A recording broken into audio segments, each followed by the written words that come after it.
What is going on, travelers? We'll be on in just a moment.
My wife caught me this time. I was muted again. Oh my god, what is going on, Travis? Happy Sunday, '07. I'm just finishing up a few loose ends of like 1 minute before the stream. I was like, okay, remember, check the mute button. Check the mute button. But I was like, nope. As soon as I press the button, it's like, nope, you forgot again.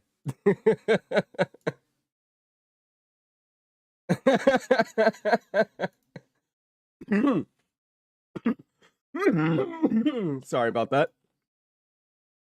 I just finished a very large breakfast burrito my wife made. She's an awesome cook. Not just saying that to be nice, I'm being serious. She's an awesome cook. Says the game's played. Or says it's on. Where is it? Ah, okay, that was the problem.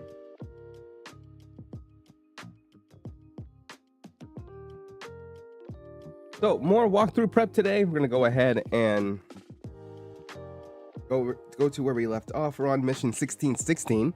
And for some of the members watching, went ahead and fixed up the, I don't even know what to call it. The little name thing on top is fixed. All the names show up this time, including a new member. So, got all that fixed. Where's walkthrough prep right there. We are done with the Artemis storyline as of the last walkthrough prep, which was kind of short. Sorry about that, you guys. Thank you for letting me rest up and stuff like that. Well, that's too bright. There we go. Just needed a day. I needed a day to kind of relax, not work. Just not work at all. I just needed the day. I was so tired on Friday that the last few nights that I've been staying up to do the walkthrough episodes, making sure they all go out, it's been a bit much than what I usually do. for recording. So we need to go ahead and speak to Null. But we are also, where is it? Back at our base spot. Where'd it go? I don't think I saved it. It must be down here somewhere. Go ahead and pop this out. Yeah, I get limited 1 per base. I'm like, what are you talking about? Where is it at? We went ahead and put one of these down. It said limited 1 per base, but I don't see it anywhere. It's probably right in front of me. Oh, it's right there. Man, I'm gonna need something to drink here in a bit. So we took all of our previous base stuff from where we were at before, and we went ahead and put it in this base components inventory. Now we can take everything out of here, rebuild the base, but I'm gonna say but we can actually change how the base looks than when it was before. I don't know if we have everything to build in here, but no, actually we don't. Like, I'm gonna need pillars, I need bridges to connect everything, and I'm gonna be building up the base. Let's get a little bit further into the storyline and go ahead and get some things written down before we go into that base build. But trust me, the next step in the walkthrough I'm gonna mention is finding an Earth-like. It doesn't have to be necessarily this one. It just needs to be an Earth-like, a permanent place that you wanna call home. You know, where things aren't gonna attack you, where the weather isn't gonna consistently kill you, and you have a nice view to go ahead and enjoy the night sky, the evening or the morning sky. What time is it in game? Oh, it's about like 5 o'clock, almost 6. So we're heading into the evening. Probably set something up like a prefab. I'm like, yeah, if I set up the prefab though, it'll be like on the ground. That's not what I want. So not yet. Well, how much salvage data do I have? It's on the ship. Oh yeah, it is. Oh my god. When did I get 20? Is it me or is the game a little laggy? Nah, everything looks good.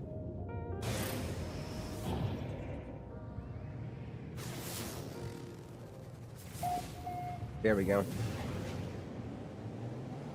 Oh, it's not too far. Then hold on just a second, everyone.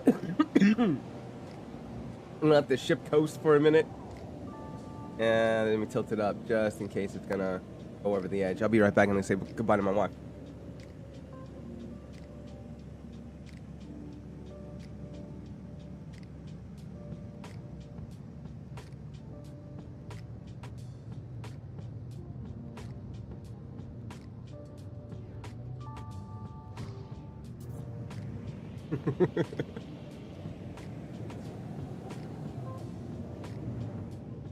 She's trying to kiss me. She's like, you got stuff in your teeth. I'm like, like, why are you worried about my teeth? So, yeah, I'm definitely gonna be taking care of that over the break.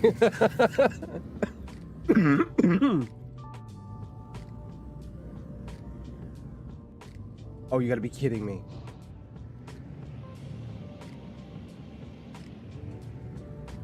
There it is. Ooh, that's kind of weird. I mean, I guess it works.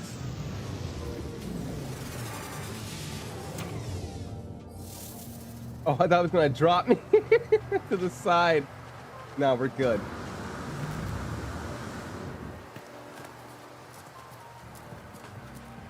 Oh, man. Also, I hope you guys aren't getting any, like, fan noise on the other side. I noticed that yesterday when a friend of mine and I were playing Phasmophobia, and it's just like, it was still there, but it was only because I had it on a specific setting, but I think that setting changed when I moved some things around in OBS.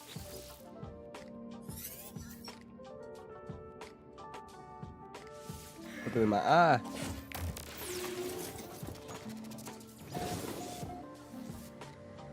Oh, there he is. I mean, it is. We would just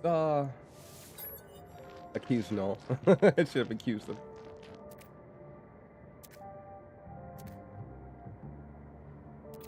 He just blowing right through this. Want to know what he knows.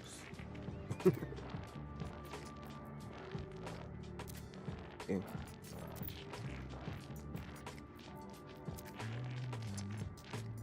Yeah, I do remember doing this. Try to get away.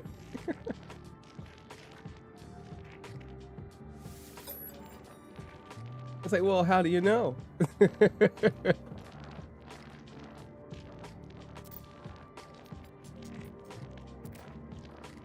Yep, just going right through this. Jeez, like I'm dying or something. I want to say I'm like at the tail end of my respiratory infection because it's slowly going away, but sometimes it makes me wonder. It's like, is it gonna go away? Okay, speak to Apollo.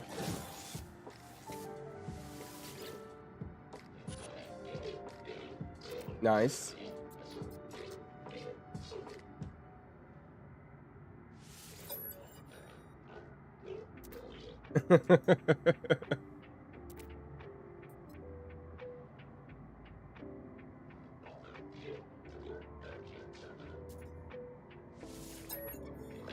Okay, so they're at the same spot, but they can't see each other.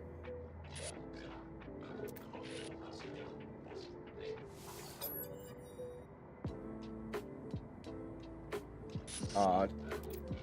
I'm like, where are these guys at? I never really asked that question before, but I'm like, where are they at?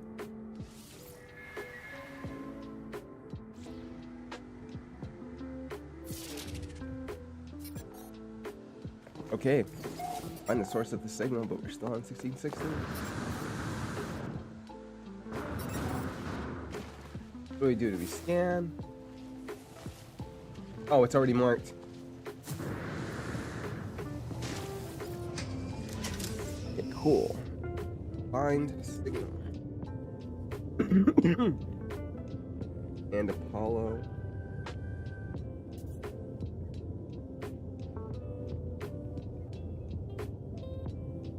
Big signal. Okay, cool.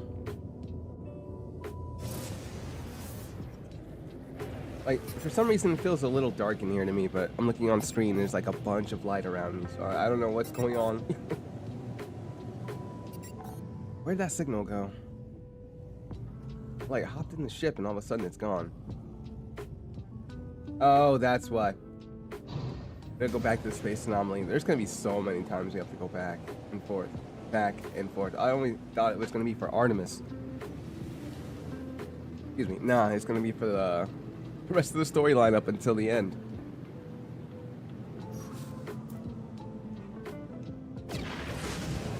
Could bring the freighter over here too.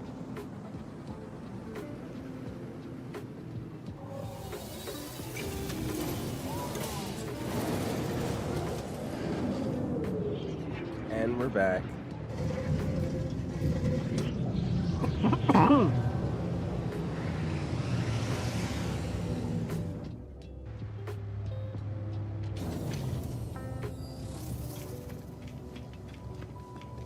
Oh man, you can't do the jetpack thing in here. Oh, for some reason we can run a long time. That's great. I forget how this build is a little superior than the one that's gonna walk through.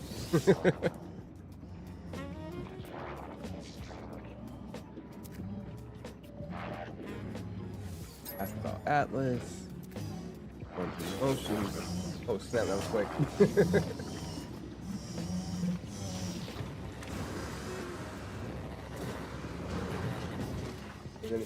We back on it? Yeah, we're back on it.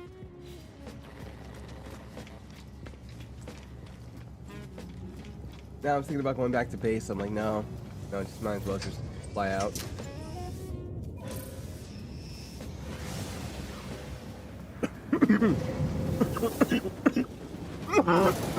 My God, one breakfast burrito and all of a sudden I'm dying.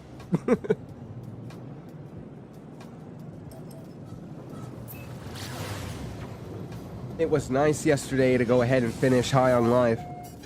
Man, I really wanted all the upgrades because I had 95% of them. I think I was only missing 4 from the shop. It was already towards the end of the game. But a frustrating part before that was facing Nippelon. Yeah, one of the characters was named Nippelon. So, dude puts you in this drug-induced situation where it's like a psychedelic fight. And it gets to this one spot where you're in this hole in your mind. And he ends up making copies of himself. Sorry guys, I need to breathe. All of a sudden, like... So he makes copies of himself, and you're trying to figure out which one's the real him. And it's really easy to figure out. He's the only one still in a specific color. Everyone else is like in different colors.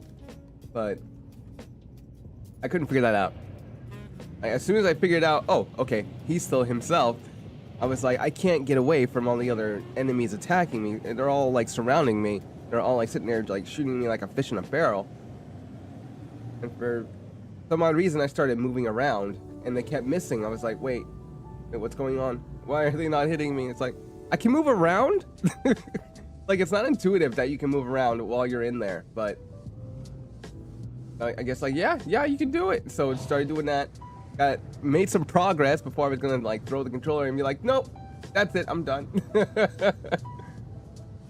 Where's this place at? Supposed to look for a signal. Let me go ahead and clarify that. Your signal is broadcasting fresh channel. Like, okay. Tell me this. Is it on a building? Is it near a building? As much as I love flying around the mountains here, I kind of don't want to land yet.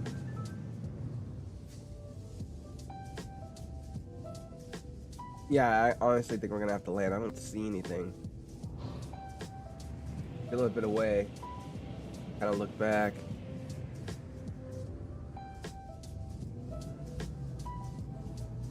Oh, now it says it's down here. I was like, what? Huh?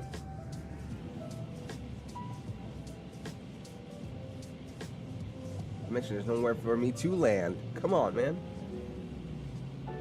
All right, fine, we'll land.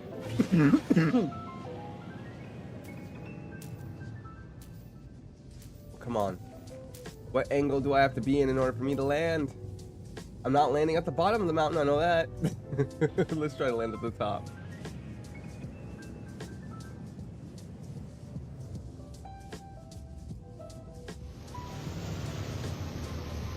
I swear they should put like a landing sensor on the ship. Same thing as Elite Dangerous. It's just when they show you like where you're gonna land at, it should be and then like a red color if you're uneven for landing, but if you're perfect for landing, it would turn blue, and all of a sudden you land.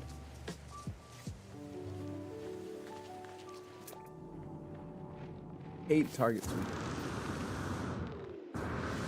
Sorry for the travelers that love it out there, but is not my friend, and I think I'm gonna take a little bit of damage. I don't have the upgrade to restore the jetpack while in midair. Gotta grin and bear it.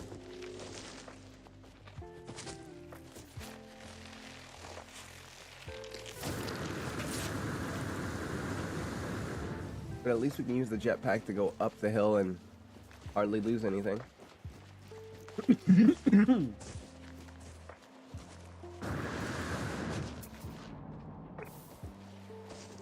Like, oh my god, you're kidding me, right? Skip is parked all the way at the top of the mountain, and we had to come down this way.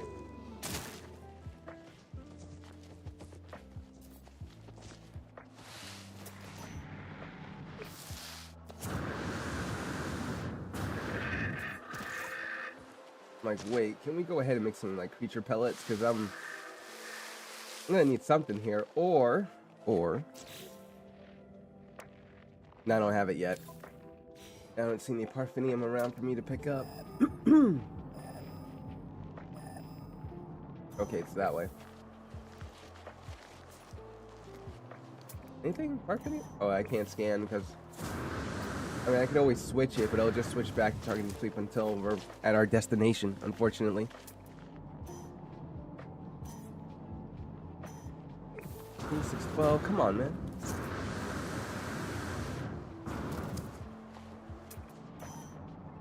Whoop, maybe this way.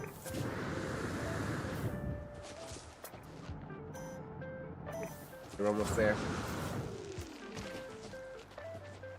Yeah, this is a little ways away from where we were. Not gonna lie.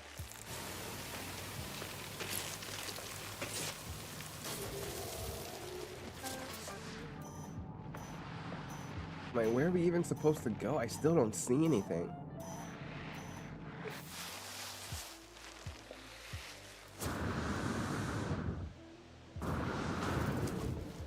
Whoop. Okay, that's what that was. I thought it was a storm crystal.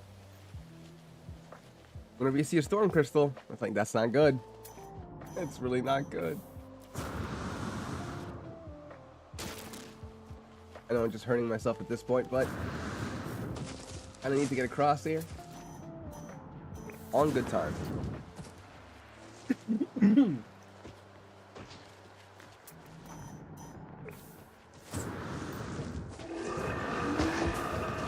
I mean, like, oh, it's this place. Yeah, I was never gonna see this at all. Wait, what in the... No, it's out of launch fuel.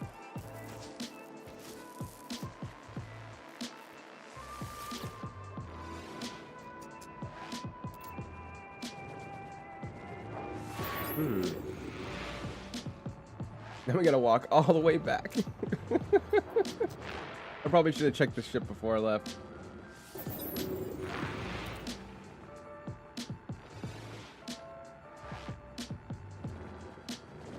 Hold on, find area.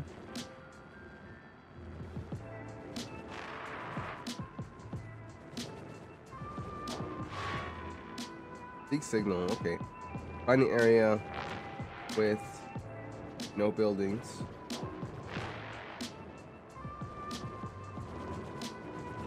And red sphere.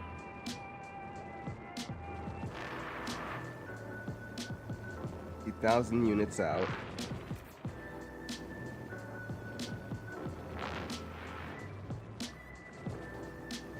From marker. Okay, cool.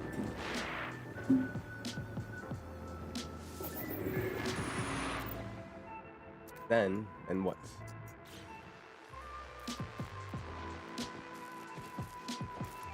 Okay, cool, let's pick... Oh, nice. Portal land detected. Wait, can we take... Yeah, I can just delete it later if we have room. We have no room. Yeah, we have no room. I gotta get rid of these two. I've just left them on the ship. Yep, there it is, 0%. And I don't know why we're carrying Marrow Bulb. That can go somewhere else. Yeah, I need to clear everything.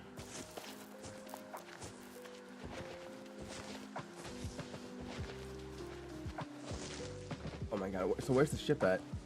Hopefully it's not in the opposite direction. Oh. Just west. Actually, wouldn't that be kind of silly to go down into a cave? Like, you need to go up to a mountain. But enough of that. Oh. Been meaning to pick up some RPGs lately, like some like 8-bit games that kind of look like they're old school. I'm like really interested in games where I can upgrade the character or level them up to become more powerful. Not in the same way as an MMO, but in a game that's kind of like, you know, Cyberpunk 2077, High on Life. What else can I name? Blasphemous, Death's Door, Hollow Knight, you know, those types of games. I would even say Avowed, since I'm like recently checking it out. I'm probably going to be checking it out after the live stream. For some reason, I have like a whole Dungeons and Dragons kick. Kind of weird. I'm like, I'm kind of interested in making these specific decisions. Next step is Baldur's Gate 3. I've had years to save up and pick it up, and I'm like, I don't know about paying for a $70 game. I'm like, I paid for a Valve though, but I missed those $60 prices. I mean, you could argue that it's $10 extra, but I'm like, $70 though. You know, I could do with that $10 extra, right? Put it towards something else. Man, not like before where you could have like $10. You're like, okay, cool. I got like half a tank of gas, but now like, no. Be lucky to get a gallon, right? Unless in the States, everywhere else, they're a much cheaper price, I bet. Not here though. Here you're looking at like $5. Nothing less than that, unless you go more inland, then it gets cheaper. Man, inland's got it good though. Cheaper housing, cheaper gas. The only thing it's missing is the jobs. Since we're based out in California, why isn't that? Oh, that's why. Oh yeah, that's right too. I can at least take the sodium.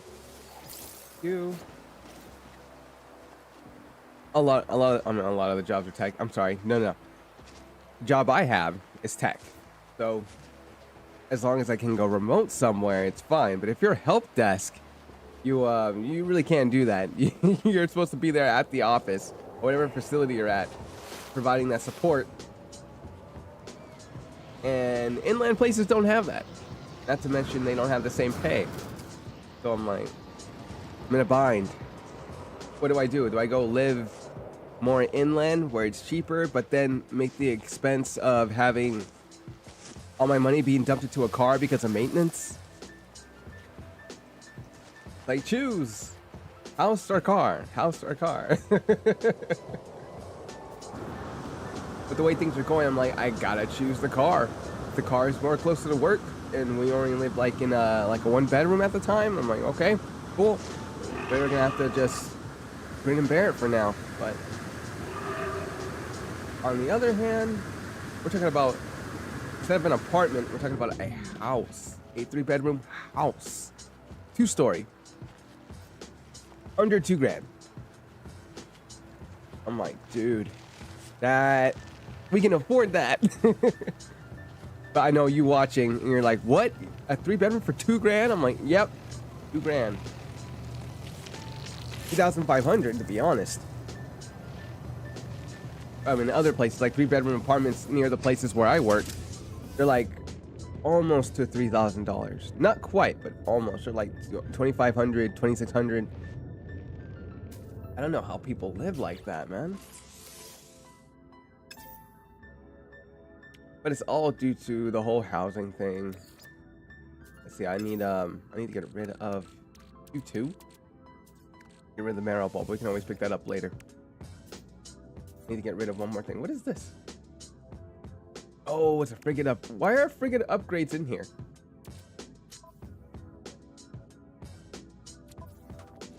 Yeah, hold on. I gotta call someone over here.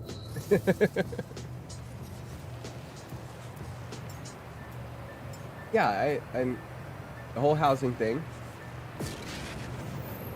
is a little whack because you have more expensive homes being made because that's the only thing that can be made. Which, hold on, let me know if I got this wrong. Because if housing goes up, right, which means they're a little expensive, and with people saving their money in apartments, then those prices go up. I know they, at least in here in California, they go up 10% every year. But it's just really weird pricing. There's no cap. There's cap on deposits, but there's no cap on the rent. So it's going to keep continuing to go up, and you really can't find a place to stay anymore. Oh, what is that in here?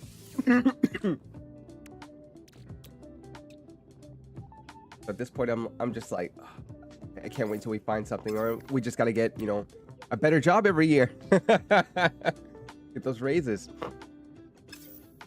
And I'm out. Yep, I'm out of ferrite dust. Gotta go get some more. Oh, I need a metal plating for portable miner. I left it at the base site.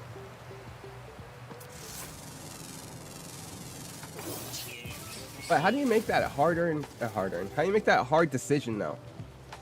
Be like, okay, I'm gonna be close to work, or I'm gonna be further away from work.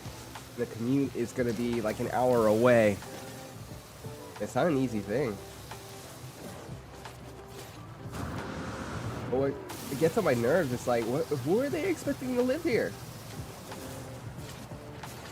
Honestly, man, it just doesn't make sense. Like my hometown, it's pretty much just like a college spot ever since the university was built back in '95. And they say, oh, there's college kids near here, which means college kids have money, which means we can charge them pretty well for rent for the housing. But I'm like, what college kid you know has that money? They don't have that money. Their parents have that money.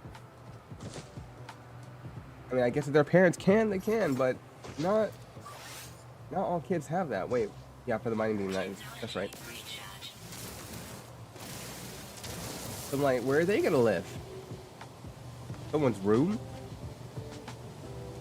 There's no way to live. You can't just. I mean, if it's all you can afford, yeah, but you can't keep living in a room. You need space. You need privacy.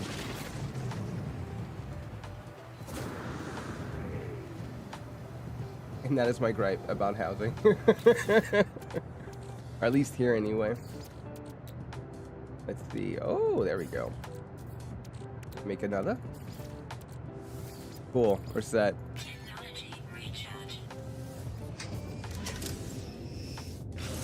Probably have you guys like make about 20 of those Starship launch fuel, or just get the upgrade.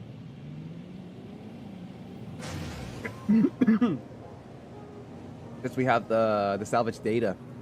The only problem is getting the components to put in, but we'll see about that.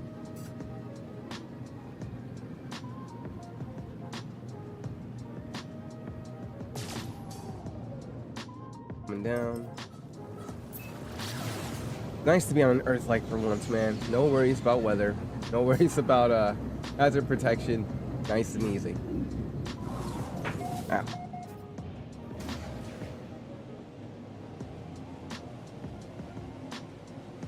I just gotta work harder, I guess, to get that that housing.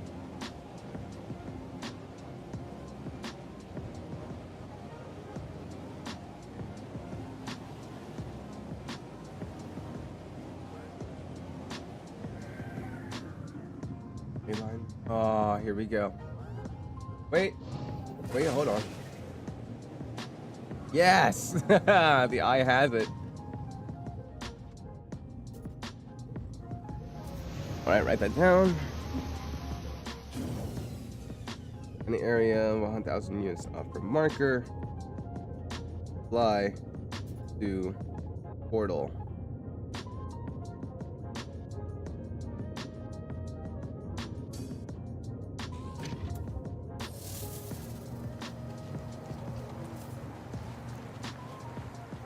Dang, we're only 30 minutes in. Jeez. This again. What do we need this time? Oh, yeah, we already have it written down. What was that?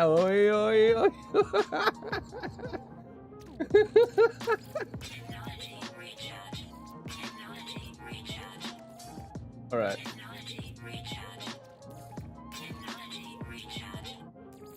Almost in there. Cadmium. Carbon. I think that's what I wrote down. Sodium. Cobalt again.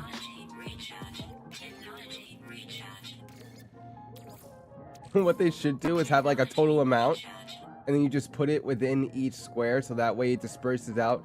It's like, and then bing, and then you have everything instead of going here, and there, and there, and here, and there, and here, and there. If you have everything, I'm like, why even go through the process? Like, I would understand if you didn't have, all of them, but putting what you have in that square and then it's dispersed out to all the other ones, it would say 100%, 100%, 35, 50. And you're like, okay, I still need those components. I can run back and go get it. But yeah, that tedious one at a time, I'm like, oh, this is painful.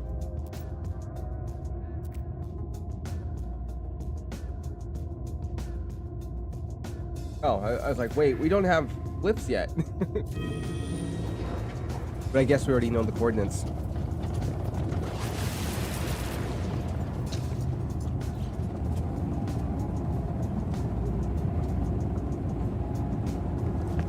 And away we go.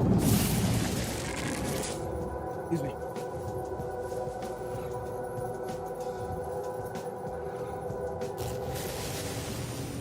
Just finishing up.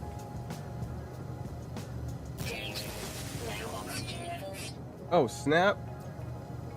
Quick. Wait, we actually moving? Oh, snap. I think we're moving. Go, go. Hold on. Woo. Nice.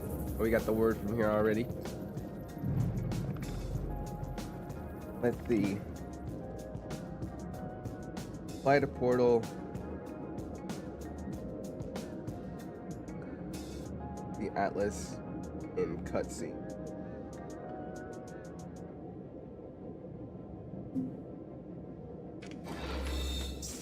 Cool. You know what that means, right? We get free warp cells.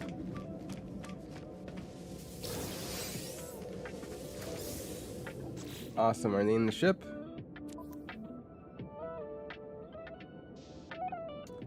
That'd be a big fat no. Oh, there they are right there. Yeah, I might as well put it in the ship when we get closer to it. Do we, I don't remember whether or not I fixed... Oh, no, I did. We got it.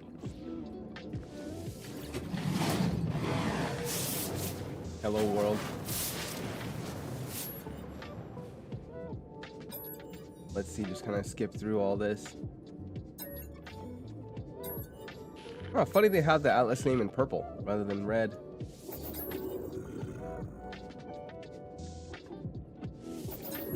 Scream. As you just kind of mowing through this. I'll just submit.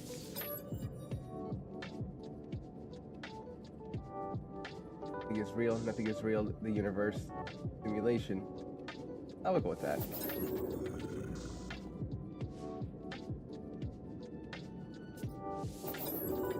Science. It is real. You'll be checking out this show called Pantheon from AMC with my wife and love it. Just love it outright because they use a lot of IT language within the episodes. I'm sitting there like, I understood that. I get that. That makes sense. But it's more along the lines of like a cybersecurity level and a networking level. And very little help desk here and there. But I do love how the show is progressing into this like sci-fi kind of vibe where your brain gets uploaded into a computer. And I'll just leave it at that. I don't want to spoil it for you if you haven't seen it yet. If you're interested in seeing it because it's on your Netflix list, you're like, I gotta binge that. Yeah, the whole idea of immortality within a computer. I was kind of thinking about it last night. I was talking to my wife a little bit about it too. It's like, who's gonna watch us? Who's gonna protect us? And who's gonna take care of us if that were to happen?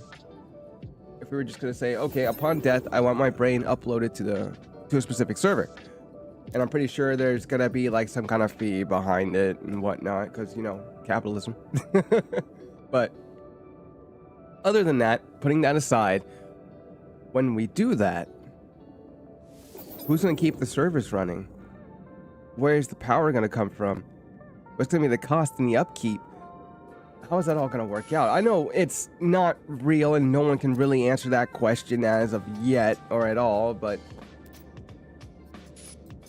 I'm glad it's like the furthest thing away. And I'm hoping it's not like near future. Atlas IT. Have you turned it off and back on again? You have to wait for 16 cycles for a hard reboot. Thank you for understanding. What's up, Sin07? What's going on? Welcome to the stream. Happy Sunday.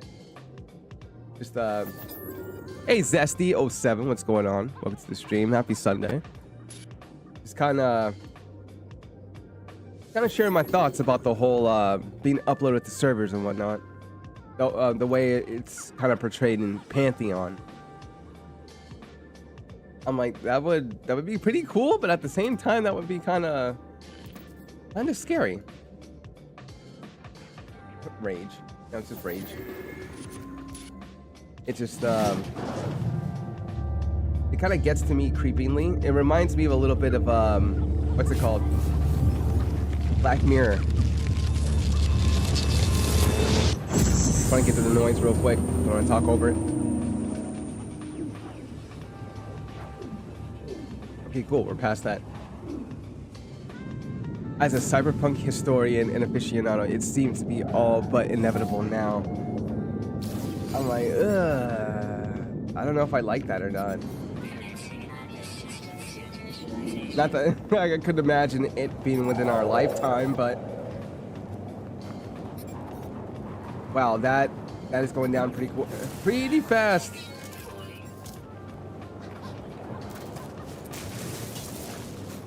Oh, you gotta be kidding me. Oh, good. Black Mirror is just a cyberpunk anthology of stories.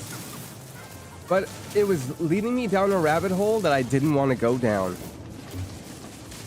Every episode, it kept making me think and think and think and think. I'm like, what is going on? Why do I have these like scary moments when I'm watching these stories, yet I'm compelled to watch? It doesn't make any sense.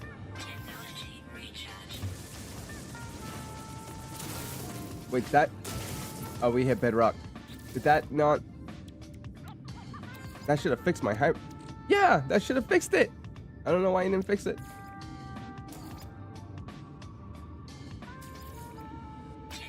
There we go. Oh, it fixed this one. It didn't fix that one. Got it. I guess we're going up. Wait until that storm's over.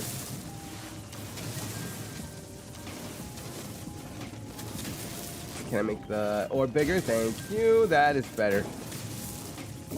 Then it became a vehicle to tell... Oh, yeah. Vehicle to tell very tough and compelling stories of hope in a hopeless world. High tech and low life. Ugh. But... it's like one episode that really gets to me, and it's the Nosedive. I'm gonna warn you guys who haven't seen it yet. I'm gonna spoil a little bit. So for Nosedive, it was about this woman who was kind of mediocre. She was pretty average, and a lot of their whole system, everything was just based on likes, like the same way it is for Facebook, like it is for YouTube, all of that.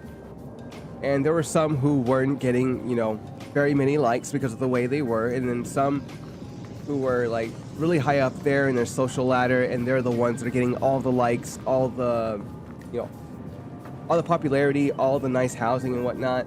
You were only allowed that, I guess, if you had those kind of likes. And it was so intertwined within society that this woman wanted to be like someone she knew in high school.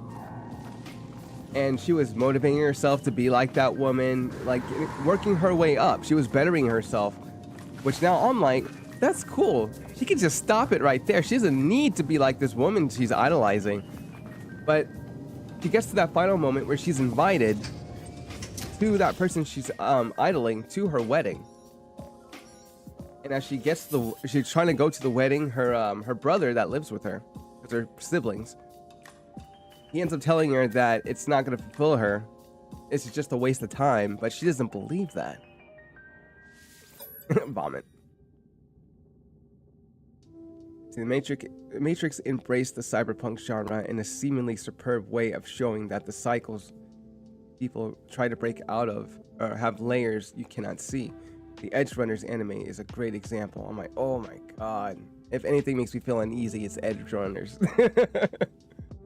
I'm like, I don't want to go down that route. I want to be robotic. China already has a social system very similar to what is represented in that Black Mirror episode. No way. So if you're gonna work your way up to what? Let's hypothetically talk about this for a second. So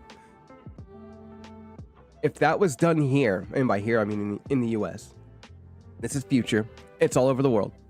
I'm just gonna say it's all over the world rather than one place. So if I have 1 million likes, I'm probably getting a nice house, right? I'm probably getting a nice car, all that jazz. Versus me having, what, under 500 followers, and all of a sudden that just kind of has me like at a 1-bedroom apartment, or maybe a studio. I'm like, that's insane. Could you imagine? Because with Black Mirror, it has like a nice tone and a nice stable social system where that kind of works. But real life, on the other hand, people would be stabbing each other in the back on things just for likes and whatnot and views. That would be insane. But to go ahead and close out the story earlier from Nosedive, she finally gets to the wedding. And slowly, she goes through all this trouble trying to get to the wedding. Her dress is messy. Her hair's messed up.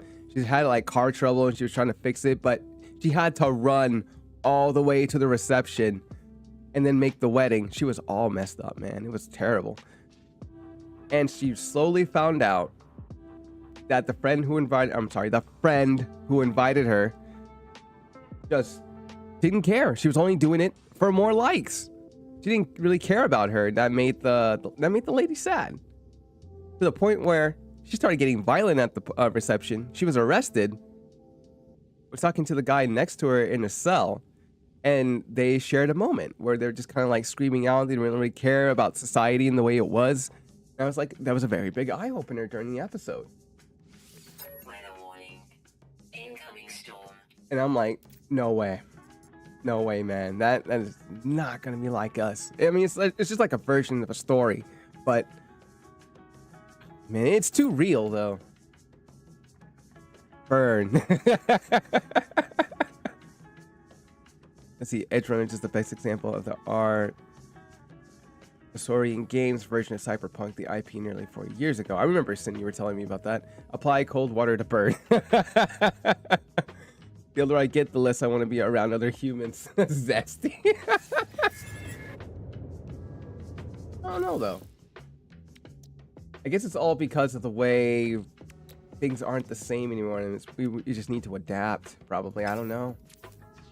I really can't explain why people feel like that. I feel like I'm feeling like that a little bit. I'm like, ugh, I have to go to the store. There's like a ton of people in the aisle with me. I'm like, ugh. Maybe it's because I have a lot of my social battery for work. Once I'm done with work, I'm like, okay, I'm going home. To just not be around people all day. If I was just on YouTube, when I was just, talking to people all day, and I was like, okay, I'm done with that work. And then I would need that like social interaction with people, then I go out. But I guess it depends on who the people are and where you're going. I don't know. There's just some points where I just don't want to go outside, where I just don't want to talk to people. Because I do that all day. I do that all. Now I'm talking about you guys. I'm talking about work, my actual job. Not like YouTube's not a job. It's a business. Anyway, I'm getting off on a tangent. What I'm trying to say is my primary job. Yeah, I talk to people all day, but there's just so much social battery that you can give to tailor to everyone else's not social status. I'm sorry, to everyone's social behavior, if you want to go ahead and say that. But Yeah, sometimes you're just drained. Some people have it like way up here. You can't see my hand. Way up here. Other times it's like way down here where it kind of meets you, or maybe midway where it's balanced. And it's yeah, you're just drained. You're just like, I just need some time alone. Seriously, a tiny house in the woods with a couple of dogs in the garden. I am golden. Sign me up. That's what's up, Zesty. The internet has made us all small islands. While people have always introverted or extroverted before, but the internet and the addictions, it can cause to amplify those demeanors. Ugh. Yeah, I remember the times before internet was like super big. I don't know why I'm hiding here. Should be trying to repair the ship. Put that down. Let's see. Cutscene. Whoops. Find and repair ship.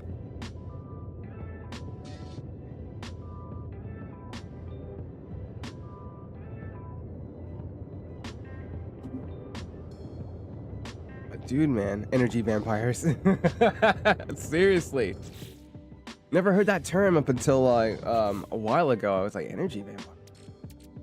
And it's like, yep, they just take energy right out of you, man. Yeah, I don't need that. Let's see, what do we need to repair? One hydrogen jelly. I'm pretty sure we do not have it yet. 9? Only got 9? You gotta be kidding me. We gotta get back out there and do it again.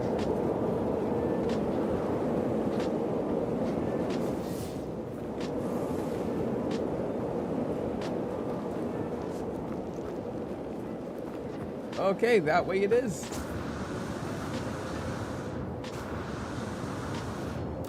Excuse me. My imaginary dogs call. Wants to nip it.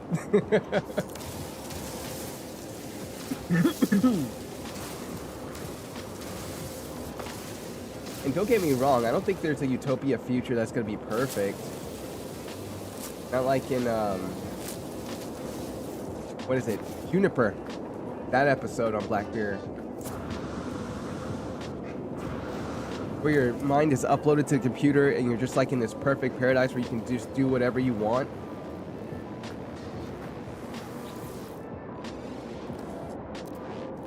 I mean, they had the whole thing like kind of regulated, and I was like, ooh.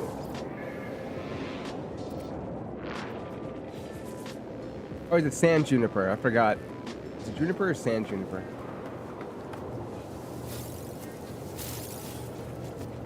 Perfection does not exist. Wait, what is it? Smithers released the... He said it with a stern smirk, his eyebrows cooked and eyes gleaming in anticipation. Oh my god. Guys are right. I still don't have it yet, do I? Nope. We only got 21. I'm like, come on, man. Cut me some slack. Got me off on the planet where my ship is stranded in the furthest reaches of any hydrogen. I'm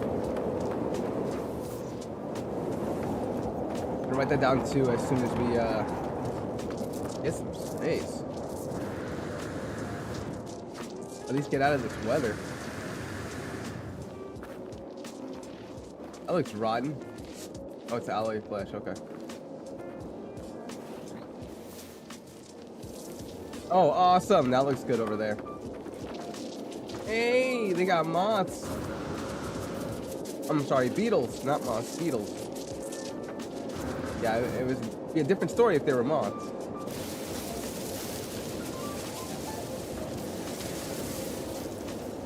Do it, Smithers.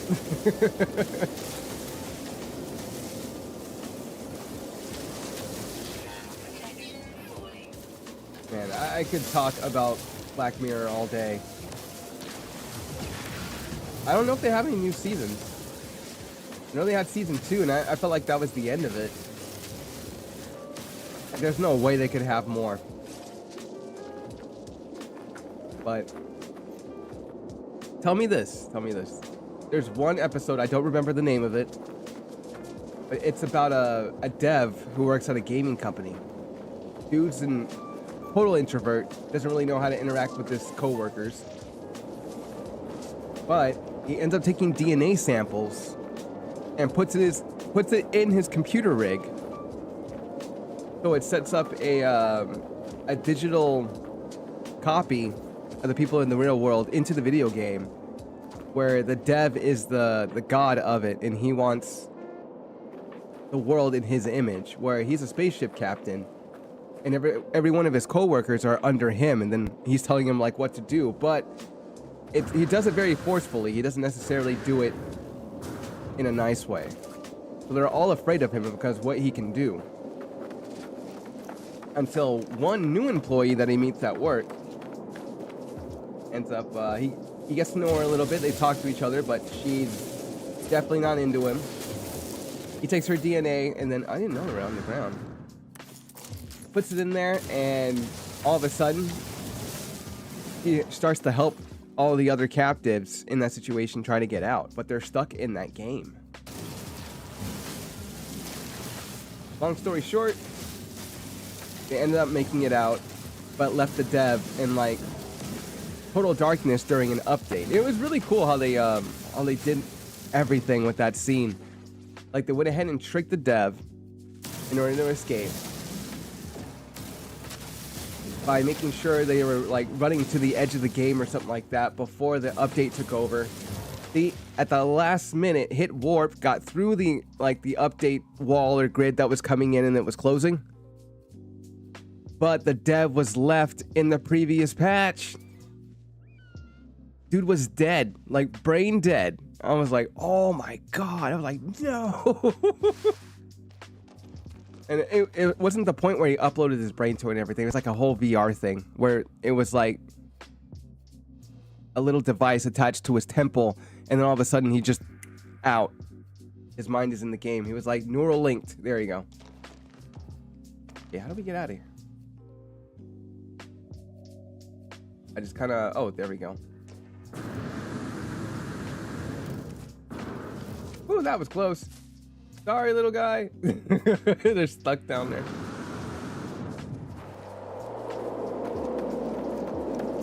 But yeah, I couldn't imagine that. Like, the whole VR thing I'm comfortable with. Like, put on the headset and then you're in-game.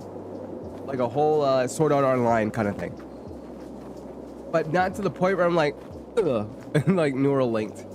Like, no, I need a device that's connected to my PC, so that way at any time I could just whoop, take it off. Or I'm just gonna put my whole brain and everything into the game like it's real, and I'm like, no, there's got to be like a safety button, and that logs me out. I'm a writer, a storyteller, a thespian, and a performer. A sinful collection of geeky, nerdy, insightful, diegetic? I'm gonna say diegetic facts and ad-lib. Sin is eternal. Sin is. Wow, Sin.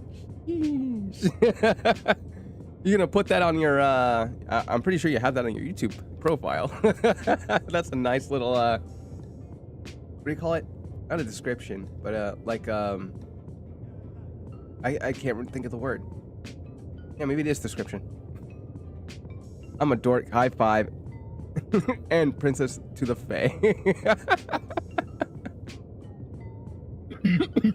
Feywild have always been welcome. Fellow changelings are touched enough to be valid. They see the strings. Kill switch. Kill switch. Yeah, immediately. Just I don't know if it has to be a button on your thumb or maybe it's like something you push in game, but like yeah, immediate kill switch. Once it gets a little too intense. Could say it's the equivalent. Let's see how far that marker is.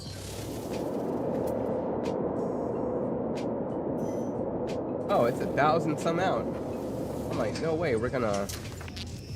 Can't take off because I can't fix that yet. Do we have what we need? We do. Okay, so we needed 50 pure fear, right?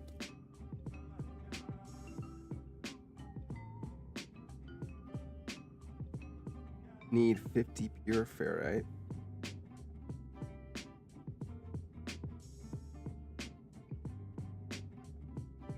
One, the hydrogen. Is it D? No, it's DI dash hydrogen. Okay.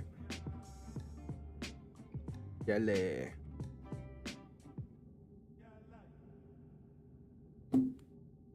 Supposed to put down what it was. I didn't. Component repaired. All right, we're ready to fly. I'm so glad that was the only thing that's broken. We still haven't gone to that Emerald system yet. I don't think we have any reason to just yet.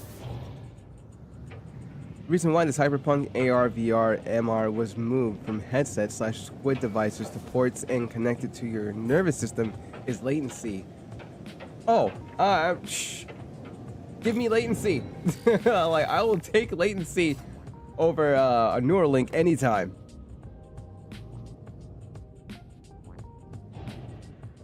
I would be that very, very old man in the future that has that old tech where that latency is kind of shoddy, but it still works. Where you're getting that little bit of lag, but it's like, it's okay, it'll pass. Latency could also be used lethally when the right black ice is coded to kill, or even worse. Trust me, there are gates worse than death. Yikes.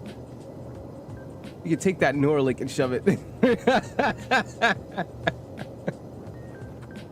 I'm like, nah, I don't care how safe it is. I'm not doing it. I gotta say this though, every time I have my VR headset on, and I'm like in game, like playing this, I forgot what the bow and arrow game is called. But when I'm sitting there and playing it, I feel like I'm more me when I play it. If that sounds weird. Like I'm in a room, bow and arrow, there's like targets to shoot, these like holograms and everything, and I have to like dodge these projectiles that come out of the squares every time I shoot, and I'm like, I love this. I can't do this out in the real world. I would have to set up 3D targets, and then I would have to set up like a shooting system and like a whole algorithm that, or not an algorithm, but a script that says, okay, target was shot, immediately shoot at target in this direction. Like, it has to be a whole mechanical setup. On that, on the other hand, it's just code. But it's code allowing me to live out a fantasy in which I feel comfortable with and I don't have to hurt people.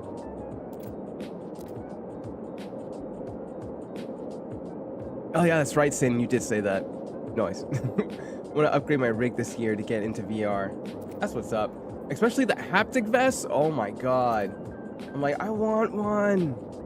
I want to feel shot every time. I'm like, ah. And I'm like, okay, I'll move. I'm like, oh, that'd be so intense though. That, I mean, I don't even know what sensors you would put on your legs to give you legs, but like, I want it. I want to be in the game. Oh, and wait a minute, what's going on?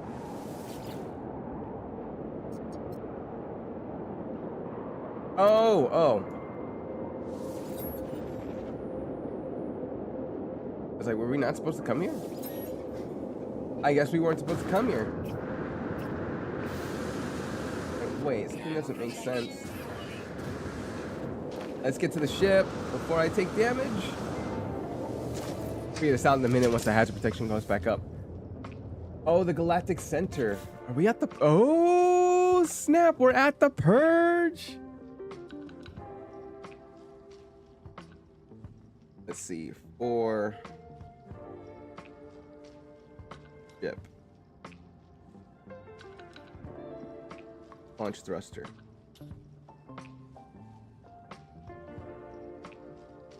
Okay, and... Next up is the Purge.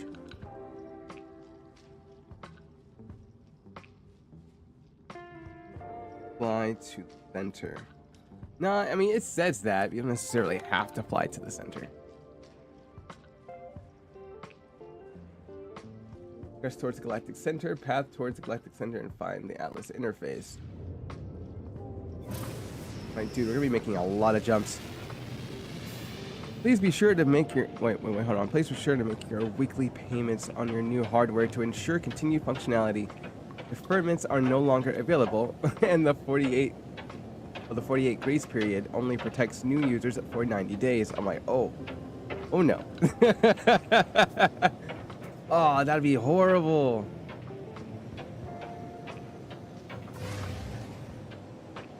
I'm like, you think it? Yeah. I think we're still in the early stages where we're not there yet. I mean, we're paying for subscriptions to watch shows and stuff like that. We still have cable, but it's not as satisfying as like binge watching something where you don't have commercials.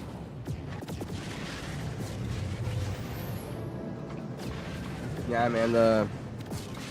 All the things we used to think about are coming to life and fruition. So I really hope they don't go the cyberpunk route, though. I hope they take a different direction. That's all I can ask for.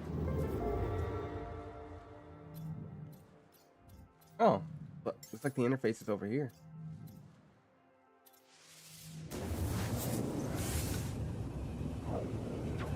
Don't be the target of Repo Man. Protect your new limb with one of our insurance plans. New eyes? Please be sure to do the calibration process every 12 hours. Jeez. For the first 6 weeks to prevent seizures. This silly seizures? Jesus. I don't have cable. I haven't had cable for 10 years plus. I know, Zesty, right? I've been using my game systems with subscription channels on there just to watch stuff. Never needed it. Not even satellite. Remember when satellite used to be super popular? Back in the late 90s, early 2000s. People loved satellite back then. It used to be like, if you had satellite, you were like super rich or something like that when I was a kid. But yeah, after satellite, cable, and you had satellite, then you had like VHS cassettes, DVDs after that. Man, I honestly thought renting videos was gonna be like, that's it. That's all we're gonna do is just rent videos the entire time, have a blast. God, man. And then Redbox showed up. No, Netflix showed up. And then changed the whole game. I remember we used to... like, at the beginning stages, we used to go ahead and... I don't want to say collect. We used to rent Netflix videos and have it mailed to the house and then just go ahead and watch it and then just return it back. I don't know if it was that much easier. It still felt like a new twist on the way Blockbuster and Hollywood Video were doing things. But I would rather go down the street and get a video and know it's there rather than just having it mailed to me. Because we made it a whole event. Betamax. Betamax. Let's see, I lived and breathed the cyberpunk genre for decades. I'm like, as cool as it is with some things, like internally it bothers me just a little bit. Because I'm like, what are we doing? What are we doing with all this? It's like when you see people who get like partially chromed out, it's kind of cool. It's like, okay, cool, I can deal with that. But when they get like fully chromed out, I'm like, oh, that creeps me out, man. It creeps me out just a little bit. Oh yeah, we're getting the... Oh snap, we're already on that path. Okay, cool. Which means this... If we're on the Purge, I believe this is the last bit of the storyline. We're way past mid-game. I think we're heading towards end-game. Apply to the Atlas. I'm sorry. Atlas can't spell.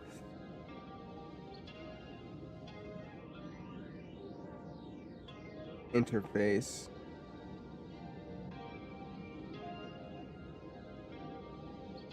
Collect seeds from the Atlas.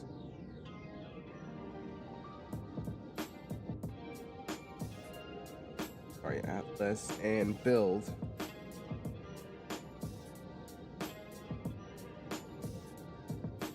I think this is where we get the remembrance. Oh, I missed a few messages. Would rather support a local business. Exactly, Zesty. They're just between augmented and non-augmented people. Oh, Sin called me out. Oh! Well, it creeps me out the same way I look at a tiger. if that makes any sense. I like to see the tiger. I don't want the tiger near me though. No, that's different though. We're talking about a wild animal that could possibly kill you versus someone else who's just chromed out and looks more like a robot than they do human. It's that kind of whole thing. So I guess in a sense it is a little bit of prejudice because it's new. I'm a little bit afraid of that. Think about it though. I don't look at it the same way like people have prosthetics. Like prosthetics I'm cool with. But the whole cyberpunk idea, that kind of creeps me out. It's like you just want to get all metalled out for no reason. It's like you didn't lose a limb and you're replacing it because you lost it. No, you're willingly saying, okay, cut this arm off because I want this giant arm on me. I'm just like, what? Like there's something wrong with you. It's like, just do it.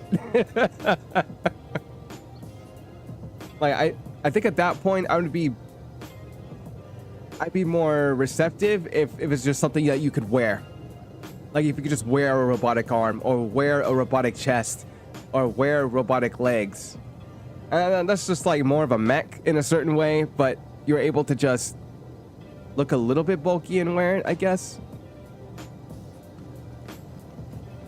But the same way Cyberpunk does it with chroming up and everything, it's the same way I see people with tattoos. Wait, how do I word that? Tattoos are not a problem with me. I don't have one because I don't want one. If other people want tattoos, let them get tattoos. I think that's how I want to look at it for Cyberpunk, but for some reason it takes it on another level. It's not just marking your body, it's cutting things off. And you're willing to cut it off. That's the problem I have. Like deep down. Prestige systems based on income and skill. Wait, what? Hold on, I missed it.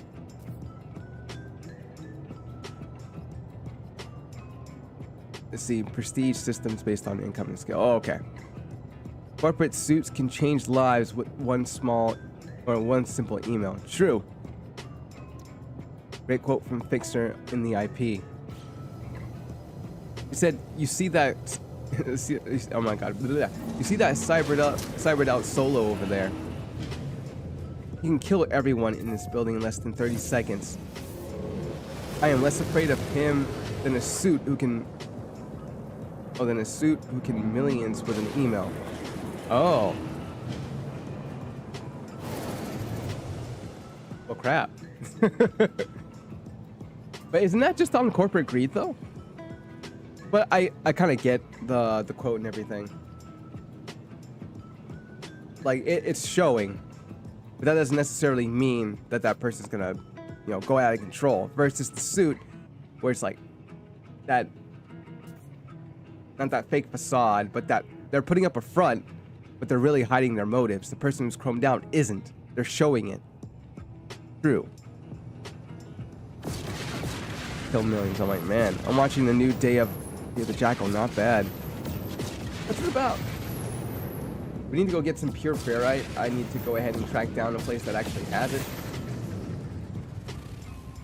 Ugh, I don't want to go back there. Yeah, not really much choice here, is there? Not to mention, I gotta unload some stuff, so let's go hit up a space station and go back to base. I need to put down a, actually just need to... You know what? Forget it. Where is it?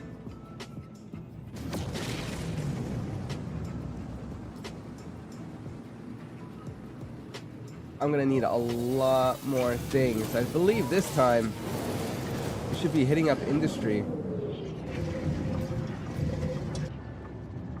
This would be super helpful rather than the tedious grinding that you're gonna have to do for this.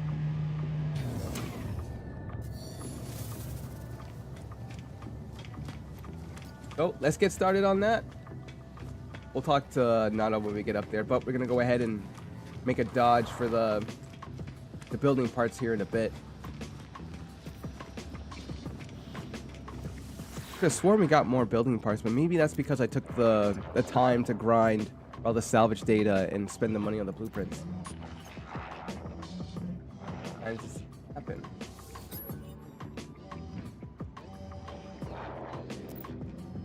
Excuse me.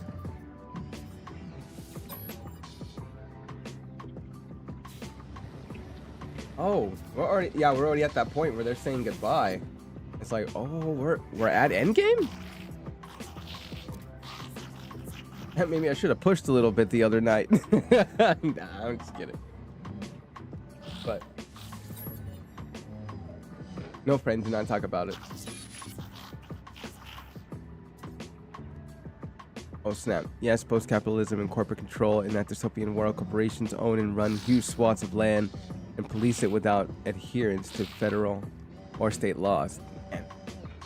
Good luck, have fun. I have to hang out with my... Oh, yeah, Sin, go spend that family time.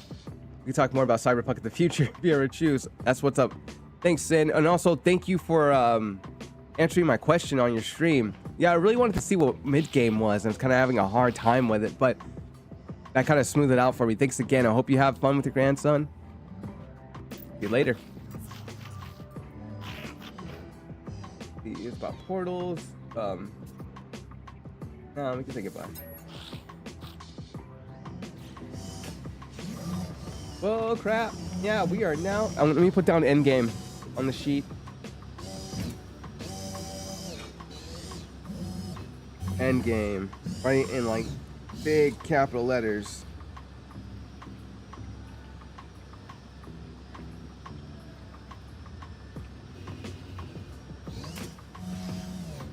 That's awesome. Which means there aren't too many episodes for like the complete walkthrough.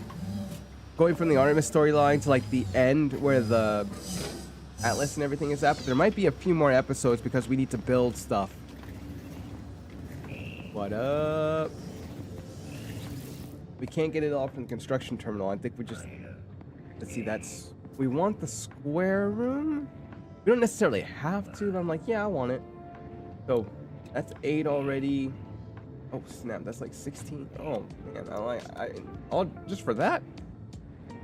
We need a foundation. Also need the frame. That's 3. Okay, well, I can go with that.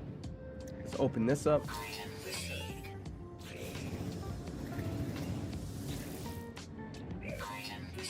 I remember Sin was complaining about this in the live stream.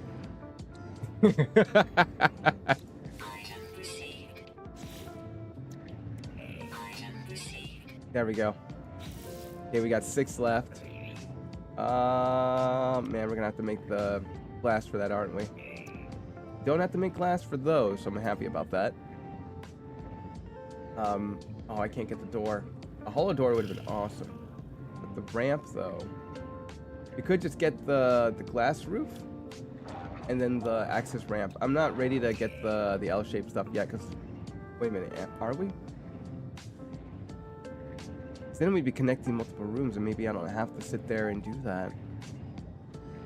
But we're supposed to be getting this stuff for free, like industry and everything. I don't know why we haven't gotten it yet. Like a survey device and whatnot. We're supposed to talk to Apollo.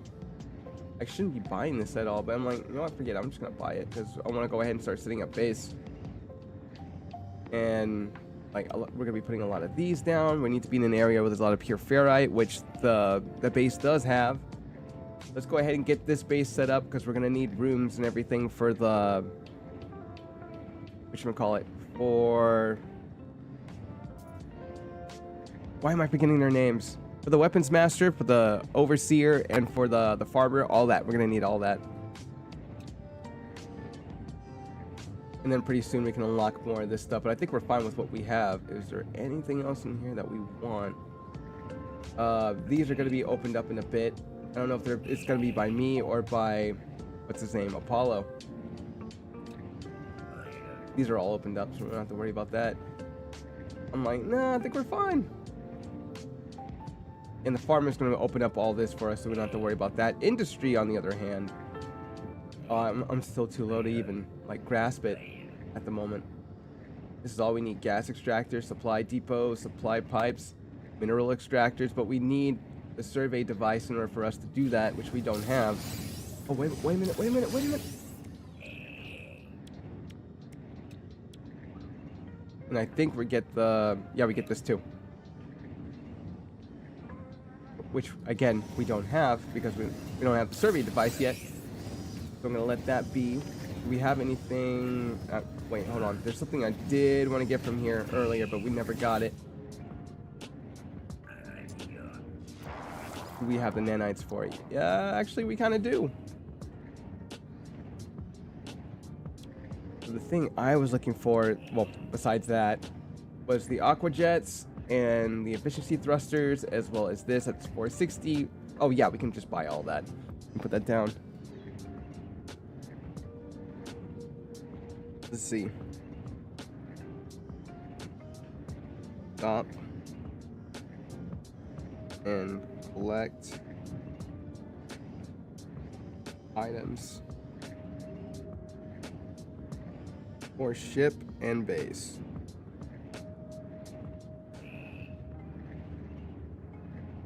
And they're gonna need aqua jets,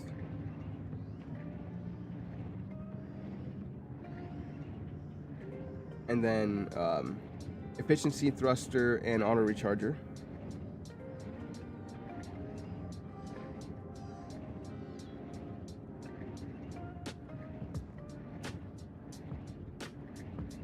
Auto recharger.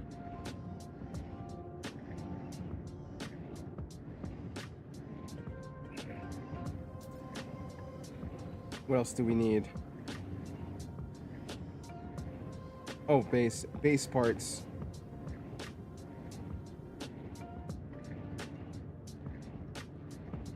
For prefab.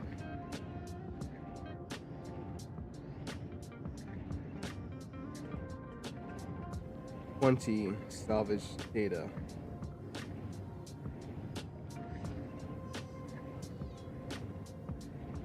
Because we got the electronics we need. We don't really need to worry about that up until we get a survey device. Then we're gonna have to pick up. Hey, Professor Cynical 07, what's going on? Welcome to the stream. Happy Sunday. It's good to see you. Hello. Seeing was live, so wanted to swing by and leave a like. That's what's up. Thank you for swinging by. It's been a minute. How are you and the family doing? Oh man, the magnetic resonator. I'm gonna have to get that somehow. I don't think I have it.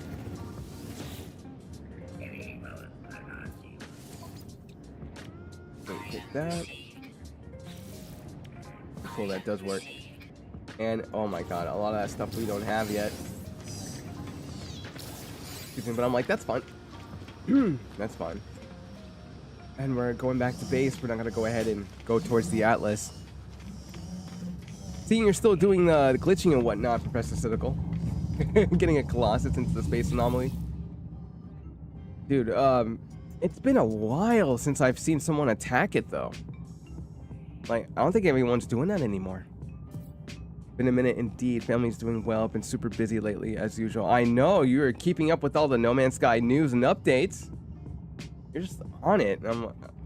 I can never be, like, on it like that, because all my time is at work. And every time there's news, I'm always at work. I can never do anything about it unless I'm gonna make like a video right then and there. But then there's another video I already have up during that day, so I'm like, I gotta at least give that video some air. But yeah, always watching the news when you do it.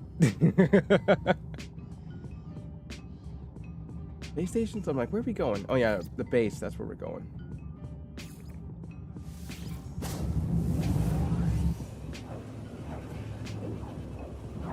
Man, the recent patches and stuff like that coming out. Is it 3 more weeks up until the expedition's over? I can't remember. We were just on it, I think, a couple of weeks ago, and we have like 5 weeks left the last time I looked. No, it's got to be further than that, right? 2 weeks? Which means there might be an update coming out pretty soon, or maybe we'll have like a little dry spell like we did last year. 3 weeks, okay. I wasn't too far off. I'm hoping we have a little bit more time before next update, because I want to sit here and get this walkthrough done. Like, all the way done. Then there could be like side quest walkthroughs I can do on the side, and then do like the new update stuff. But yeah, doing this and then a new update at the same time because this requires more time is bonkers. It's gonna be quite the challenge. Oh, I don't have 100 of it. Oh my god. How? Wait, hold on. Thinking about it for a second. Build one. I'm like, I need pure ferrite though. Question is, do we have the space? Oh, we have the space. We're fine. You can hold about 9,999 in the slot, right? If you're on normal mode, that is.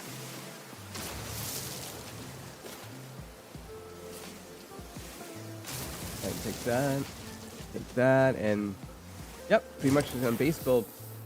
This episode, I totally forgot about the thermal. Man, good to see Ricey starting up his community nights again. I know that hasn't been done in a while. Yeah, I haven't really heard anything from the other creators lately. I know Sazable is yeah, something going on. Wait, I'm trying to think. Flowerly Squirrel, I rarely see sometimes. Kind of feel like everyone's kind of like in their own, doing their own thing, but we're still out there. But it's not as often as before. And I'm wondering, like, what path is navigation? Oh my god, what path is No Man's Sky taking? There's still the whole speculation of Light No Fire coming up, and we haven't heard a peep. All we know is that news will be on Steam, and it's like, okay, yeah, we know that, but when are you gonna show us like another trailer? When are you gonna show us, you know, something that's gonna get us excited, letting us know the game is still being worked on, even though every update and patch they have it like right at the bottom of the page to let us know that the game's still going, it's still here, it's still being worked on. Don't forget about it. I'm like, give us something, like just a video, like a new one. He is indeed. I managed to catch him live for a few minutes I had. Nice. Got the Steve has been covering other games at the minute. I know I saw his Monster Hunter video. And I thought people were gonna go that route. I've got my ear to Hello Games. As soon as I know something, I'll be covering it. That's what's up. I mean, like, I sound worried, like they're not gonna do anything, but it's like, it's not that. It's just, well, I guess I am worried. I'm not worried they're gonna do bad. I'm just worried that people are gonna forget about the game. And then all of a sudden, out of nowhere, they have it. And it's like, oh man, I gotta shift over to this other game that I'm working on and then focus on Light No Fire. I know, you know how Hello Games is. Once they're, okay, I need more. Once they're on it, they're on it. And then you just gotta drop what you're doing and then just pay attention to it. Like, every time I feel the urge to not do that, I do it. Because I'm afraid of missing out, honestly. It's like, you're not missing out. Just finish up whatever you're doing and then go check it out. But like, when is it gonna get to the point where we see another No Man's Sky update and it's not gonna be as meaningful as it was in the past? I mean, is it only meaningful because of the way Hello Games and Sean produce emojis, the way they keep information to themselves and then promote it? I'm kind of like, how's that gonna work? Are they at least gonna try to have what is it called, like an early access? Or I have so many questions. Let's see, some of the information I have says it will be late 2025 release, which makes sense because all the new games are, yeah, a good portion of the new games for the holidays during the fall season. That'd be a great time to go ahead and launch the game, right? That could also be a release date trailer, but something big is going to be... Oh, I missed it. It moved. I think it's going to be announced later this year. That's as much as I know. Crossing my fingers. I'm like, man, that late? I'm like, I'm hoping something turns out during the summer during... It's not called Game Fest. What is it called? It's... Ah, man, I forgot what it's called. I think it's called Game Fest. Might come out. Something might come out from there, maybe. This year is going to be big for No Man's Sky. There's a very big update coming. Because I'm like, what? Other than like the speculation of the Void Mother and whatnot, like what else are we expecting? Other than the part 4 of the story for the autophages that hasn't come out yet. Looking for some pure ferrite. I can't find any. Game Awards. Thank you, Game Awards. I know that's in December. Game Fest is in the summer. So we'll just be waiting on that in the meantime. Yeah, Hello Games had nothing. Just had nothing this year, other than the fact that they were there for what they were nominated for. But they didn't have any trailers going on or anything. I guess they were also there to support the game that they helped publish. I forgot what it was called. It's a, I know it's a multiplayer game. Scared Straight? I think that's what it's called, Scared Straight, right? I don't know if anyone's playing that game or whether or not the game is out. I totally lost touch with it after the Game Awards last year.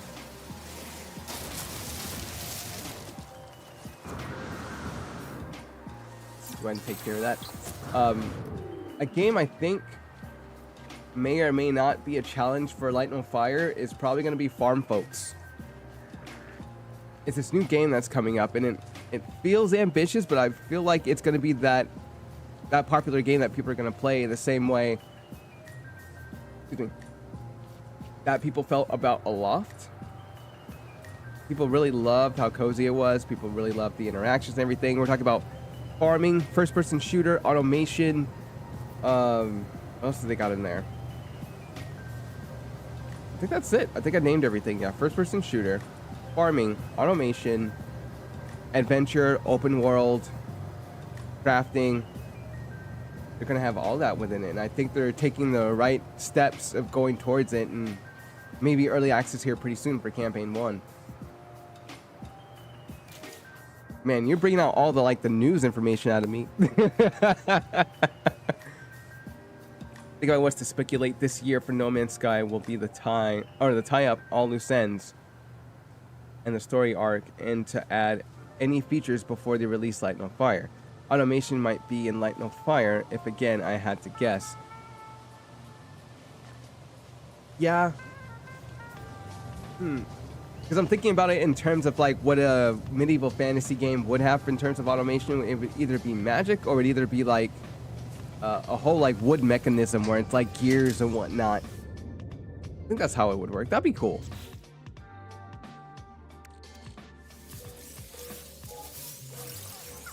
Cool, I think that was all for ferrite, right? Oh, and a little bit.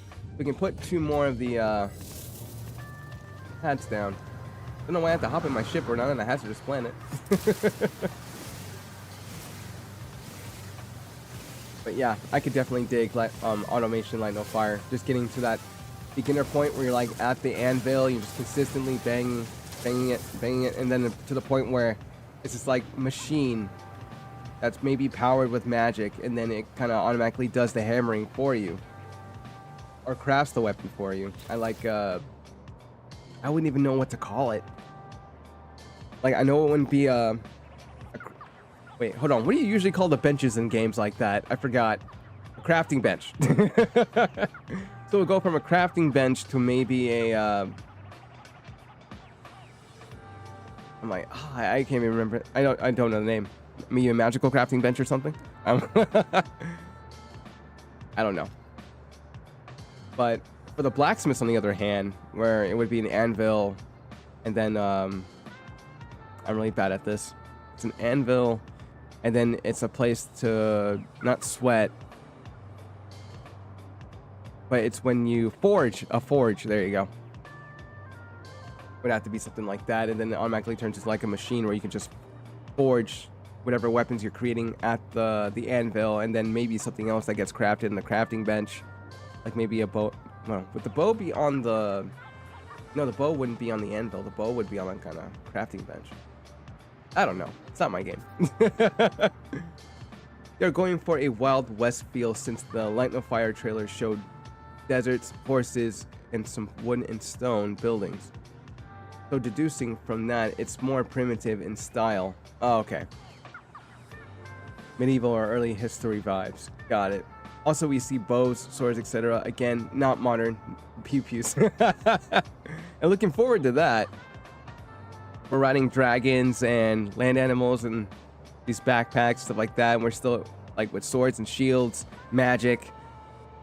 We're definitely going to go in that direction. Yeah, like nothing, nothing you would usually see in a survival game where it kind of just works its way up to that, like it does in Ark. I'm not really expecting anything from like Ark or anything like that, but I would expect it to be somewhat like maybe little hints from Legend of Zelda, and Breath of the Wild, something like that, where it's pretty ancient, but there's still like little bits of automation and robots because we still have the building and everything that we saw at the end of the trailer, and we still have that robot that we kind of visit in one of the cutscenes that's just kind of sitting around. Or maybe it's magical rather than robotic. Like that's going to be a hard thing to get across. Am I not able to? I'm pretty sure I'm able to stack it. It's not snapping. Man, I haven't done this in so long, I totally forgot how to snap things. Like, it won't sink into it. It just keeps going to the edge. Devious replacement.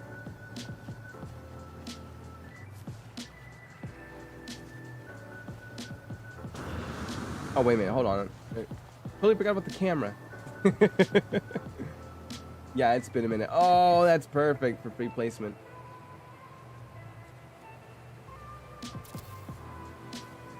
Yeah, I'm just going to have to do it like that. Hopefully it's not sticking out on the other side. Ah, just a smidge. Ah, just a smidge. Let me take it down.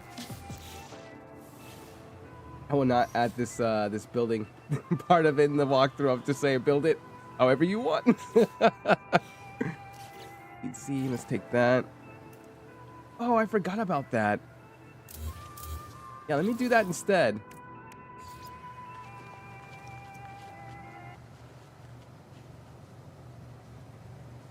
Hold on, I don't think it's going to do what I want it to do, though. Let me put that one back down. And then grab this. Oh, I thought there'd be a pole sticking from it once I put it into the ground.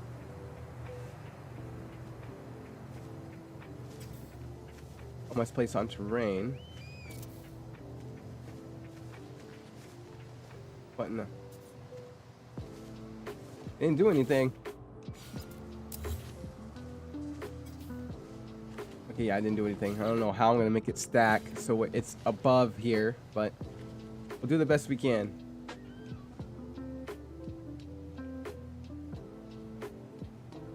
It's either one way or another. One way or another. Oh, man. Other than that, I don't think No Man's... Wait, hold on. I'm talking about No Man's Sky. Ugh. So if Hello Games leaves the space genre for a little bit, and working our way into the RPG, medieval fantasy kind of thing, I wonder, how are they going to stand out? Are people going to like the game?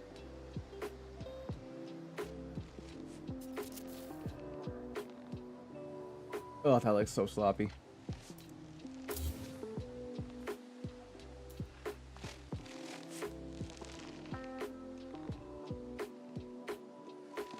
You know, I'm doing this all wrong. What we should be doing is building at the highest point and then building out.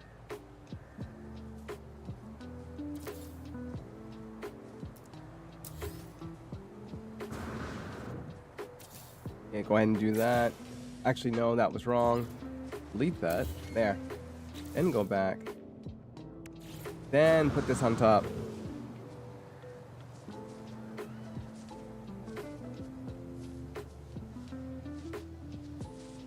Oh, come on, man. Now all of a sudden, these don't snap like they're supposed to.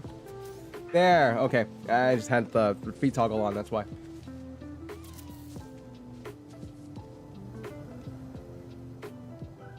Okay, cool. I like that idea. Now I would just go ahead and start building these things. Can't quite build it yet, though.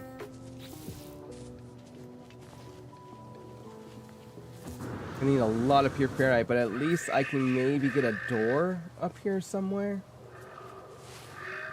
We can talk about getting a landing pad and everything later. Right now, I just kind of need a door up. We just get in and out. Maybe start some, what is it called? Do refiners. Where? Oh, I need batteries, actually. Like, is this all stuff that I... Yeah, it's all stuff that I have in here. I'll have to find a place to put the lockers, too.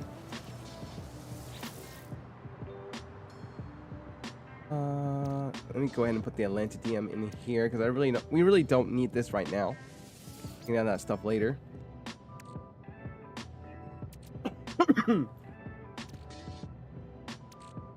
No, we can't even add those to the ship, because the ship also packed. But I do need this, though.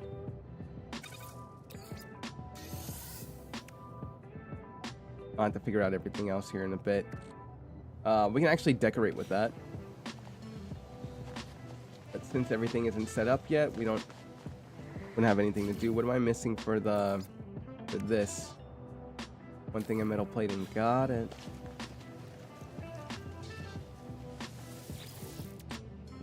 Metal plating.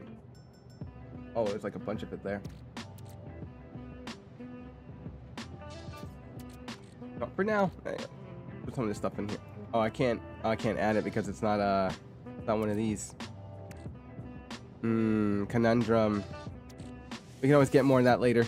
I think we're at the point where we're surviving without using the food buffs, but I would like to have the food buffs because we're gonna get that ingester here in a bit.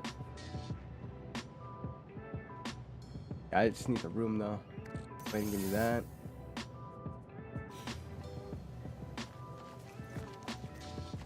Once we get the refiners going, then it should be pretty easy from here on out. Let's put them right there.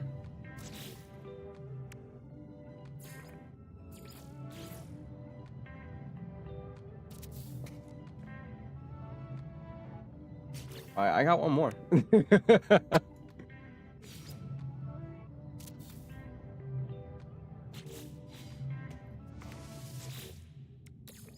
All that in. Things just go by just a bit faster. Yeah, Professor Cynical, what do you consider endgame? For No Man's Sky? Not endgame, I'm sorry, mid-game. What do you consider mid-game? I was asking Tins Arcade the same question. He felt it was more along the lines of reaching all three of the primary missions, which was the Atlas Path, the Space Anomaly, and what you call it, Alone Amidst the Stars. If you had all those three, then he said, yeah, that would be mid-game. For me, on the other hand, mid-game would be reaching Apollo, getting access to the Space Anomaly, being able to purchase the very next step of your stage in No Man's Sky, where the grinding is a little less tedious. You're able to get more out of it as long as you're able to get the resources you need. Oh, snap. Since when did we get Derudium? No, I need to... There you are.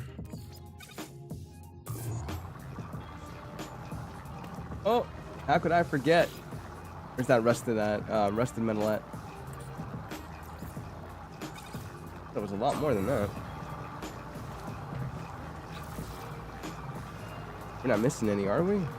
No, we're not missing anything.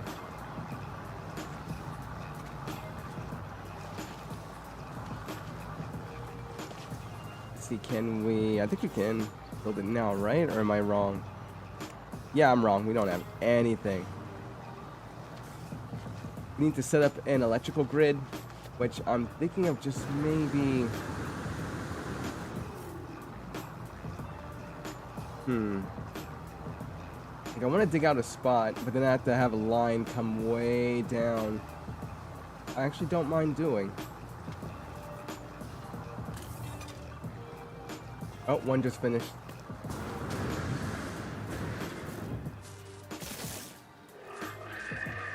because they're like high up on the hill. Maybe placing them, I was gonna say place them here, but I'm like, I don't think that's a good idea.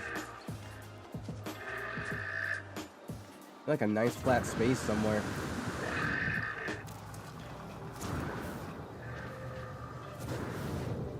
Come on. Every time. I would say this spot wouldn't be a nice place to put the grid, but it's just a little further away than I would like.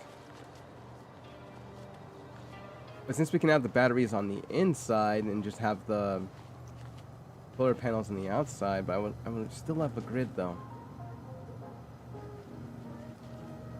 Just setting it up, that's the problem. We could probably use like wood to put down for flooring and then just, well, I guess that's gonna be the spot.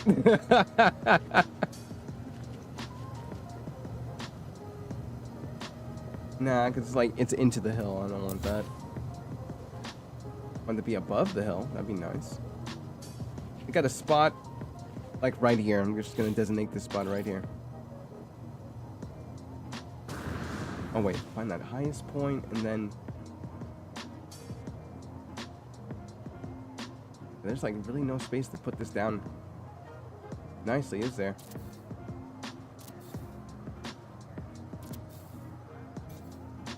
No way. I'm like, we're out of carbon already? Where's a tree I don't mind taking down? That doesn't mess with the scenery.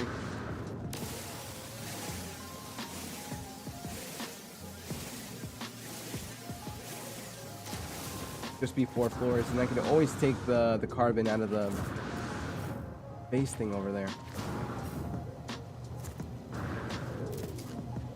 For some reason, I feel like we don't necessarily need to make a base, but we kind of do.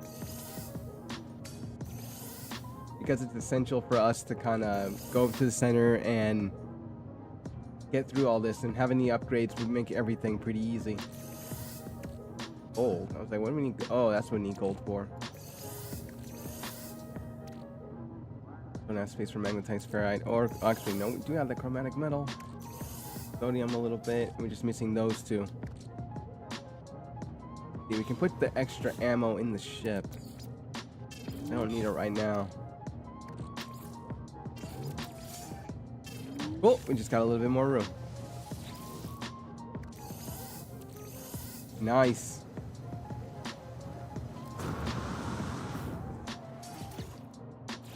And then that last timber floor. We only needed 4 of these last time. So we'll set up the 4 and maybe we can expand next time. We'll put the batteries maybe on the side, clumped up over here. Which will then connect all the way to that part of the base starting out.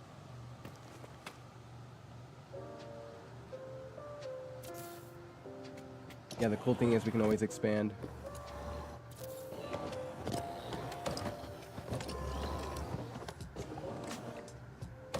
There we go. I want to get it like on that perfect line.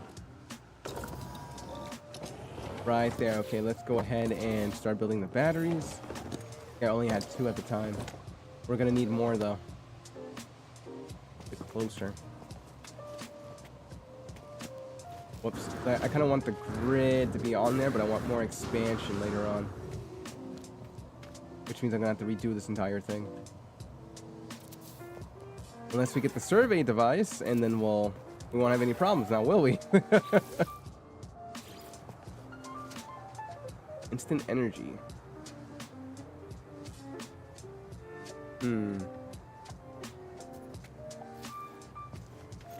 No, because it's still the same thing's still gonna happen. So might as well just do it like that for now.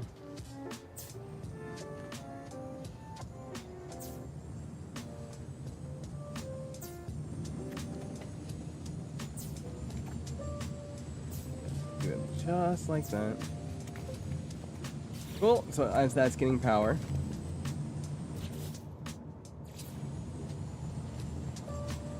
Just run this through the ground. We're not really gonna see it. I just need to have it close enough for me to kind of see where it, oh yeah, we're gonna definitely see that through the ground.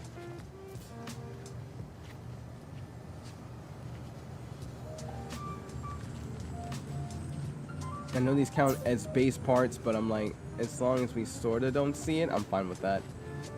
even though there's like a mechanism, not mechanism, a module that kind of lets you turn it on so you can't see the wiring and it's not that messy.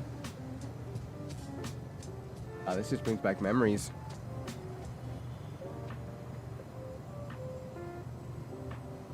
Martin, what's going on? Welcome to the stream. 07, happy Sunday. What's going on? Just started No Man's Sky a week ago and found your channel as I was looking up tutorials. You turned out to be my favorite creator, likable and helpful. Keep it up. 07, thank you so much, Martin. That's what's up. I aim to please.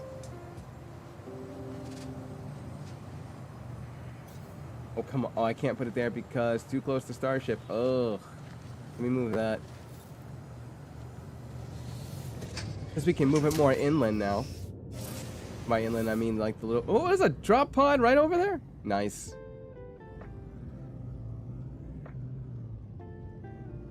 Easy. Easy. I can't wait to put a landing pad here.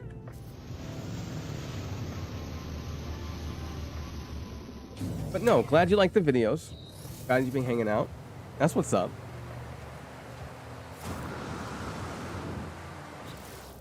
But man, this the walkthrough, it's been a bit. I think it's the most ambitious I've ever been for a video No Man's not a video, a series in No Man's Sky. I want to start expanding it out to RPGs in the future, stuff I like to play. Like I was saying at the beginning of the stream, there are games like Tunic, like Blasphemous, like Cyberpunk, like High on Life, games like that I really enjoy playing.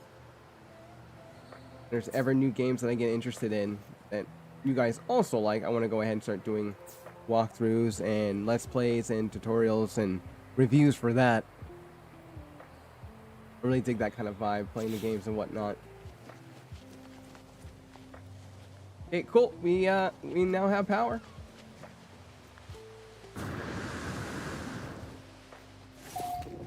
Those two are there. We're gonna put the portal right over there. Yeah, taking a short break after playing the whole Sunday so far. That's what's up.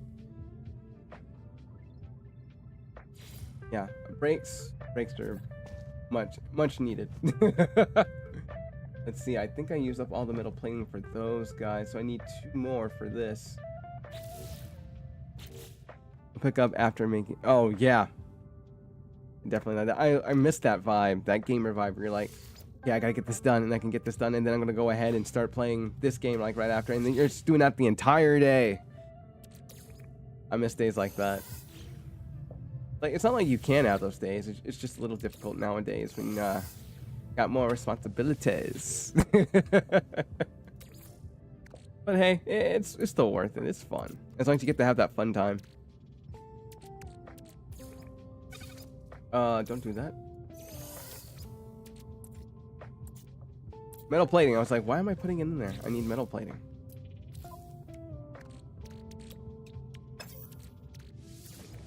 There we go. And we now have our portal. It doesn't need a connection to it because it's going to be connected there. All right, all of that is set up and we need to be expanding, I think, that way. Which I believe we can do now a little bit. We'll have our first 2 up and then make another room. Not as glamorous as the other one. We can put in the glass and everything, but we can slowly change that out. Let's make a 3rd one. And then put that in. Like, there is no amount of platform that can save that. Well, I guess that. Oh, I'm out of pure ferrite again.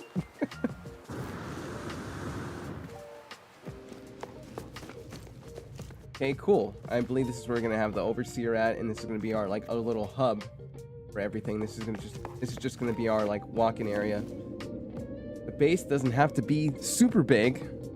I just want to build it enough so that way I have enough to work with. I just like having single rooms for everyone and everything. Build it as big as you want it to be. Okay, begin to rebuild base.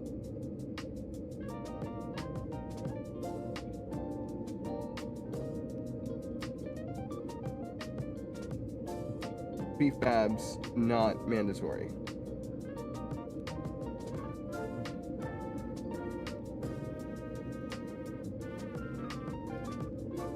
You can have it as like a stone castle. You can do whatever you want. For me, I feel like because you necessarily have to earn this, you only get like a little bit of the stuff for free.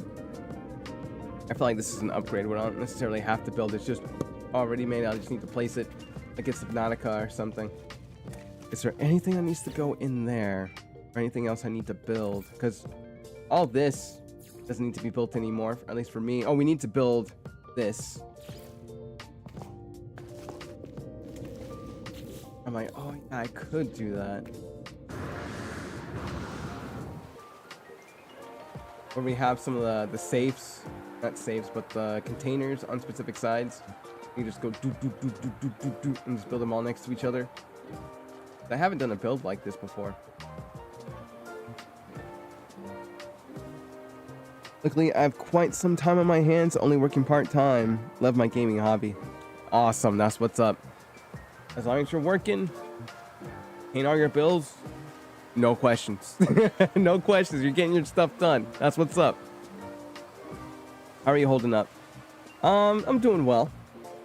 I'm trying to get things situated in my life because of a tragedy that happened. Slowly working my way back up, but I'm still having a little bit of issues here and there. So, trying to fix myself up. Still trying to stay happy, be cool. Nothing too bad. Work's good. Here's good. Can't complain.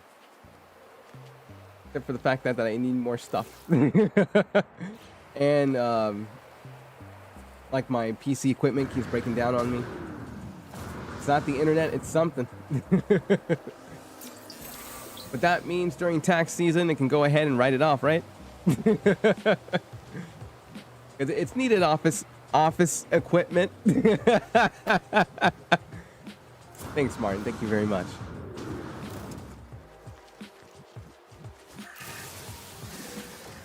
But man, yeah, I guess it would count as office equipment, even though it's like the flight stick controller I just got. Wait, did I get it last year or did I get it this year?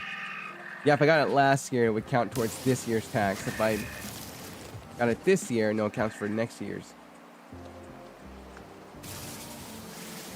But other than that, yeah. Happy as a clam.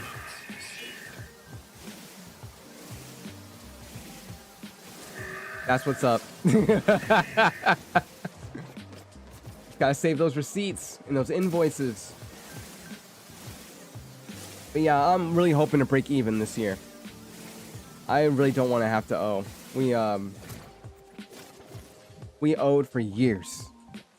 Ever since the pandemic. And then all of a sudden, we got it paid off. I was so happy about that. And like, now we can go ahead and start saving money again. But since I went ahead and got monetized on YouTube, treating it as a business and whatnot, I have to sit here and think about, okay, what can I spend every year to make sure that we don't necessarily have to owe on taxes every year. Now, generally, I can go ahead and do this quarterly and just kind of get it knocked out of the way so that way we don't have to owe anything, or I can just wait until 1 year, have all the invoices ready, go to the tax preparer and be like, hey, this is all the stuff I've spent on this year. Maybe there'll be a profit, maybe there won't be. I'll have to look at it when everything's said and done, but I didn't make a lot last year. I'm gonna have to go ahead and see on YouTube. I think it was only $122, but this year, on the other hand, oh yeah, this year I made more. So I'm gonna have to watch out and make sure that can be paid off. What else do we need for the base? What else did I have in here other than the locker? I'm like being really iffy on the lockers. What do you mean it's missing components? Oh, magnetized ferrite. I need about 3 of it. And we need a ramp. Or a short-range teleporter, one of the two. And I'm like, why are you green? Oh, because they're ready. Well, let's go ahead and give me about 3 pure ferrite or three magnetized ferrite? There you go. Oh, we have a geode? No way. Nice. Nice. And I'm out of pure ferrite, right? No, actually I'm not. Watch, it's gonna take like, what, 2 seconds for 3? Not even. Nice. Let me see. Yeah, that's right. We're gonna have this out here. I'm probably just gonna do a little T where one goes out. Oh, actually, no. We're gonna have to lower one spot down to have the mechanic somewhere. We can just have the mechanic there because I want to have like a whole little like garage thing going on. Then maybe have like a ramp coming down for the exocraft to go into and whatnot. Probably not the best planet to go take a exocraft out on, but that is what it is. I still like it. It's home. Also freelancing a little and want to ramp it up. As a former artist, I really enjoy the security my day job gives me, but looking to get some returns on taxes slowly. Yes, that's what it's all about, right? Even out or get some money back. That's what I'm saying. But wait, why can't I build another one of those platforms if I have... Oh, I was about to say. There we go. Now that looks good. I just need to expand out that way, and then straight, but... Wow, that's going to be a lot of platforms coming up just for a farm. But I'm like, that's okay. You can always have the farm actually come out this way, have the overseer, I guess, in here, and then have the mechanic in another spot. Now that I'm thinking about it, I'm like, maybe instead of building outward this way, let's maybe build this way, since now we have the height.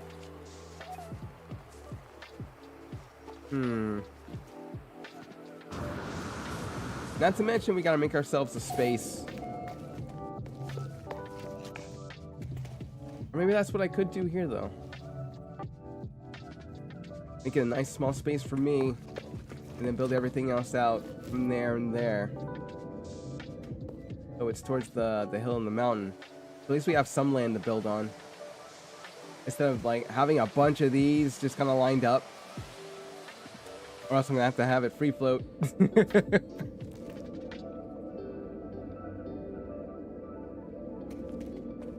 What do you do for freelancing, Martin?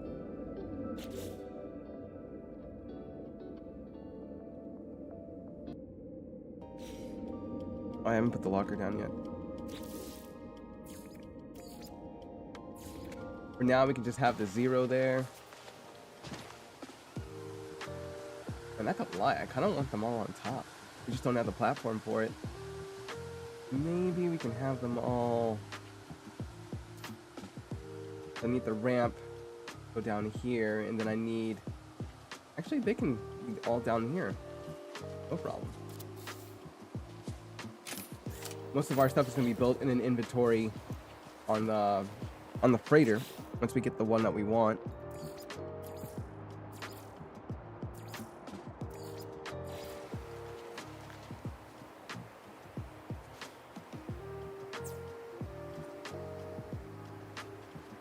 Come all the way out again. We will be getting that module that kind of helps us with our little build issue. At least with the wiring. Awesome, all the stuff we put in there should be in there. It is. So what? Now I can go ahead and start putting things in here. I wish they had like an option for the space starship. So you could click on it and then start putting stuff in the storage container too. No, I think we're pretty good on everything in there. What's in the starship? Are we close enough? Yeah, we are. Well, give me that. Oh! Nice. I don't actually... Never mind. Never mind. It's the other way around. So when you're outside, you can actually store it in there. From here. Good. Good. I would have wanted the other way around, but hey, this works even better, right? Pirate transponders, I need to see the Mercenaries Guild in order to turn those in. I still don't know what you do with those. Temporary frigate upgrade. Go ahead and put those in there because we can always get them back out when we're on the freighter and then these are built. I need a nutrient processor. I don't have the blueprints for that yet.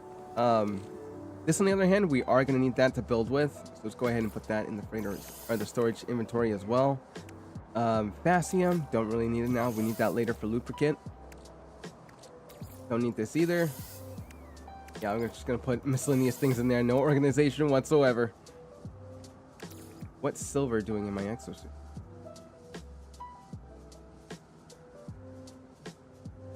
Yeah, put it in there. Oh, that's why it's in there, because it's in the ship. I always had that in the ship. Gold, we can go ahead and take and put in the exosuit. In case I want to build some more solar panels. Oh yeah, that can go in as well. We can sell that here pretty soon. There it is. What I was looking for. Upgrades, on the other hand, I think that one's for a positron module. The other one is for a scatter blaster. Yeah. The shotguns of No Man's Sky. Let's see. I was a stage performer, musical theater, and freelance pianist. That's what's up. I got burned out, too sensitive, and now I do sound effects and composition for video games so far in a very small scale. That's what's up. Do we... Oh. We're having an elemental event. Actually, I can't even use my jetpack. What's going on here? That doesn't necessarily tell me what's going on, though. Clouds of Haunted Green.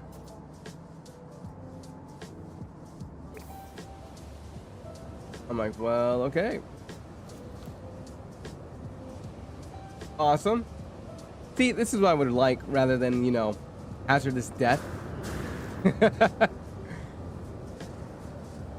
Like, kind of in the way. A little bit. Let's go back to storing this stuff. I don't need that just yet. That can stay there. That can stay there. Food can go in there too. I think we're good. Go ahead and transport that back over. I believe we're solid. We're good. Alright, let's see what else we need to build. Oh, I need to build a base computer. Not a base computer, but a... okay, I was liking this. Now I don't like it anymore.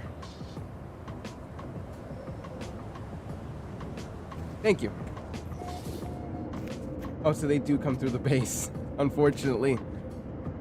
Man, our freighter is on my list next. Probably just one jump away. Oh, man, if you're on your 4th jump, make sure you have a restore point save at a space station or on a planet that you can portal out to. Very important. You want to have that that variety in what freighter you want to choose. In hindsight, though, the first one doesn't really matter unless you're in love with it. Then the second one you just rescue, and it's the third one that's going to count, because that gives you the capital ships. We're talking about Vernators, Sentinels, and pirate capital ships. That's where it's at. I don't like the one I have. It's a classic freighter. This thing is only temporary. I mean, it looks okay because it's like, it's big and it's long, and I'm like, this isn't what I want though.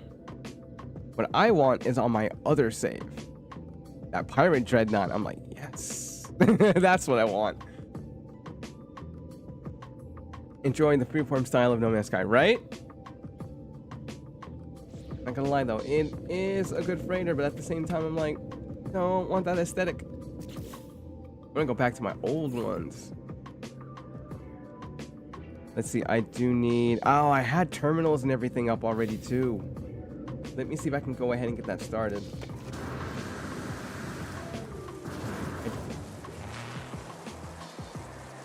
Oh!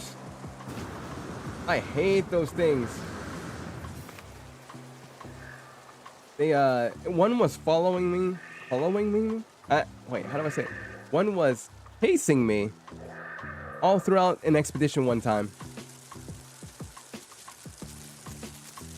And it would not leave me alone. So because it can go through the base, I don't trust it at all. Maybe we should build out this way.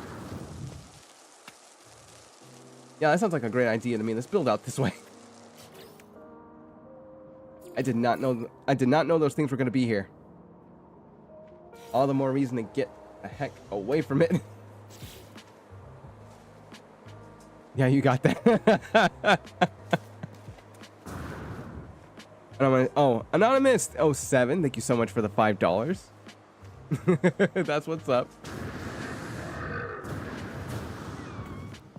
Easy, easy. There we go.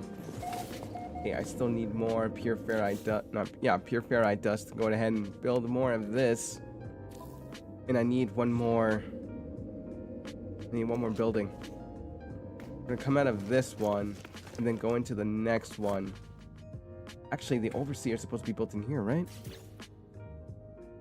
We'll just have it open up in a specific way. I think it's this one. Nope, it's the other one. That one. Construction terminal. You set it up right there.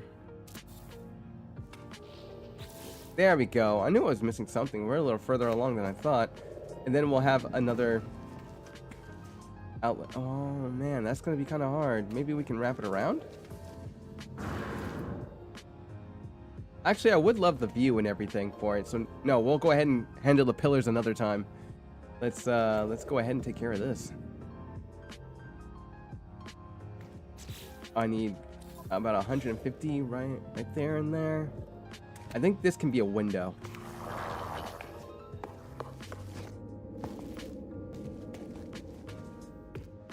Can we go back up to the space anomaly? Yes, we can. I need that ramp. Yeah, the dreadnoughts are awesome. Oh, I always have like a hard choice between the Vernator and the Pirate Dreadnought. Pirate Dreadnought's cool because of its size and the fact that it has those trenches that you can run. But on the other hand, the Vernator looks just like a Star Destroyer from Star Wars. Can't get over that. And when they're tier 3, they're really nice. Tier 1's okay. Tier 2 is pretty cool. But tier 3, oh, you know you spend a lot of money on that.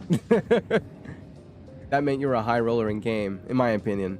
Because those ships, they cost 100 million at times, depending on which class you get.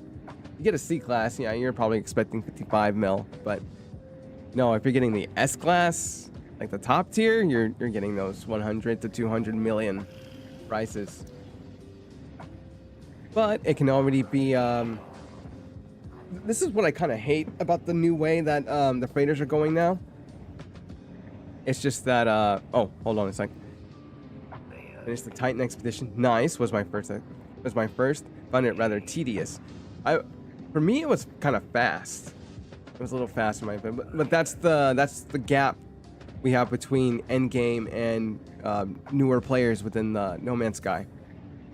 It seems tedious at first, but when you get to know the game a little bit more, you get to know your way around the upgrades, what you call it, the things you can craft in order for you to make things a little bit easier, how you work your way around resources, then it becomes really easy. When did you start playing? I started playing No Man's Sky in was it 2020? I think it was 2019 or 2020. No, 2019. I just picked it up. I had No Man's Sky in one hand. Yeah, there we go. There's the camera. One hand, and then Elite Dangerous in another. Elite Dangerous and No Man's Sky. So I went ahead and I bought both at GameStop, and I played Elite Dangerous first. Because I was like, I'll wait on No Man's Sky. I don't know what people are saying about it. Some people say good things, some people say bad things. But Elite Dangerous, I was like, I want to go ahead and fly a ship. So I went ahead and started flying backwards. I flew backwards, man. To the point where I was like, why am I flying backwards? Why can't I fly forward? Like strafing up, down, left and right, and then forward and back. Forward and back I had the most trouble with until I understood how it worked on controller. Then pretty soon I ended up getting a flight stick, T-Flight 4 HOTAS for PlayStation. Had a great time with it, learned how to fly with it. It was great. About a year or two after that, got a little tired with Elite Dangerous and then picked No Man's Sky up. For like the first time, went ahead and popped it out of the case and started playing it. And then after that, it was just, no, it was a year I was playing Elite Dangerous. Not 2 years. It was like, ooh, 2 years? No, no, no. It's only been a year. Went ahead and picked it up. Never looked back. Always started playing it up until it was getting to the point where it was repetitive a good portion of the time, and then I just stopped playing. And then picked it back up again, I think in 2021 or 2022. And then started playing it for 3 years on the channel. So, no, it's been fun. Did my first expedition, I think, in Frontiers. Fell in love with it, and then just rode with it. Building, I learned building, industry, how to make money in game from new beginner to player to end game. What was going to be like the new commodity. When they shut down Indium as like the highest commodity, not highest commodity, as the best moneymaker in the game, I was kind of sad. So I had to like go into actual industry to make and craft things that would then get me that money. But it wasn't as good as Indium. Yeah, I was kind of bored with the RPGs that I say I do love to play. I got bored of those, so I wanted to try space games for the first time, but I really didn't know what to try and how to get into that genre. So it was Elite Dangerous, No Man's Sky that got me in there, got me hooked, and then Star Citizen came into play. So I tend to bounce around all three. I haven't played Star Citizen since 3.15. It's been a bit because my flight stick doesn't work anymore. This old thing over here. Let me grab it. Ah, yeah, this thing right here. This thing it's worn out. It's old. I can't fly with it anymore. It has so much of a dead zone that I can't keep it anymore. So as soon as the throttle gets here, the Omni throttle so I can get it out of the box. So I just bought these.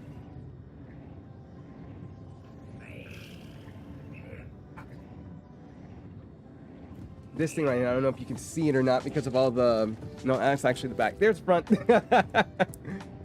There's the base and the stick itself. I'm gonna be building this here pretty soon. Like, ooh, I should probably do an unboxing video. But if one gets here, I'm gonna be building them both. Getting ready to jump back into the whole Star Citizen vibe. Maybe Elite Dangerous, or find some other games that deal with a stick and throttle or HOTAS. Especially what is it? It's Space, not Space Trash Scavenger. That's a different game. Oh man, it's a VR game, and it's pretty cool. It's like Space something. Let me look it up. What is it called? I made a review on it and everything. It is... Let me look at my library.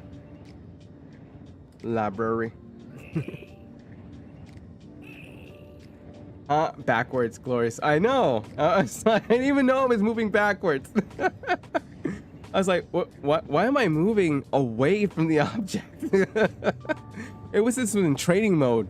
It wasn't in like the actual game. It's just in training mode. Thank God. Because the station in Elite Dangerous, if you keep like ramming into the walls and everything, it will shoot at you and destroy your ship. I'm like, oh my God. It's that bad. The security is super tight. I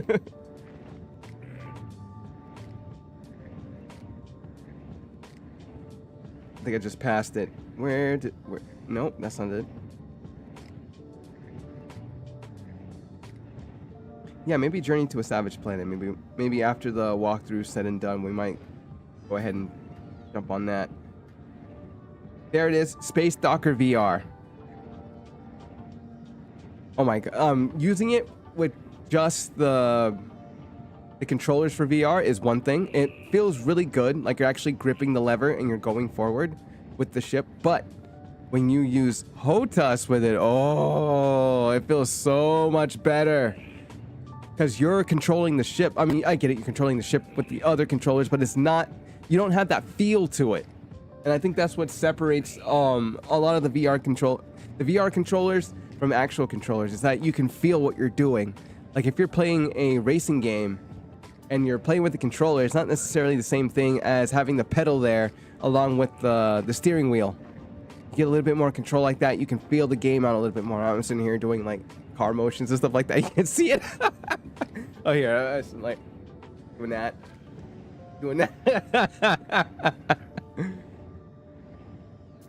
Looking forward to that, yeah, unboxing vid. Why not? Like, yeah. I'm gonna write that down on the board.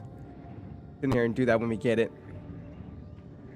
I have to watch some videos though to see how it's done. Like, I want to do something like maybe not a little cinematic, but you know, something that's gonna tie in with what we're doing with, like, if only Hello Games would have No Man's Sky for HOTAS, I would be like, yes, thank you, and then I would have like that tied in with that.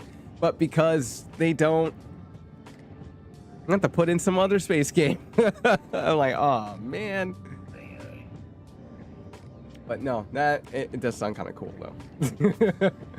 But okay, what were we thinking here? We were thinking about a ramp because I actually need that. And then do we need anything else? I say no. No, we're not going to need anything else for now. Would actually love a nutrient processor though. But again, we're going to get that for free. And I'm kind of wondering if we're already heading towards the purge, what else is next? Oh, progress towards the space anomaly. Oh, we already... What? Wait, hold on a sec. Reset the simulation, purchase technology blueprints or new base. Oh! Abort the anomaly. Undertake missions with other travelers from the Nexus or exchange discoveries. And oh, we're done with the space anomaly. That's it. I don't know what else it would want us to do other than that. I think we're done with that. It's just the Atlas path we have to look forward to next. Because we need to go to each one, collect the seeds, and then after that, the last bit will be us going from system to system to system to system, getting the 16 glyphs. So we have to jump 16 times, unfortunately. Ninja07, what's going on? Welcome to the stream. Happy Sunday. What's going on? What's up with you? Well, how's it going? Never played VR, but as you say, it must be amazing with the wheel instinct. Oh my god, yes. Yes, I will 100% back it and 150% back it if you can get the haptic vest. Because I can only imagine how it feels. I don't have one yet. Like, when I get the money, though, YouTube expenses will go to that. Just save up for it. But man, that's what's up. Just going through this walkthrough, trying to see what we can do in terms of progressing our way to the Galactic Center. I guess we're doing what it's wanting us to do. All we need to do is go back to base and start building what we need to build. Yeah. No, I hope you guys are enjoying your Sunday so far. Love the icon, Ninja. Trying to get all legendary fish. That's what's up. The whatchamacallit. I think you get them all on the gas giant, right? Or are they just all over the place? I never really figured that out. Oh, let's go ahead and go back to base. Because we no longer have to just be dropped off in the middle of nowhere with no portal. We now have a portal there, which is great. We now have the ramp to put down, so I can slowly put those down so we have to keep flying up and down. Or what I should do is take out the ramp and then eventually get a short-range teleporter to put in there. Get rid of the door. I believe you also get a... whatchamacallit, from the appearance modifier. There is an achievement you get when you get all the legendary fish. And you get that special sea helmet. where it has like, I think, a little fish inside or something like that. It's an aqua helmet. And as long as you let a legendary fish go, then the water guardian appears and you defeat the water guardian and you get another helmet on top of that. So all the fish you catch, and you need about 60 fish to catch. And then I think I think you need to let some go. Forgot how many. And then you also get another helmet on top of that. So there's like 5 helmets you can get from those achievements as long as you do them. You can find them in the appearance modifier, like I said, under titles. Once you look at the titles, it tells you somewhat how to go ahead and get those achievements. Yeah, I want the helmet. That's what's up. Yeah, tax deductible gear, haptic vest incoming. Exactly. Yeah, on a grind. Oh my god, yeah. Speaking of grinding, I recently had a viewer tell me to get little tricks here and there into the walkthrough that helps players not be able to grind so much, because there's players out there who want to play the game, but they also don't want to grind. And the only solution I can have to it, other than just glitching, since another portion of this has stepped into the game, and you would go to options, you would go to difficulty, and you would scroll all the way down to crafting and settings. Skill usage free, crafting free, purchase is free, goods available abundant. Other than that, yeah, all of this right here will solve all of those problems. You never have to grind again. You just buy, build, buy, build, buy, build. Pretty much. Like right there, that fixes it in a nutshell. You just need to have your difficulty on custom. But for those of you who like to grind, like to play the game vanilla as is, or maybe with mods and something else, I think that would be the way to go. Play custom. It's just that glitching doesn't really have a place in No Man's Sky anymore, as far as I can see, except for building. Glitch building is still a thing, but putting the like having the refiner in there, and you build the refiner, and then you build it, which is a duplication glitch. Obviously, I can't make one right now. I don't have any metal plating, but you would build it on top of this, have the item in there, keep building, and then slowly delete each one at a time, and it gives you a stack every time when you have those resources. So in the beginning, it's like, well, how do you do that? If you're not going to do it that way, you can always change the difficulty to custom, and then you're free to play the game however you want. If you have everything for free, right? When you don't have to spend. Then it just accumulates over time of what you get. I'll have to do that one day. Mostly people call that creative, because in the past, that has always been creative mode. As long as you have everything for free and build it for free, it's creative. But with creative mode, I don't necessarily think anything attacks you in game. Last time I played, but it was like years ago. Let me know down in the comments if I'm wrong about that. What are we doing? I'm supposed to be making pure ferrite. Build some of the bridges we need for some of the other locations. I have 2 more terminals to build. There's a lot of things we still need to get done.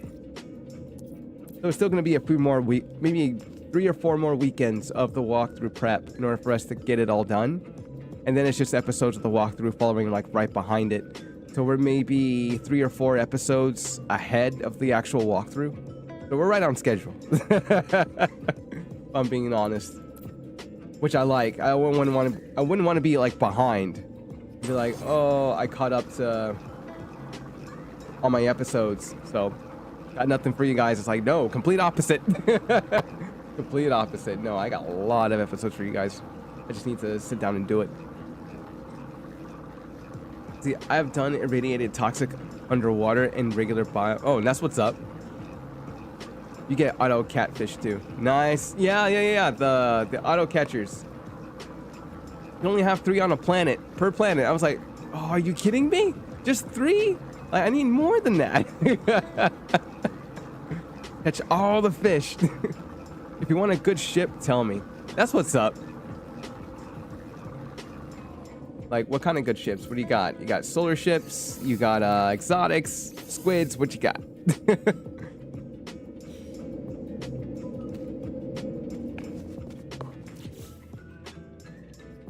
Let's see, let's go ahead and put that bridge in. Oh, it needs pure ferrite too, oh my god.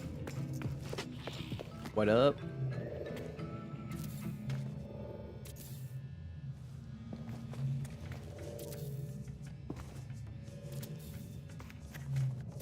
Okay, let's focus on. Oh, I'm out.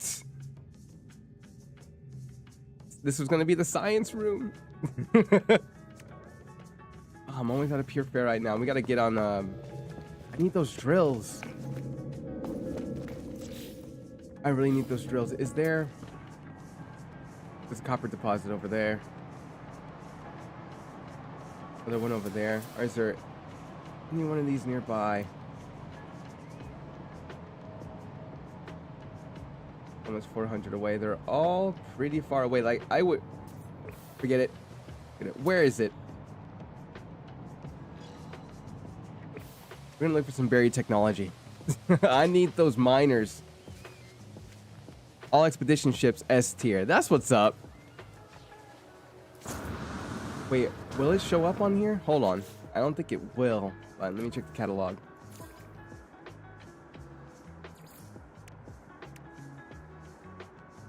Yeah, they're all expedition ships. I think I'm covered. But no, highly appreciate it. I remember one time I didn't have a golden vector. Didn't care about it up until I was able to get one. And I was like, oh, okay. I guess I really needed it. The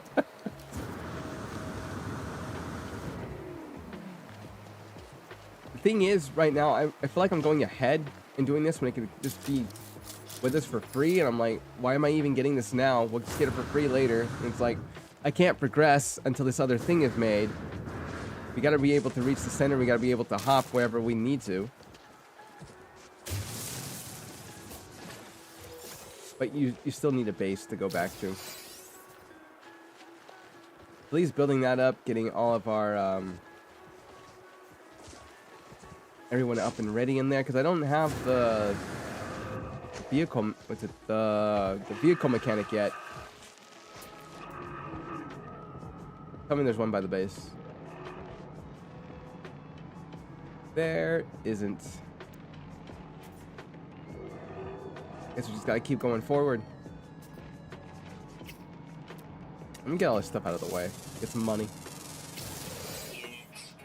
Yeah, so much better with the scanner you have rather than this lonely thing. You should really think about upgrading that too. Oh, there's one right there. Easy, easy, go, go, go, go. See where? There we go. That was my last one. Made it all the way towards the end game with just 10 of those. That's pretty much all you need. Depends on how you go about upgrading yourself, and that may be something to kind of tinker within the walkthrough with. Right now, all we're talking about is building and getting upgrades, and I think that's a crucial part to stop and make a whole episode out of it in the walkthrough. But again, that puts in a lot of tedious grinding. You have to grab things like this in order to get it, and like, how do you get it for free? Duping it is the easiest way, but then getting it for free is also the easiest way.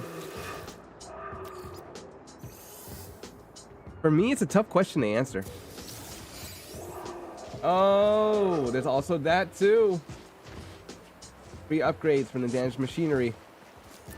It may not be the best, but at least you get something. Sometimes you'll get an S-Class.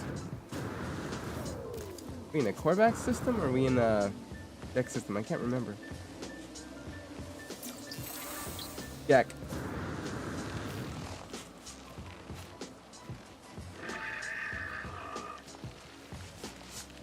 Whoop. Yeah, no flat areas whatsoever. It's so mountainous here. So folks out the other side, I'm gonna be okay. Good. About the same, man.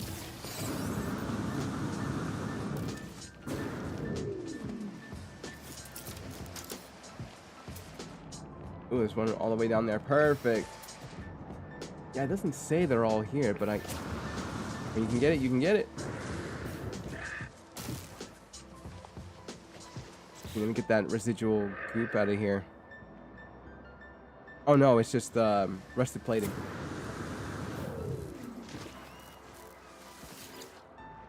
Please be another upgrade.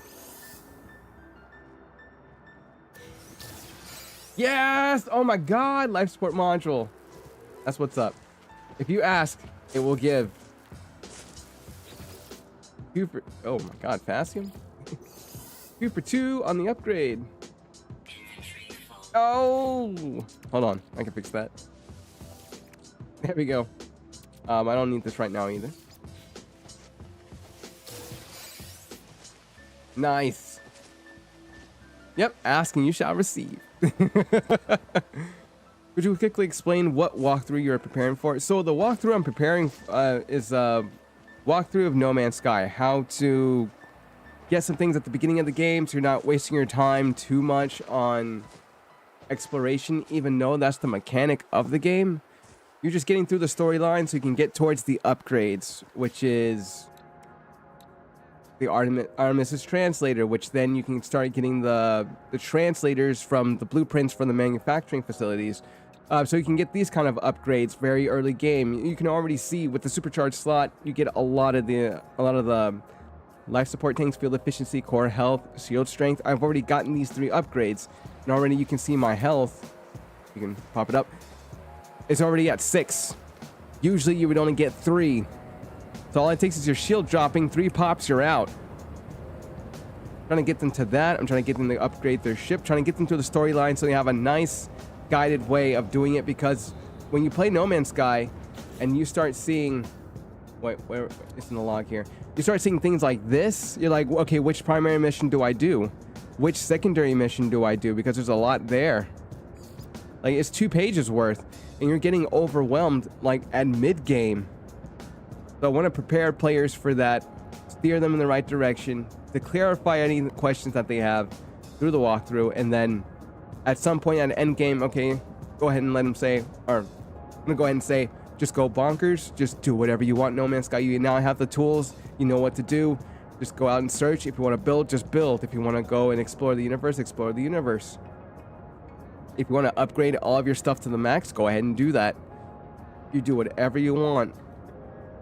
We already have Dreams of the Deep, which is already a side mission when we're still doing the primary mission. That's confusing.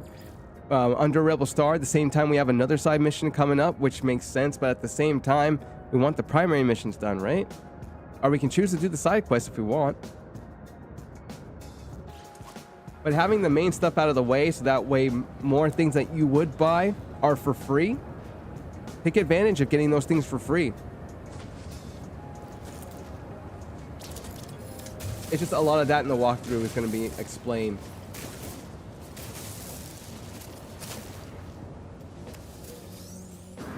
Right now, it's just base building, which is a nice little fundamental to the game. Yeah, you're going to have to grind for all the stuff you get, but we need to progress further in the storyline in order to get that industry stuff for free.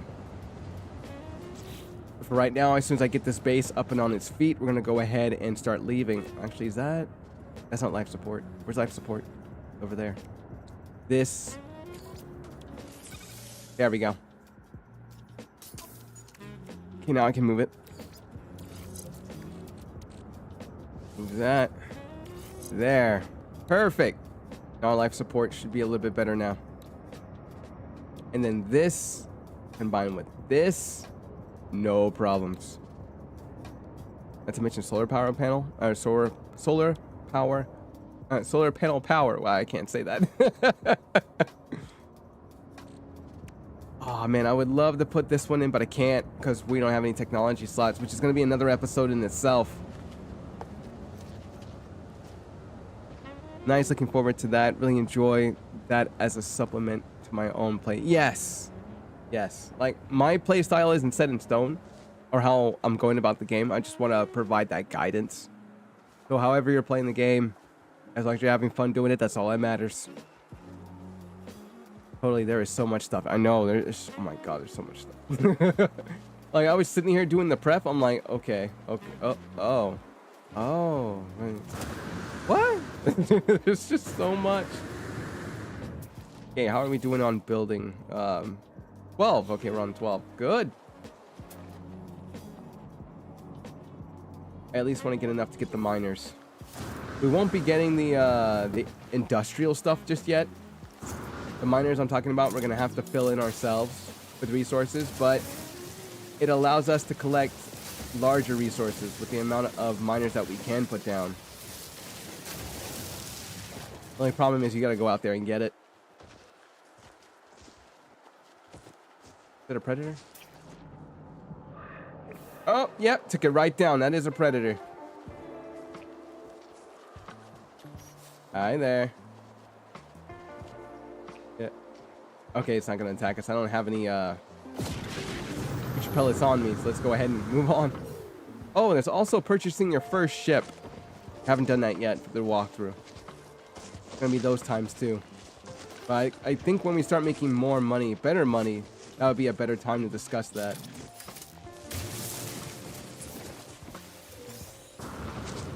You could just go ahead and take stuff from the pirate system and sell it in legal systems. That'll also make you a ton of units, but we want an industry, not just a quick, not a quick supply and demand. We want something long term. Oh, so that's where sodium nitrate comes from.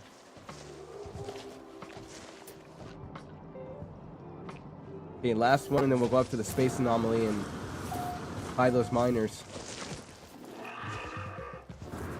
That was a horrible sentence.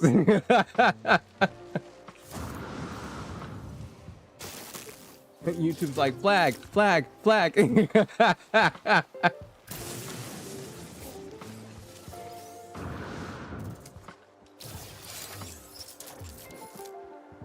Nah, why not? I'll close it.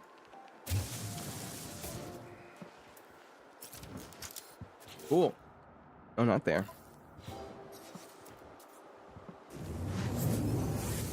I'm so glad they added that feature.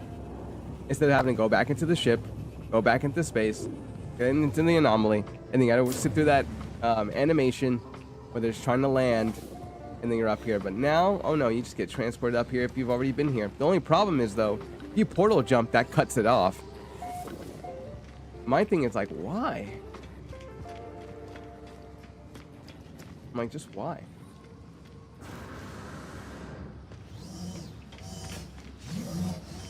I don't know, man, but as long as it's there for the time being, I'm happy with it. Wait, it's in here, right? Yeah, it should be. Okay, there's a portable miner, there's a refiner, there's that, there's the antimatter reactor, which comes in handy quite a bit. You just need to provide it with a bunch of resources, and it makes antimatter for you, which helps you make more antimatter for your warp cells. There you go. Livestock unit. I don't know if we're going to purchase that just yet because we get it for free. Just like, I don't know if we get that for free or not. I think we have to buy it. There it is right there. There's an oxygen harvester, autonomous mining unit, another atmosphere. Wait, hold on. That's oxygen. That's from the atmosphere. And then the automated traps. We're not really doing that right now. We're going to do that later, but we're going to purchase that.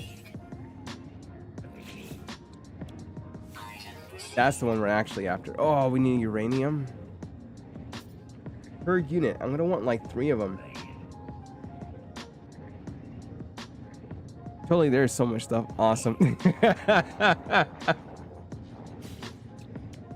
And then atmosphere harvester. That's going to give us all the gases that we need and stuff like that for, it's for something. It's for industry. I just want this because we need to start building. I have 19 left. It would be nice to have a landing pad there. Just saying. Ooh, the exo crabs. Oh, this one is good. I like this one. If you had like a base that was above land, but you have an underwater base, this would actually be pretty cool. Or just like a little dock, and this platform is there, and you would just have the Nautilon just sat there. Or sitting there, I should say. Really cool.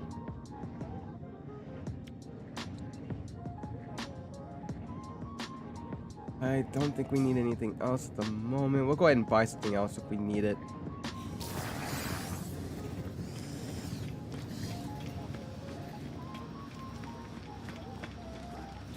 Can we build that seed? I'm just kind of curious. Need 100 pure ferrite, as usual.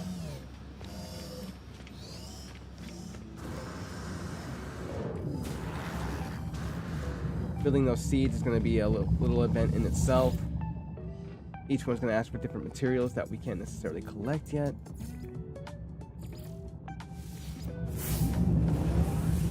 We do get the landing pad for free. Awesome.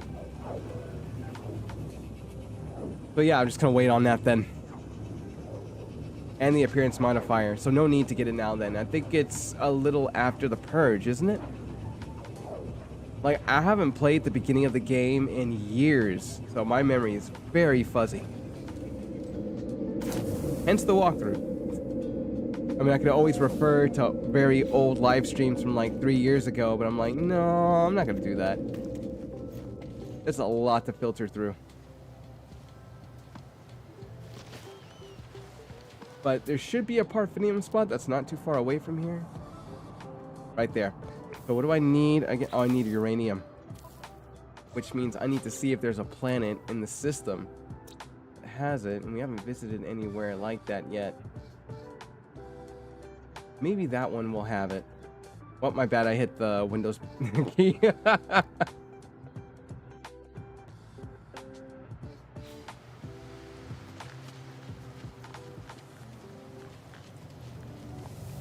Let's go ahead and buy that. Or not buy that. Let's go ahead and get the uranium. Then the question is whether or not we're going to make bases at other planets so we can portal there, pick it up, and then come back. I'm like, not yet. Not yet. We just want to get some of the basics first. What's this? Oh. Hold on. Let me get around this because I went ahead and said... begin rebuilding base prefabs, not mandatory. And then buy items from Space Anomaly.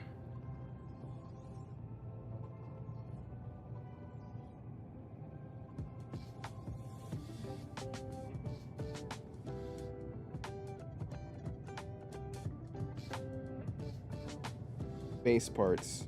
Oh, more base parts.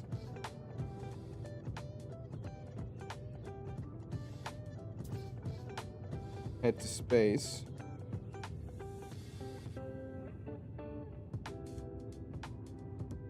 For next cutscene. It's not really a cutscene.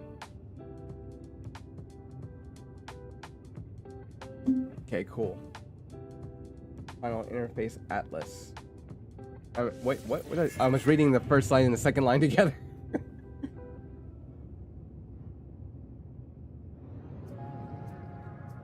Gotta test something really quick. If we're on the final interface and it's like, do you want to finish the Atlas path? I'm like, wait, what kind of base are you gonna build? I'm gonna build just something pretty standard. A bunch of prefabs with the Overseer, the Vehicle Mechanic, as well as the, what is it called? The Farmer. We're gonna build kind of a small farm here. The actual industrial farm I'm going to want to build on is going to have all the materials we need for it, which is going to be the cactus flesh and... Wait, is cactus flesh? Like something else too. I can't remember what it is. I'm like... Hold on. I got it. It's in my old notebook.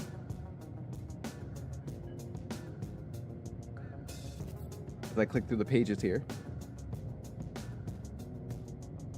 Oh, that's gonna come in handy later.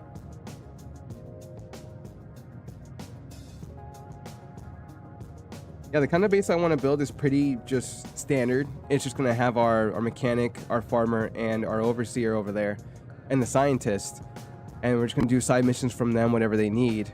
But yeah, the farm is gonna be small there. The scientist is gonna be in a room. They're all gonna be in rooms, and they're gonna have my space there. But pretty soon I'm gonna expand outside of that and have like an industry farm somewhere else, and then maybe like small little outposts where I can go ahead and start collecting the materials en masse. Let's see, where is it? like I'll have a base that's gonna make glass for me because I'm gonna have a whole bunch of frostwork there because the frostwork's gonna be actually no, I could have that anywhere as long as I can build frostwork at. Yeah, that actually sounds like a good idea. Doesn't necessarily it doesn't necessarily have to be there, but it can be because it looks good. But let me go ahead and land so I can go ahead and show you guys what I'm trying to do. Or something similar to it. I just want to see if this planet 1 has uranium, which is not showing me anything.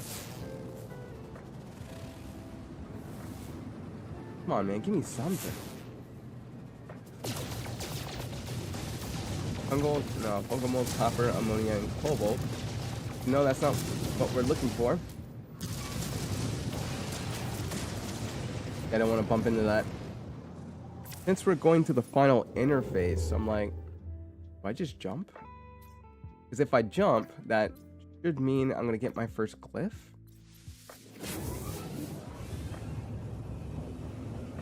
I don't know.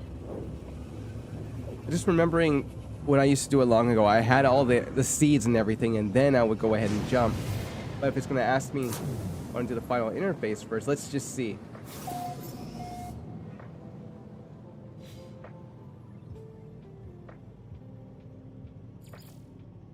Okay.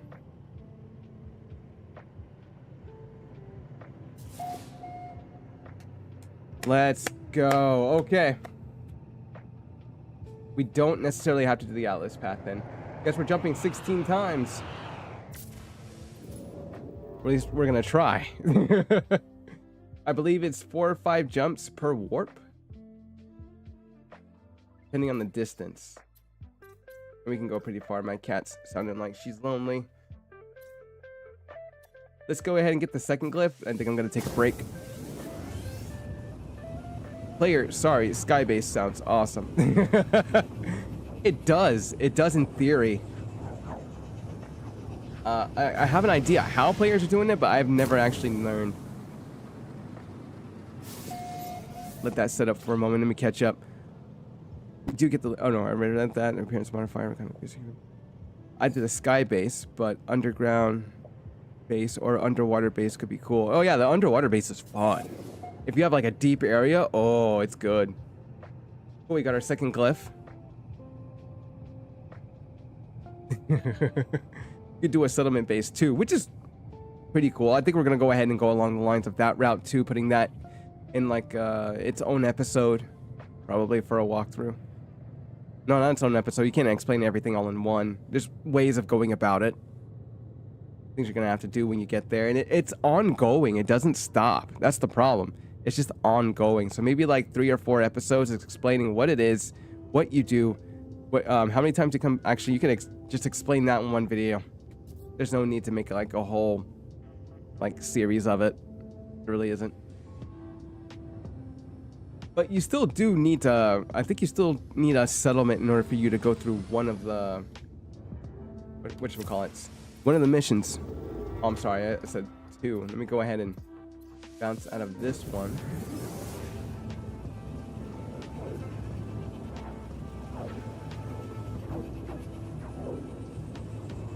Then I'll have to enter a space station. I want to get jumped by pirates.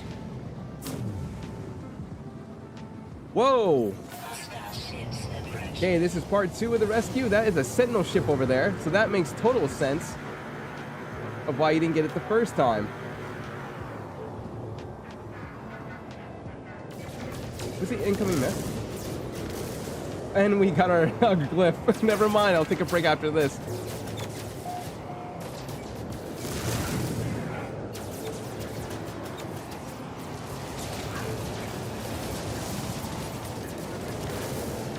Just get popped.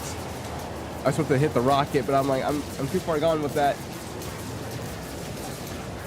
Where'd it go?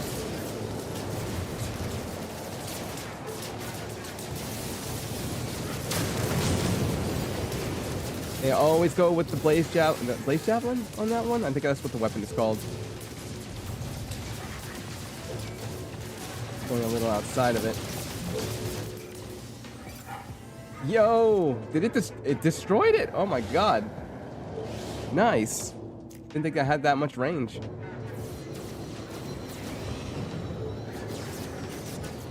Easy, easy.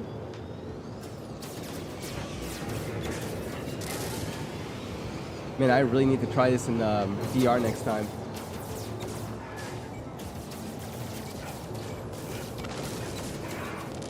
Man, stop going under me.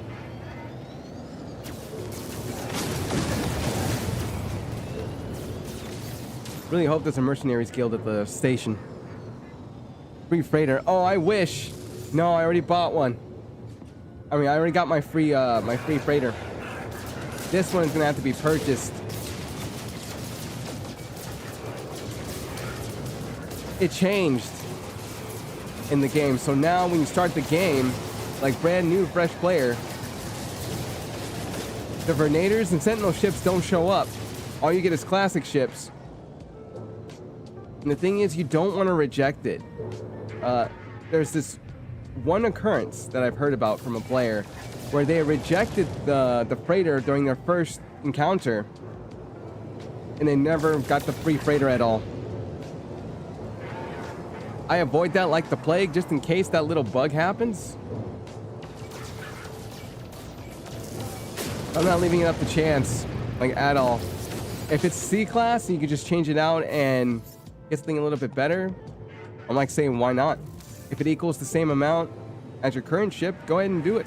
If it's S-class though, I'm never going to be able to purchase it. It's way out of my price range.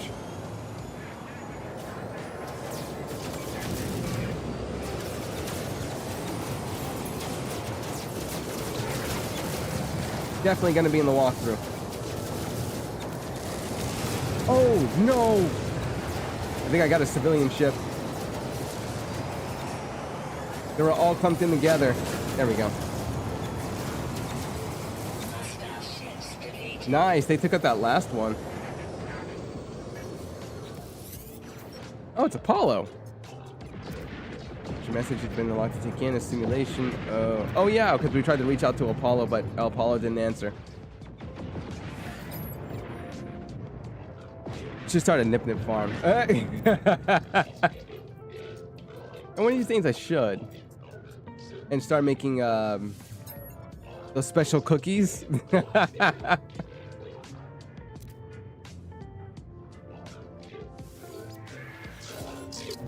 Yep, we're starting to say goodbye to everyone. That should be the captain of the ship. I'm coming. He's meowing like crazy. Oh, I was about to say, man, please not this one that's in front of me. No, it's the Sentinel one over here. It looks like a tier 1. Oh no, it looks tier 2. Does it? No, I'm gonna say tier 1. That's what I'm talking about, man. Okay, not worth it. Just sell it raw.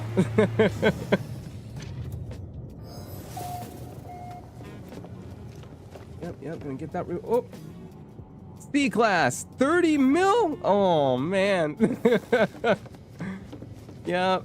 Oh, I'm not gonna be able to purchase this thing.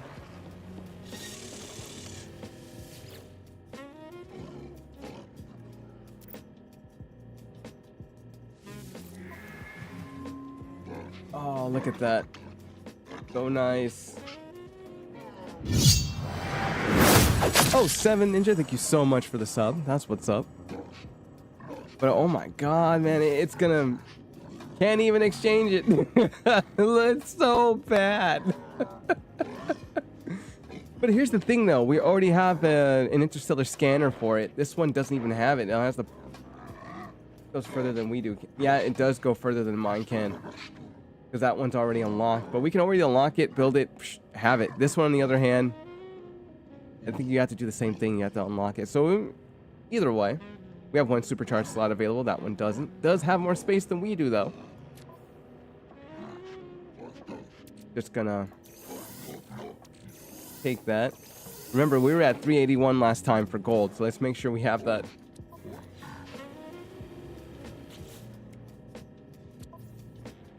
Okay, no, it took it back. It took it back. Let's go ahead and collect the payment. Oh, we got some standing on that. Wow, something's going on outside. Did we miss a pirate? Oh, actually, this would be a perfect place to go ahead and take a break at. I'll be right back, you guys. I gotta tend my cat, make sure she's not lonely. If you make a surrender, a pirate freighter, you can claim 7 mil. That's what's up. Oh, also, if you can get the 7 mil and then dip out and then dip back in, you can buy it because it'll give you 6 million units just for rescuing or just for the surrender. And you could do that 2 times. Hop back in, claim it the 3rd time. I'm like, oh, that's genius. Ninja, that's genius. You can claim the pirate freighter for free. Oh, wait, hold on. If you make surrender a pirate freighter, you can claim 7 mil. You can claim the pirate freighter for free. Oh, okay. You can still claim it for free? Oh, okay. That's still good news. I was like, maybe they changed it this time. I'm like, oh no, if they're still for free, that'd be awesome. But other than that, you guys, I will be right back. I'm gonna go ahead and see what's up with my cat. Probably should go somewhere else where the PPU sound's gone. Okay, cool. Be right back.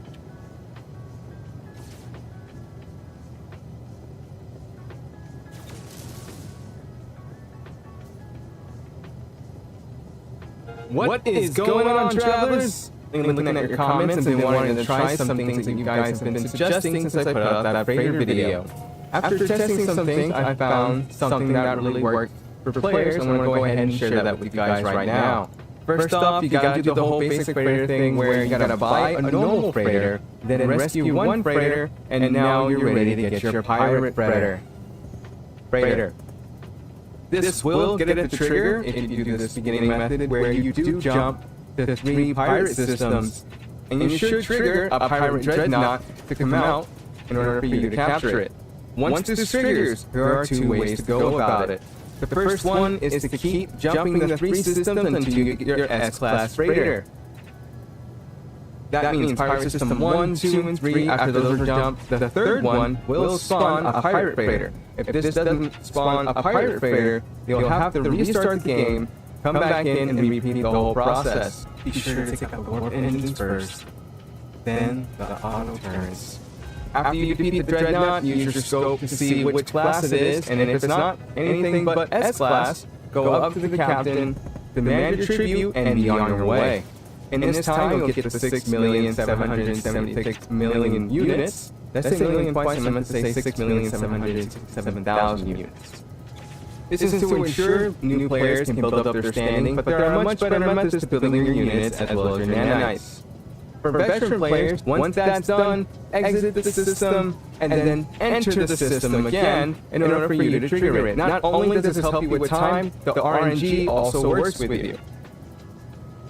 The Dreadnoughts will come out C-Class, and then sometimes another class, but you will eventually get your S-Class freighter. If you're not convinced that the Dreadnoughts are not RNG, check out the latest live stream I have about capturing pirate Dreadnoughts and go for 54 minutes and 10 seconds into the video to get that information.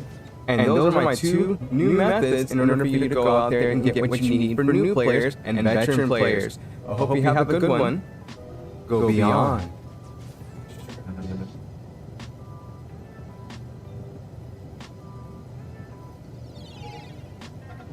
To keep on schedule with sleep, or at least try and schedule sleep. Whenever I have to stay up late doing stuff for YouTube or maybe stuff for school, I end up just sleeping in my car. Because I'll get to work maybe an hour and 15 minutes before I actually need to be there. And then it's still dark enough for me to be like, okay, I'll go ahead and just fall asleep. And then I just go to sleep. But I've been having nightmares every time I go to bed in a specific spot. In my car, in the front seat, and then there's another spot that's just pitch dark. You can't see anything. Like in the daytime, it's just a corner of a fence, and then just a, sorry, you can't see that. And then a corner of a fence, and then there's just nothing but, you know, gravel and leaves, stuff like that, and then there's just trees kind of above it. So if you were to see it in the dark, you'd never know. So I'm sleeping. I'm like, cool. I'm just gonna go to sleep, and I just can't fathom the thought of me just like, how do I want to explain it without sounding crazy? But when I wake up in the dream, I think I'm actually waking up in the car, and I step out of the car each time, and it's shocking. I can't tell the difference between me getting out of the car and still being in the car in the dream, unless I'm actually saying in my head, "Hey, you're still in the car. You need to wake up." And it's been haunting me a lot lately, especially this certain day where I saw a Jeep. I'm going to go from the beginning. I woke up in the car. It was dark. It was pitch dark. It's like I never went to sleep. And then I noticed there was a bit of like fire in that dark area I was talking about. And then you see this Jeep just come up from behind me, and I'm in a parked spot next to the facility at work. And it just zooms past me, goes straight into that spot where there's an opening of trees. It goes in, and I don't see it. It's just gone. And then it comes back up again and just keeps going. And I'm like, what is going on? What is over there?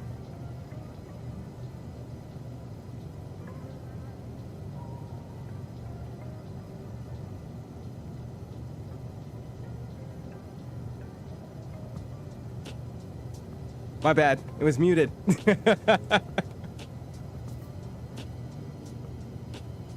Now you're muted. Nah. Not even. Wait, hold on. No, I see stuff going through the mic. We're good. Yeah, I was muted before. Now it's not muted anymore. Thank you.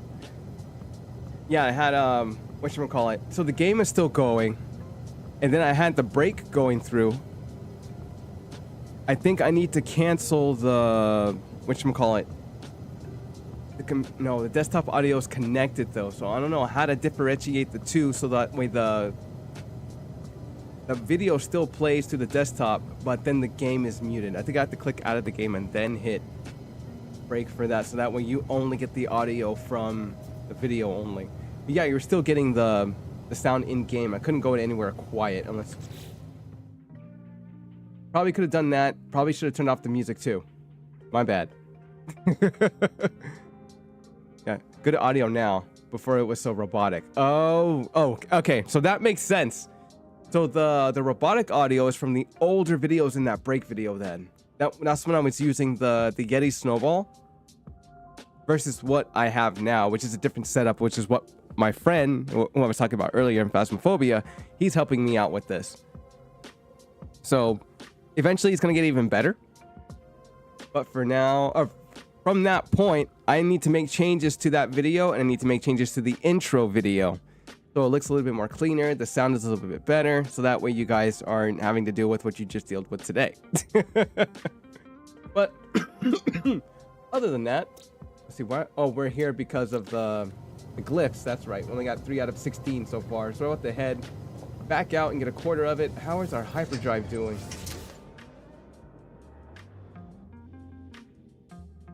Hyperdrive is just fine. We're at 31%. Ooh. Why I don't like flying out of these. Alright, let's go ahead and head up. That was our second encounter, which means that we've done the number 2 step, which is to rescue a freighter. Now, if we go to a pirate system, I just want to do this just for fun. Where is it? I thought I saw one. Or is it just a Viking eye that I saw? I thought I saw a skull. Just for funsies, I want to go ahead and see if we can get into a pirate system. And then after the 3 jumps, one will pop up. And then early game, boom! We have our pirate freighter. But I'm like, nah, I'm not gonna. Because we have to jump anyway. I'll go ahead and do that. But I don't think I'm gonna claim one. I think I'm just gonna run out on the fight. Because we're way, way underpowered for that. If you can get one. You can. Or something plop down and fall. Like, please tell me she's not playing with the humidifier.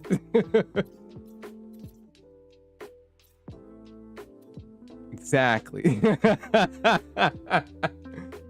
Right? But I don't see one anywhere near us.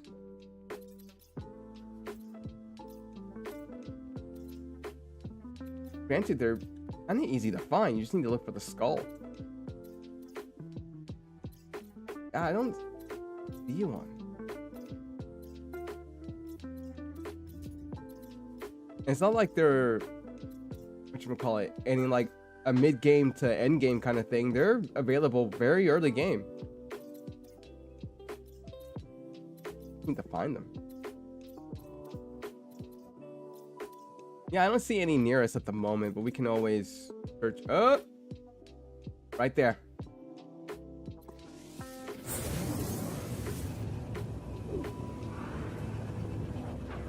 Audio was doubled. Oh, yeah. So, Martin, I have a problem with the audio. Oh, snap. Well, you don't have to wait too long. I hope this works, because if we don't, that means we die here.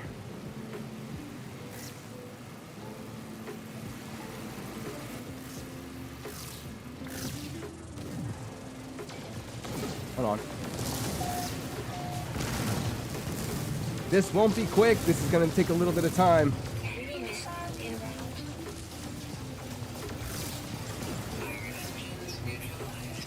Cool. Let's go up top. Now, a lot of people do the trench run. I don't do that. I just go ahead and take these guys out. Halfway. Cool. Don't even have to sit here and... Oh, I got hit. Okay, hold on, get our bearings here. My bad, I missed. How do you miss?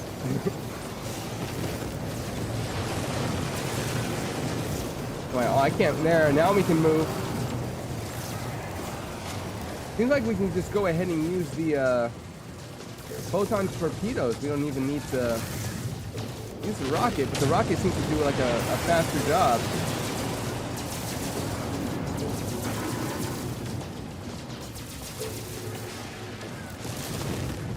There we go, defeated, super quick. Oh, it's a tier 3! Yo, look at it. Hostile ships defeated. So you can do it with a beginner ship. You don't even need to be upgraded. And, oh, that's what's up. How much did we get? Okay, not that much. 7 standing. We're taking out the freighter and saving the vessel. That's what's up. No need to take out the generators or the fuel thing unless you want to actually destroy it.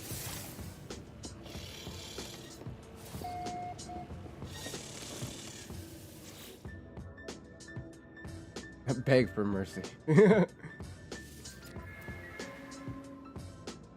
Holy crap. So, you were saying, Martin, about the surrender? Claim tribute. Yeah, we're just going to claim tribute, get the money. But I thought it was going to be 7 mil. That's 40. Almost 40. 39.5 mil. I'm like, holy crap. Even if we compared it. Nah.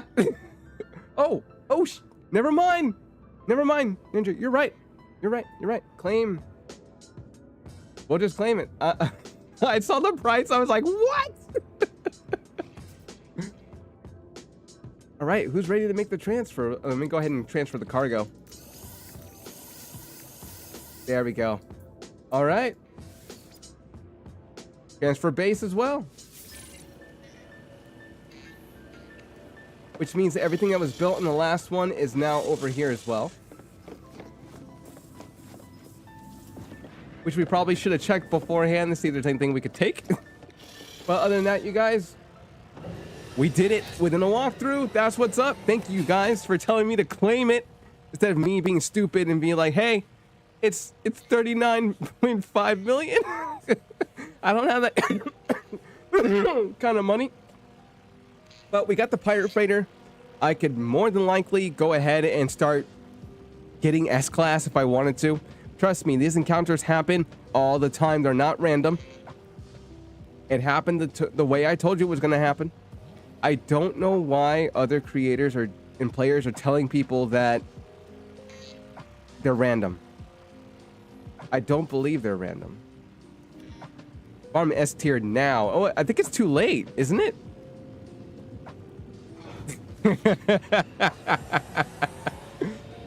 Well, hold on. Let me see if that's gonna work with the purge.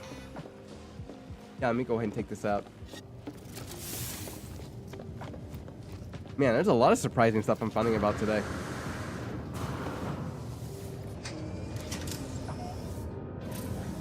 So it's always gonna be free. You don't have to worry about price. That's good.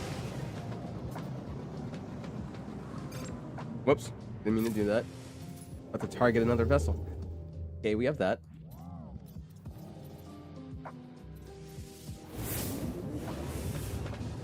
I blatantly put out on a post that my methods no longer work because they didn't work with my endgame character.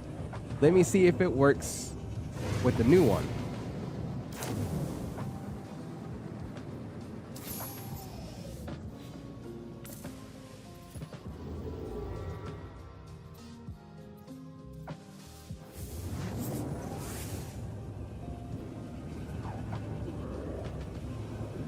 You can reload to get a better one, which is true, but you can also just go back and forth, back and forth, back and forth, just like I just did.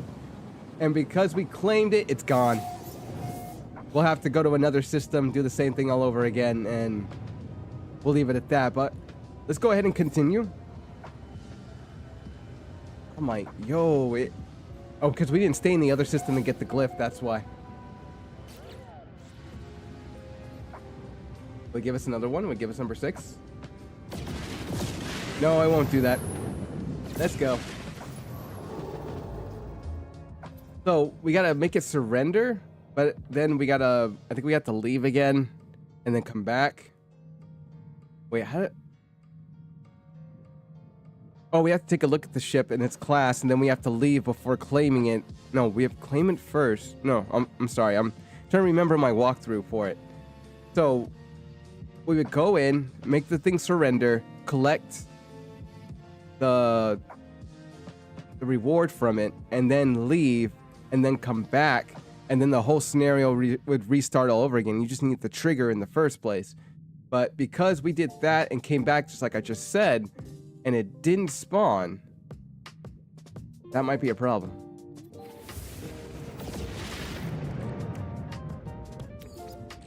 Technology recharge. Okay, that was all 4 of them at that time. And we're at 5 jumps, so another 5 jumps, and we should be closer to that 16. Pat07, what's going on? Welcome to the stream. Happy Sunday. What's going on? Is this the expedition? No, this is a new game, actually. This is a walkthrough prep for No Man's Sky for any of the new players that are entering the fold.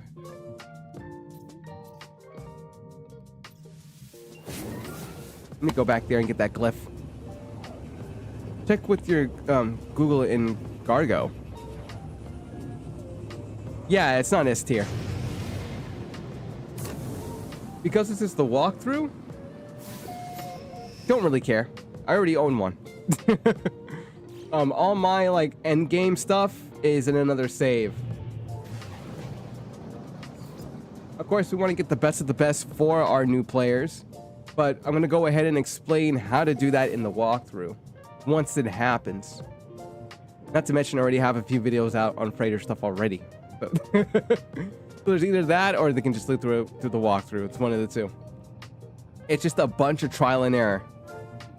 Just going in, seeing what class it is, doing it over again if it's not the right class. If you get S, because in the other save, oh my, hold on, I'm gonna have to dip out into the other save and then do it. Because since we're on the topic about it, let me land at a space station real quick. If I can save the game, we can get back on the purge here in a bit. Yeah, there's a space station right there.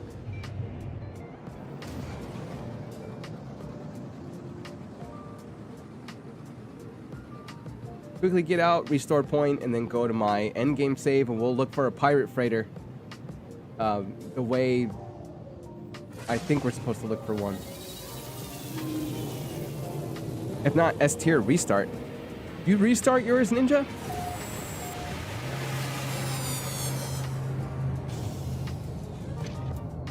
Check with Google in cargo.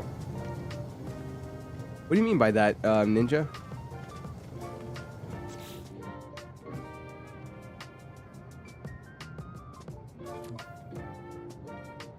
Okay, the restart. The restore point is saved. We can go ahead and now I'm not gonna rename the walkthrough. We're gonna quit to mode select.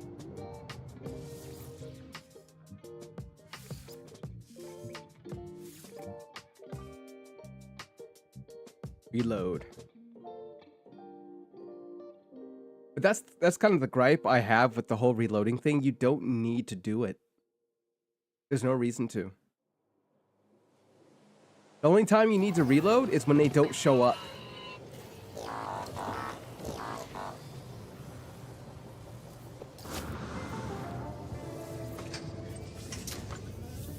So this is my end game save. Let's see. Is that? No, that's Cabin by the Lake. Need to go catch the fish over there, but where's my where's home at? Like we were just there. Not the one we just flew away from. My oh, there it is.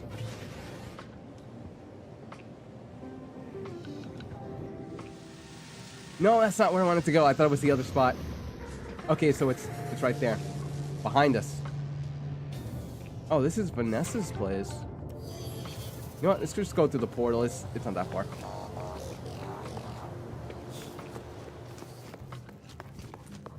Nice, right?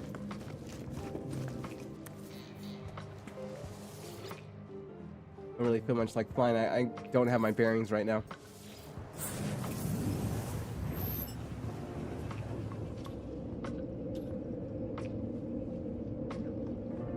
This is kind of the idea I want to have to build the base in the walkthrough prep and the walkthrough. It's just really hard to find an area in the walkthrough prep right now like this.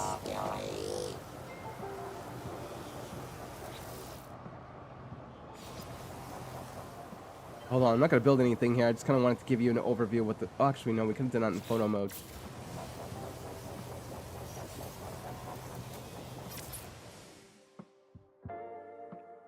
There's our S tier right up there.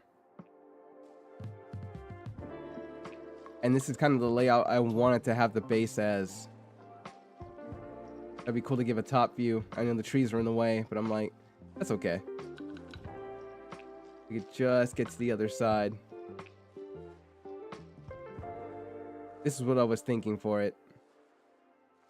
So that room, that's all the way to the left, right there. That's the room that I would have, that I would take up space at. Then there's the room that's right here at the bottom. That's the science room. The square room next to it's mining. That's just a passing room and kind of a room for the weapons kiosk guy. Then the overseer's at that circle that's coming up next. And then the other squares where the mechanic is at. The farmer is right around that area. Electrical room is right over there. Then we have... Where's the cave at? It's somewhere mixed in over here where there's a cave that actually has a spot where we're getting power. Yeah, we're taking power from the ground with the electromagnetic towers that I was talking about a few hours ago. And then exocraft outside. Portal is up front. Hub is right there where that circle's at. Like I said earlier with the... What's it called? The overseer. Then we have our ship landing pad in the middle, access to everything. Then we have our lockers right there on the side. But because we're in a different location in the walkthrough prep, can't necessarily do that. But let's go ahead and get the ship taken over to that, and we'll begin our little, oh God. I didn't want that. And yes, I do love my windows. You need to hop off your ship in your freighter. Let's see. You created a safe too. Wait, what?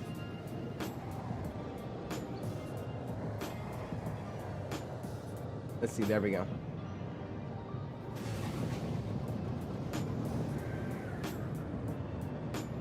You guys what it's like on the inside.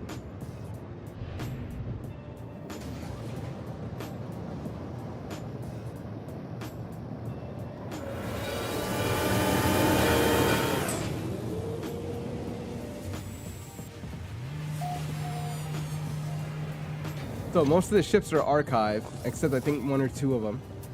But yeah, S-Class, there you go. Look at its value in units though, that's insane. 200 mil. Our fleet size is maxed out. We'll have ships coming in and out of here, but what we're supposed to do is, we're not gonna go to the bridge. The bridge is always the same, but it's just the inside of the base that's different. I forgot to think about that.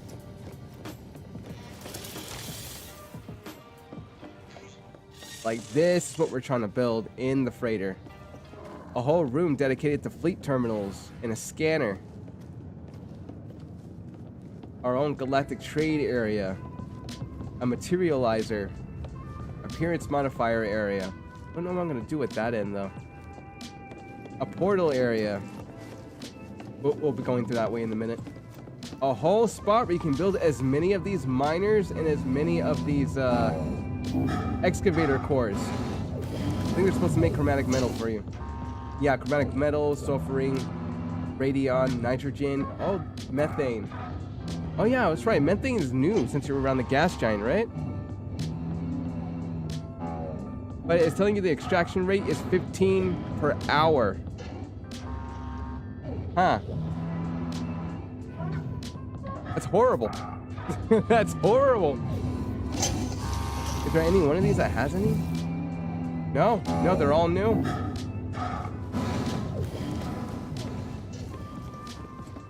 And then mobile farm. Check that mess out. All end game stuff. And then our, I think our farmer's over there, but they might be back at base. Science room.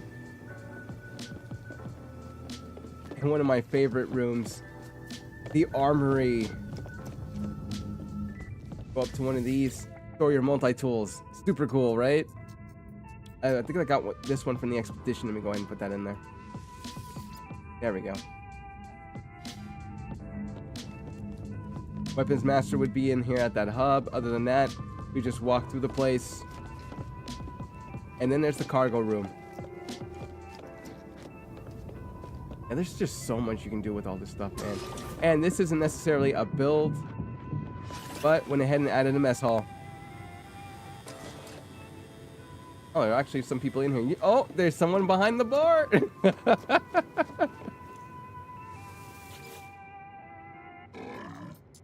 That's just the captain for it. Dude's working on working the ship. But other than that, yeah, that's pretty much what you do at the mobile base. You call your freighter land on it, hop off your ship to create a safe, fight the freighter, land back on it. Oh, check with your analyzer for the tier and not if not, reload on your freighter. Okay, that's what you're saying. But what I'm saying is you don't have to reload. Like, I want to put it this way. Imagine where you can do the same thing, but instead of doing the reload, you exit out of the planet and back in. Out of the system and then back in. You just have to get the thing to trigger. That's the only problem. Either way, that's always the beginning problem, is getting it to trigger. And once it triggers, and you know it does, you don't claim. Actually, you do claim the reward, but you leave and then come back, and then it restarts all over again. You can grind that loop consistently without having the reload.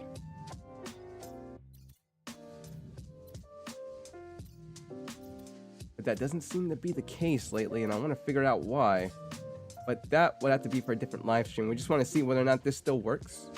I've heard it doesn't, and I heard it doesn't. I've heard it does, and I heard it doesn't. So, dude, man, where? Come on, man. There's gotta be one pirate system here. For the update, they were all over the place. I guess they had to make room for purple systems and gas giants, so now a little hard to find. And yes, the ship does have a conflict scanner, so we can see what's going on.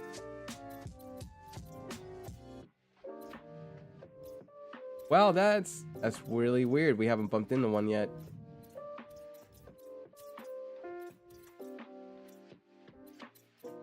May have to portal into one.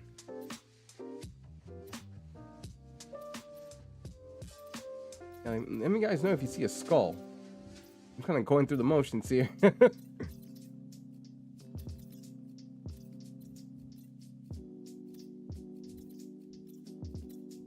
Oh my god, yeah, this is horrible.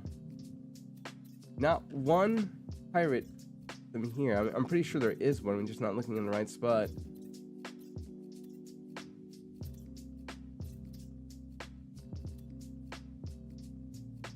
When you reload, it will be there all the time, 100%. I'll take you up on that. We're gonna try it my way first, and I'm gonna try it your way. Because I know a reload is a full system restart. But then that's jumping out of the game, completely jumping back in, and then redoing it again, versus jumping in and out. That takes a little bit more time, unless you don't mind the time.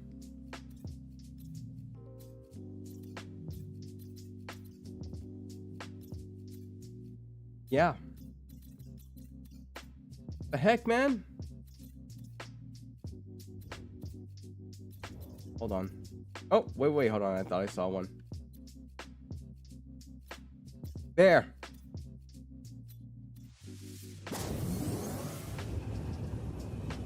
Oh my god, they're so hard to find. You can do your... No, Ninja. I'm open to trying that method too. Because if that's the case, then I'm like, okay, this is new information. One, we can put out to other players. And then two, it's just going to have to be that way that it still goes, right?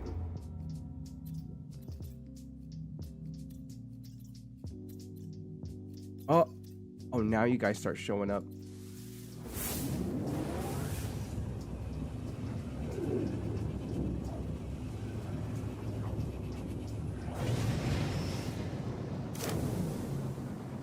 Yeah, that's system number 2.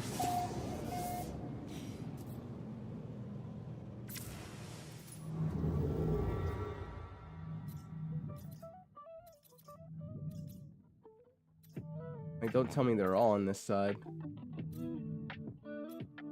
Actually, can I just go back to the other one? Would that count? There may be a minute before we find another one.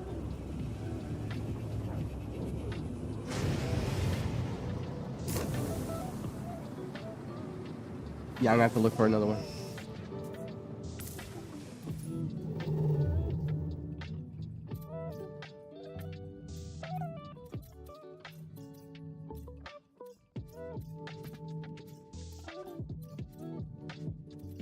Ugh. It's just that it never used to take this long before. And you'd be like, oh, right there. Oh, another one popped up, and another one popped up, but not now. I'm like, you mean I gotta actually do the dirty work to search for it? I'm like, come on, man. Of course, we could always filter it, but there's no economy, conflict. There's really no color for pirates.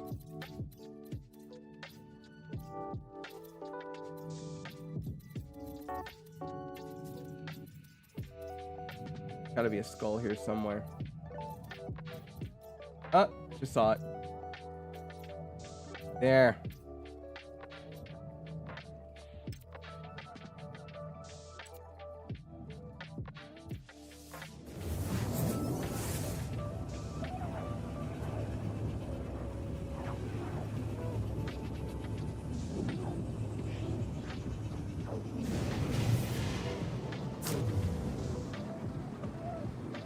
Bummer.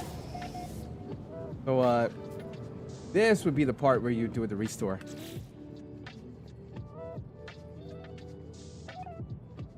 Okay, it did save today. What time is it? Oh.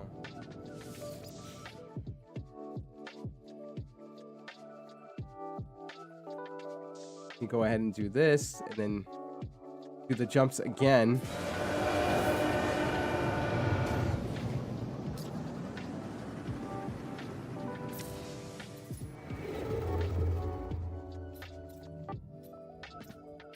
And if we can find that spot again where we found those pirate systems, and we'll do the jump again.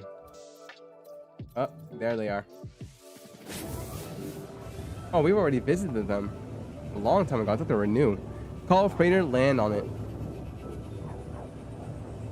Oh yeah, that's right. You can have your freighter and another freighter in at the same time. Or maybe that was just with players, right? I'm willing to try. Wait, oh, to make a restore point. Wait, you want to make the restore point. But I'm like, why now?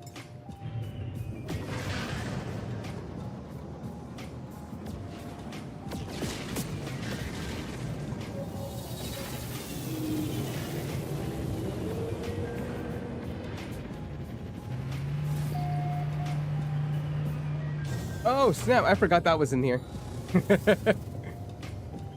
A wraith.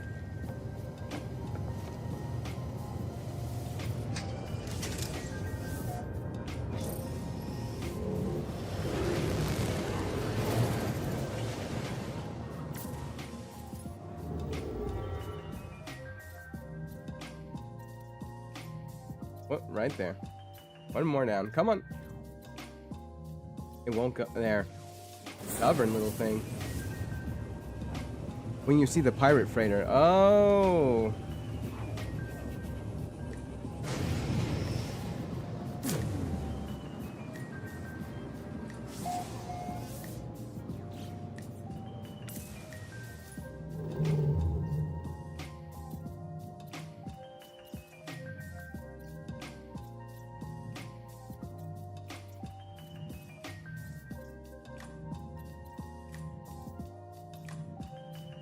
Whoop.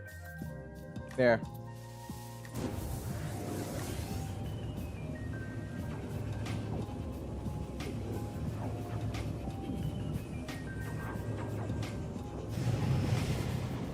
Oh, okay. So I get it now.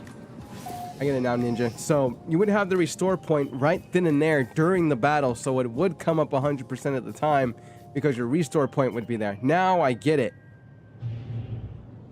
Okay. The way I would usually do it, and then whatchamacallit, the method I came up with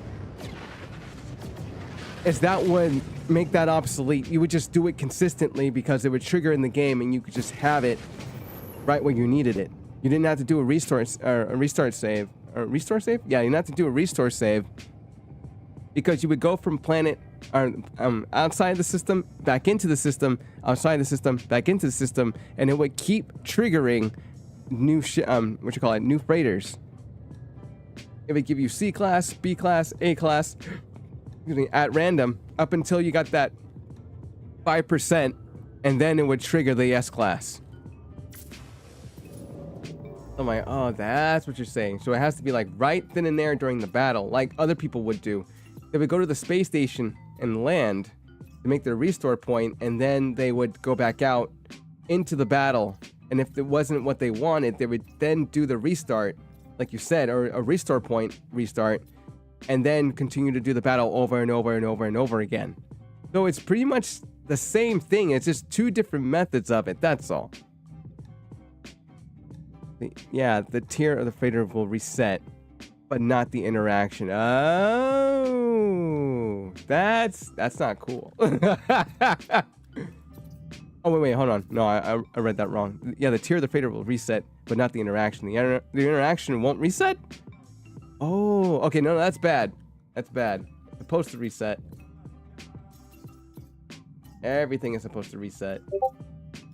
If you get that different class, but you still get the same interaction.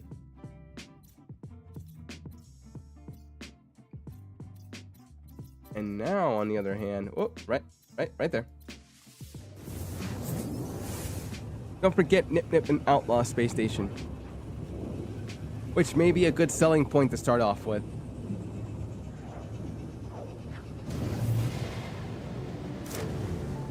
Okay, here we go. Hostile ships approaching. Gotta see if this still works. So that was our third or fourth jump. I think that was our fourth jump into it.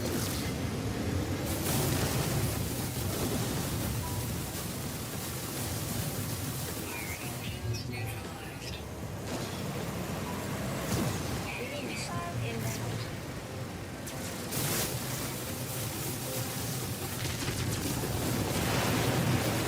Did a little bit of upgrading last time.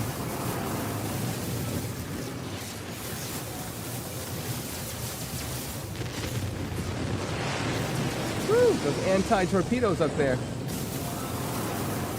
Anti-torpedoes. Anti-freighter torpedoes, I meant.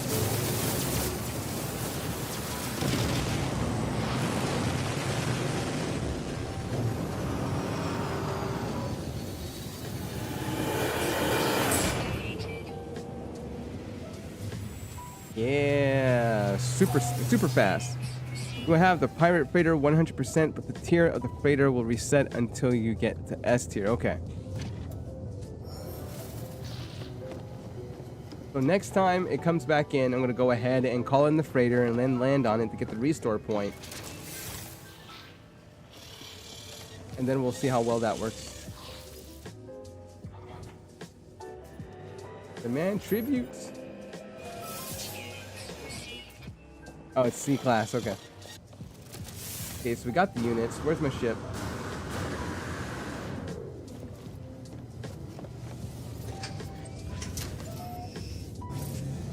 Dreadnought has surrendered. Oh, jeez, man. Where are these NPC ships? Alright, I'm gonna go really close.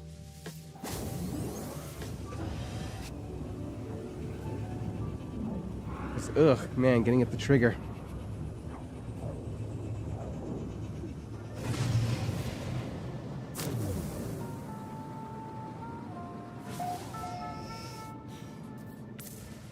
Coming back out.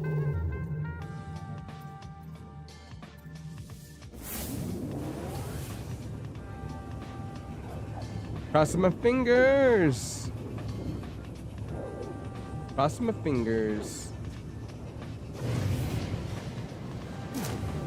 Yes! Yes, it works. Okay, well, so that way does still work. We'll go ahead and try it your way. And, oh, wait, hold on. There we go. The heck is going on? Cannot warp freighter here. So I know you'd have to fly out away from the freighters and then do it. But I'm like, let me go ahead and try to do that. Well, at that time, you're like losing the other freighter.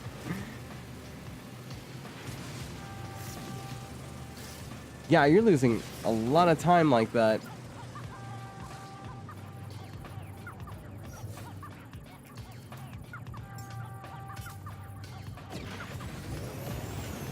We're not far out enough.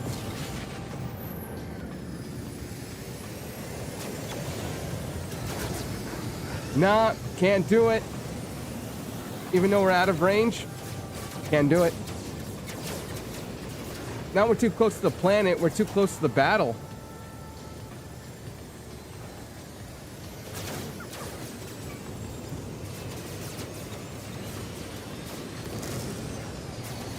There we go.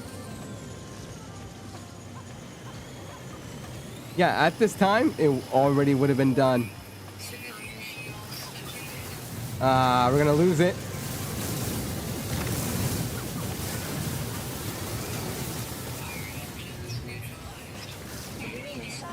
I think I can work a miracle.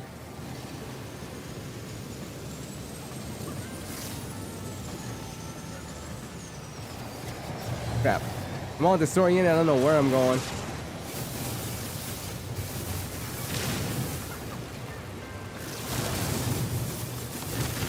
Okay, that one's done. Hopefully we can save in time.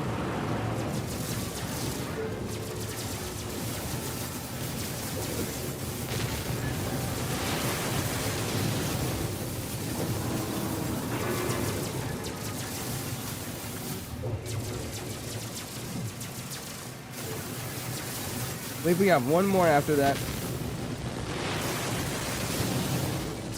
Oh wait, where is it? Which one did I miss? There.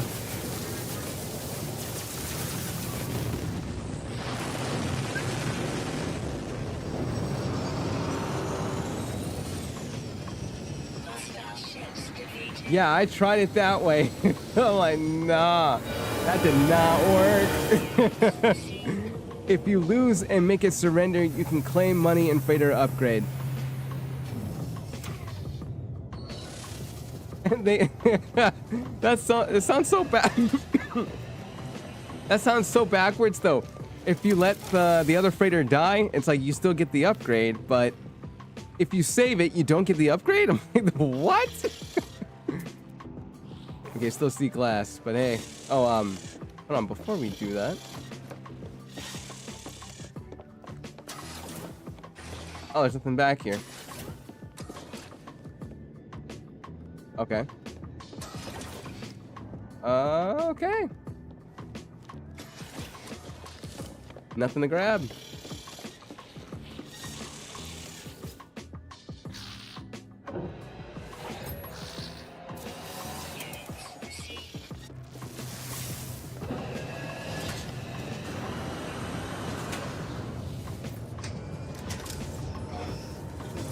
All right, so that's 2 times we've done it.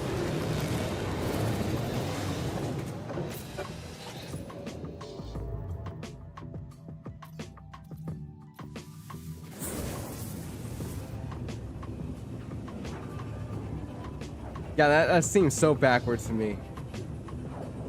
Like the total opposite. It's like, why don't you get the upgrade when you rescue the freighter, not destroying it? I mean, destroying the pirate freighter, yes, but why not get one for rescuing the civilian freighter?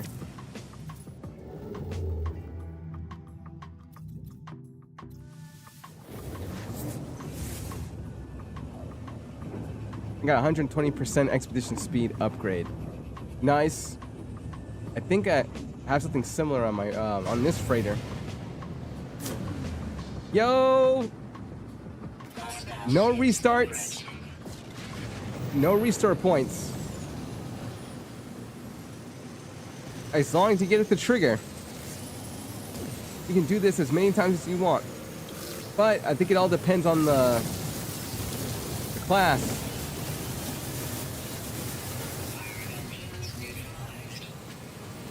Enemy missile inbound.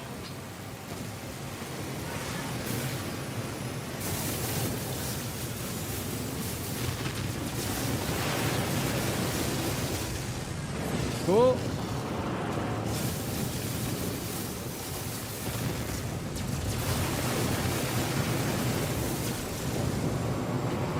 Alright, one more after this one.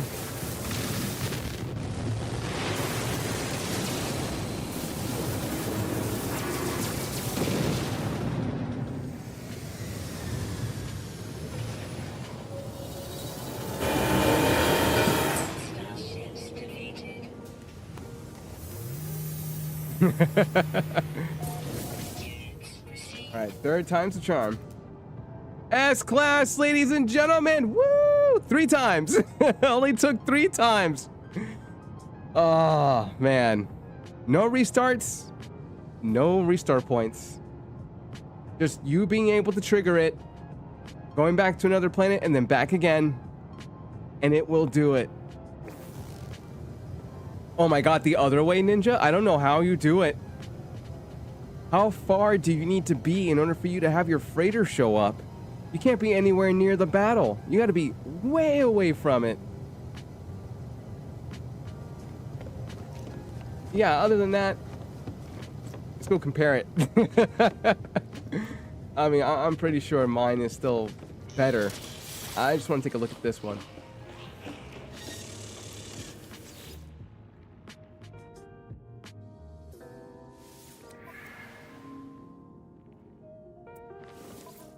And yep, for free. Like you said. I was wrong. Oh yeah, that's the resonance matrix for us to go to purple systems. That's right.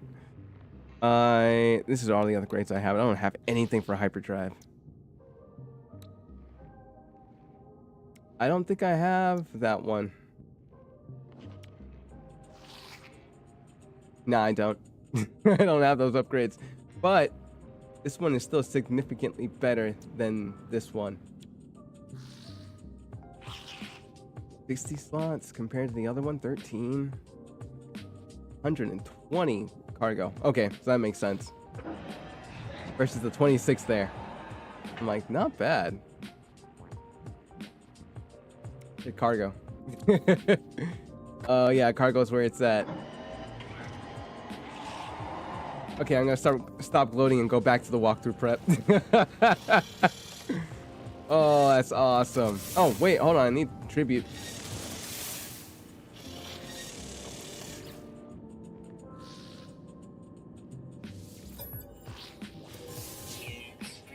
Okay, now I'm gonna go back to the space station, go back home, and then get back to the, what you call it, the walkthrough prep.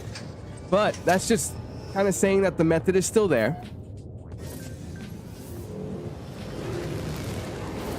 I don't know how players do it to the point where they're able to fly out into an area, they're able to get free, have their freighter come in, make the restore point right then and there during the battle, and still have enough time to come back to the battle in order for you to destroy the freighter and save the civilian ship. Unless the civilian ship is destroyed. Ninja, you gotta explain that to me. Oh, what the... Oh, okay. No, that makes sense. I thought it was a Vernator over here instead of a Sentinel ship. But, yeah, you gotta explain that one to me. How far do you need to get? And how long does it take you to get from when you land on your freighter to back out again?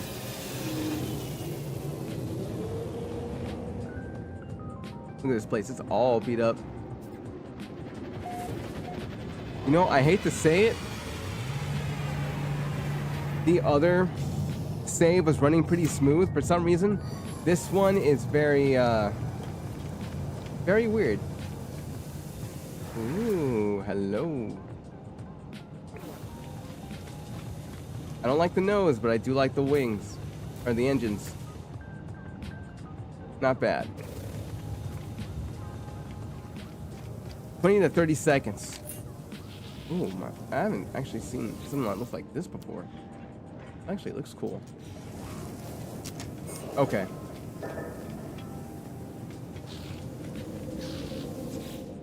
Yeah, so in that time, it takes me... Yeah, by that time, I'm already halfway through taking down the freighter. But if that's a more reliable way than what I'm doing, then I say go for it. If not, then I would recommend the other method.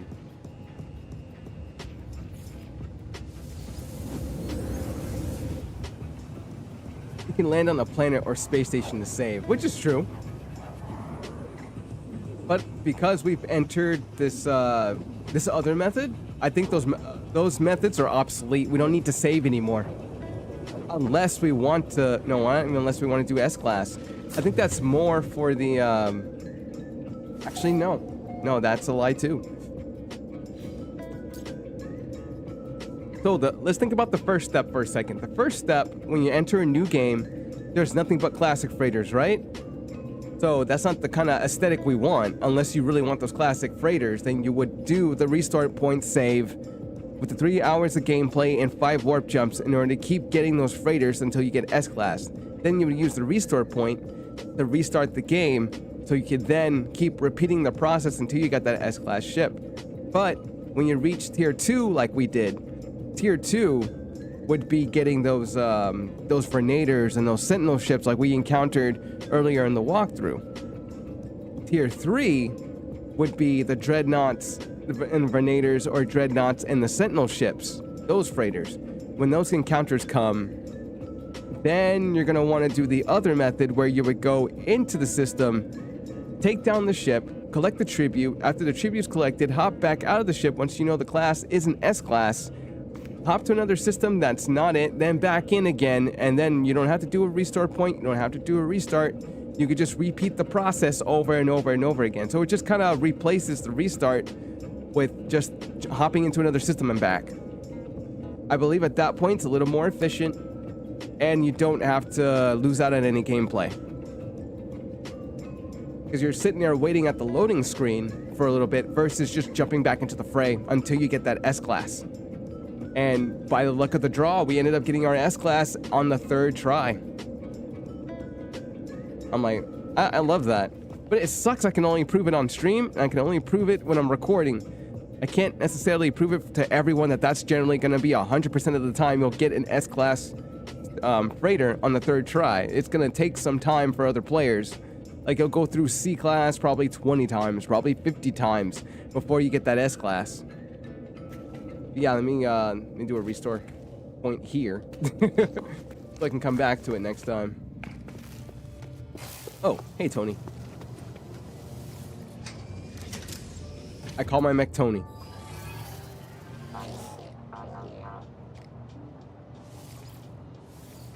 That was fun, though. That was fun, and that was exciting to see in S-class, but let's go ahead and move it back over to the walkthrough prep.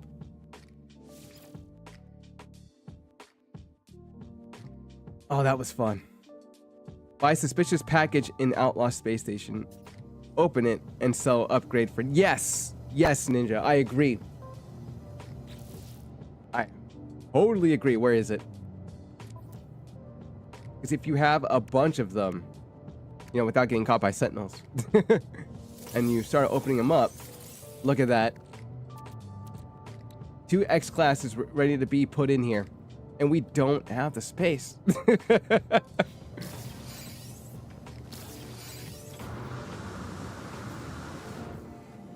We already... No, there's no way we bought one from here.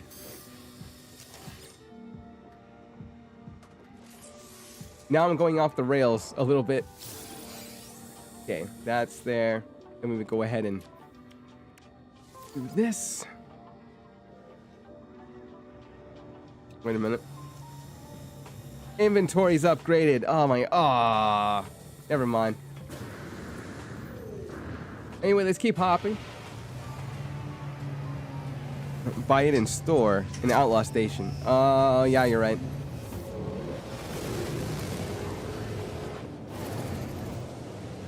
I just keep killing pirates every time I need one of those rather than just purchasing it.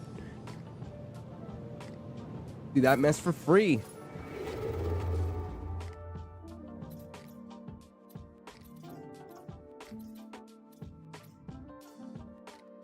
You can go anywhere. It doesn't have to be somewhere. It can just be anywhere.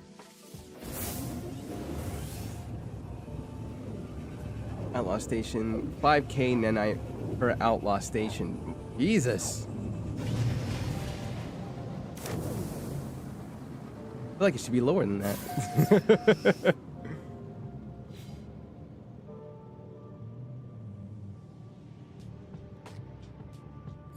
Oh.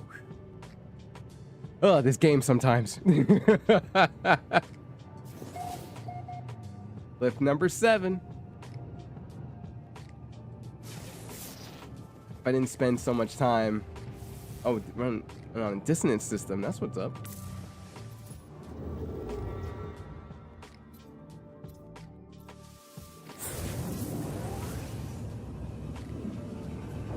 Should be halfway through now.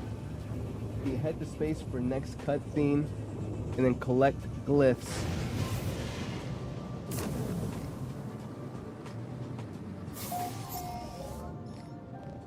Ow. Sorry about that. There's Null.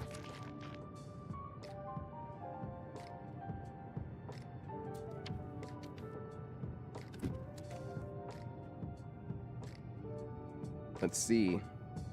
Top systems. to gather glyphs.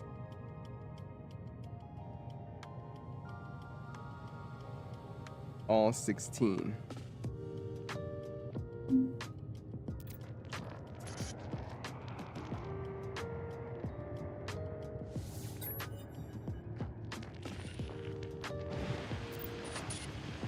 Everyone's saying goodbye. Don't mind the holler mining in the background.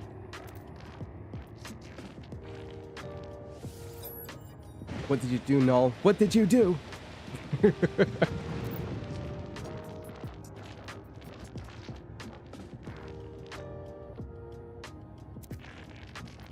Oh.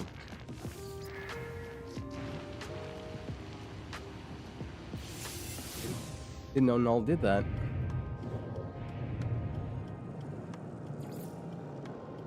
And there goes our 8th one. If you want, you can save after buying the package and reload to buy the package back each time. Little tricks here and there. Little tricks here and there.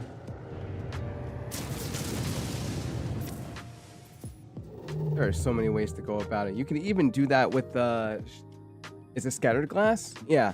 With sentinels, you would just shoot all the other sentinels except for the spawner. The spawner puts back in the little drones. You shoot the drones so you can get the, what is it, the cargo? The really big barrels. There you go. When you get those barrels, it gives you scattered glass. But the scattered glass, it gives you multi-tool upgrades, it gives you exosuit upgrades, and it gives you a whole bunch of other minerals that you can use to sell. So take your pick. There's a lot of them that you can do pretty much. That's just on loop. But again, they make the players feel pretty grindy. But I don't know how necessarily to accommodate those players unless they want to change the difficulty. But yeah, there's so many little tricks in No Man's Sky to sit there and make a little bit of money here and there. Not to mention get upgrades. Let's see, are we getting ready to jump? We got our 8th one, right?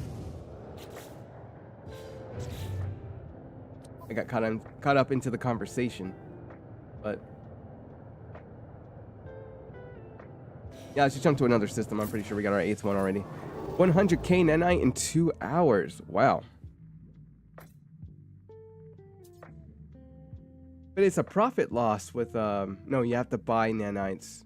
You have to use the nanites to purchase in order to get them going. So that could be a good idea.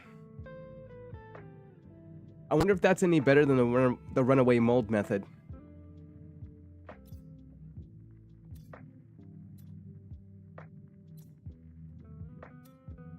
Oh god, another pirate system. I'm like, we're just gonna step away from that for a little bit.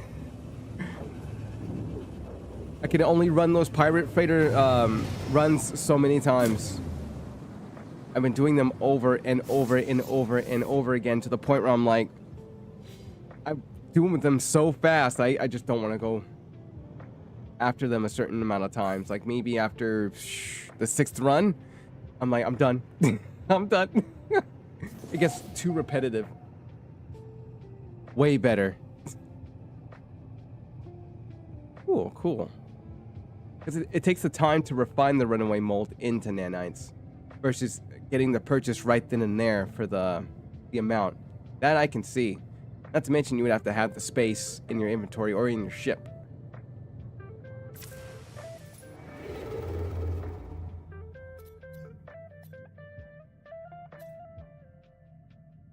That I do get.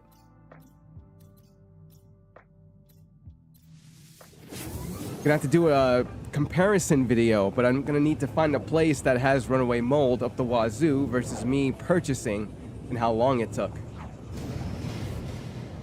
Oh no, Ninja, I will. I will. I would actually love to make a video on that. Another little idea for next time. But all my focus right now is on the walkthrough prep.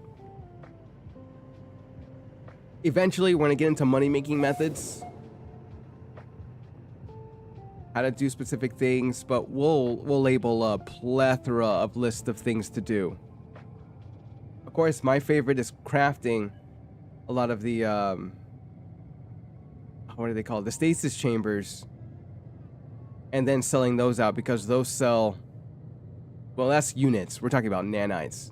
For nanites, it's totally different. So it sells the most is upgrades, and those upgrades can be obtained from sentinels, or those upgrades can be obtained from suspicious goods and arms, or runaway mold. Plenty of ways to go about it.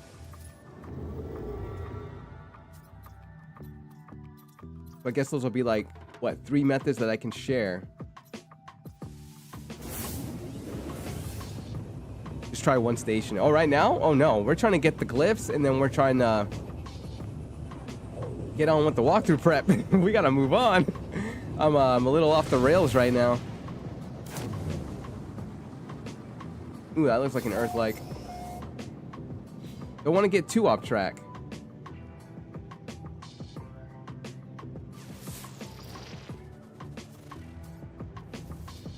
Oh, it's infested. Never mind. Okay, it's only 5 more jumps, and then we're done. Let's go ahead and check on the hyperdrive. Hyperdrive seems to be doing pretty well. Oh, good. Okay, 2. Very low on ferrite dust. So eventually we are going to have to land. I'm going to have to get some materials to go make some more ferrite dust. Yeah, not make, but get ferrite dust. Unless we use parfinium. But yeah, we're at the point of the game where we're like, we need that industry. Getting a little too grindy.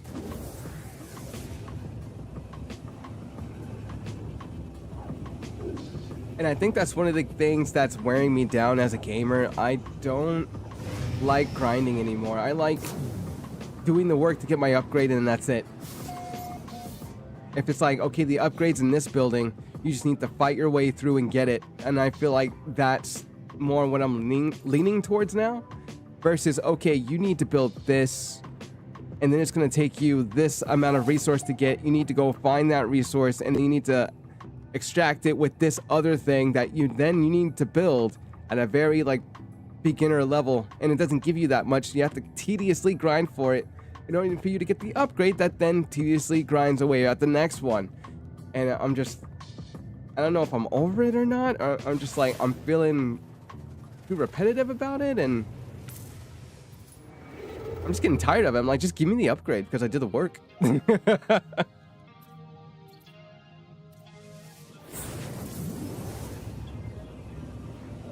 Which sounds a lot like school. Oh, wait, hold on. Right, one station. Check the video later. Your video, Ninja? Please tell me that's an Earth-like. Yeah, yes it is. Oh, it's in an emerald system. We kind of do need to make a pit stop. Like, do we or don't we? I don't know.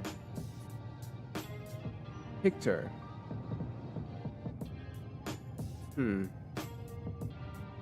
Place doesn't have a station either. 3 more jumps.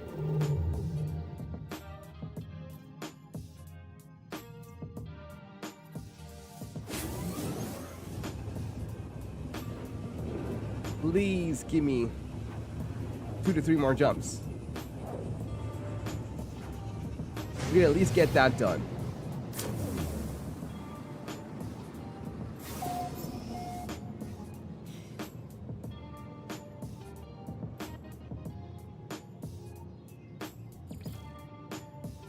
Waiting for it to kick on.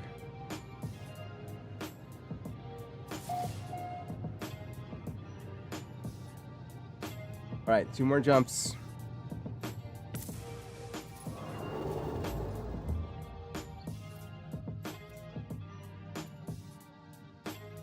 No Indium drive required for that other spot.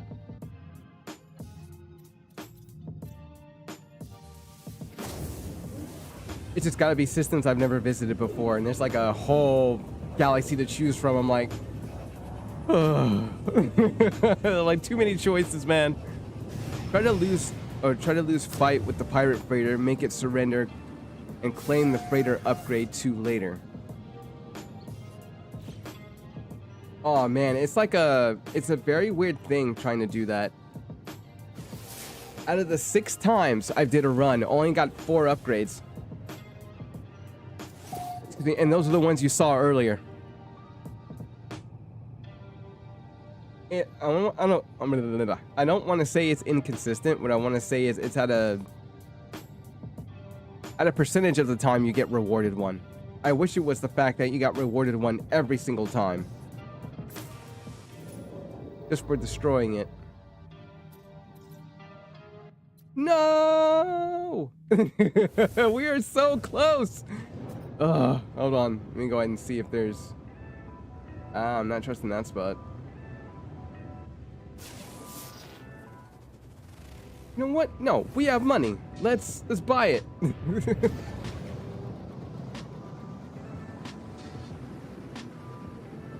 So that's... We made about 3 earlier, and that got us kind of through.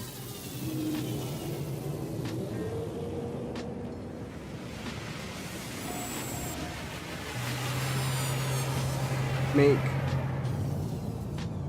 I'm gonna say 8, maybe 8 warp fuel.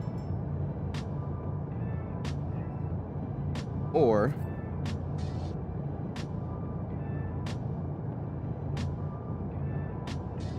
maybe 5,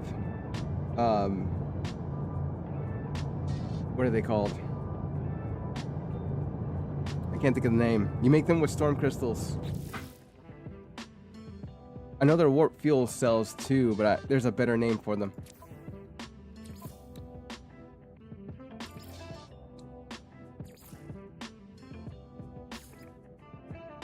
Oh, it's not there. There you are. We haven't got the warp hypercore yet. It's usually the best one. Or 5 warp hypercores.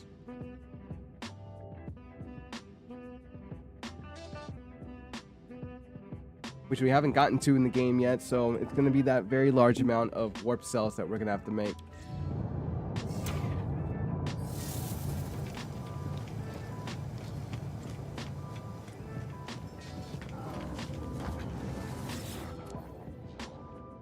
There we go. Thank you.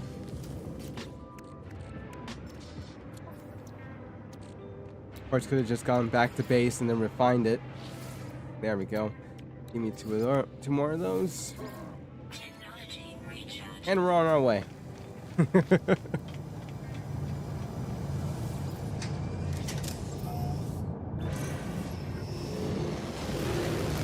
Wait, lose the fight with the pirate freighter. Make it surrender.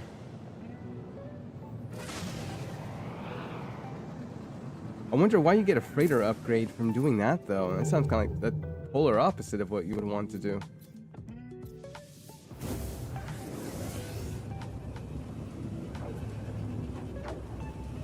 Man, you don't even need to buy another ship.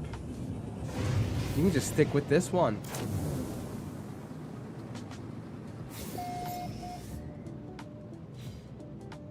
The beginner ship does a lot for you in this game. Not gonna lie. It's a nice ship.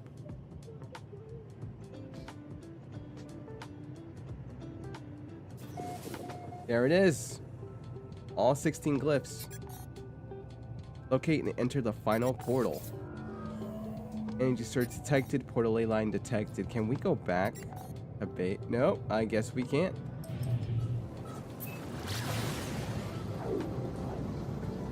That's no moon. Space station.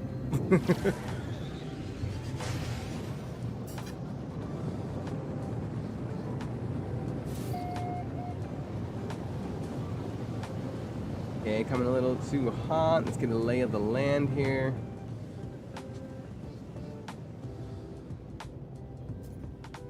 Never been in a portal before on a moon. There you are.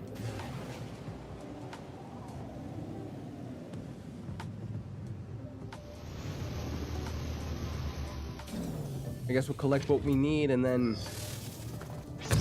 go about it. Oh, uh-oh. We have everything here, right? Okay, I think we do.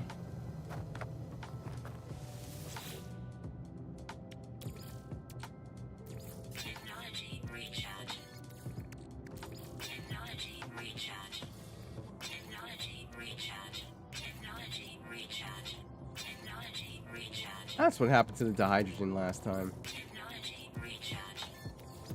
Technology recharge. Technology recharge. We Technology recharge. Technology recharge. Technology recharge. can't believe we had enough, man. That was like an easygoing kind of thing to do. Could you imagine you have to go out and go get copper somewhere after doing this? I'm like, oh no. Head to portal.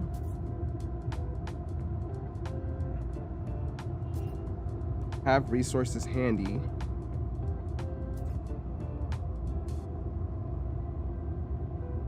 Or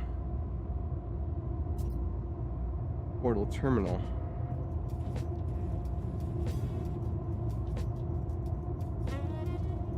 We'll make it 500 everything.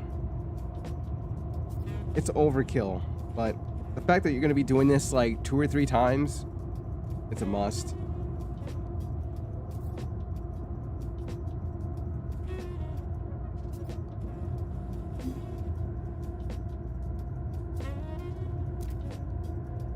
Okay, activate portal.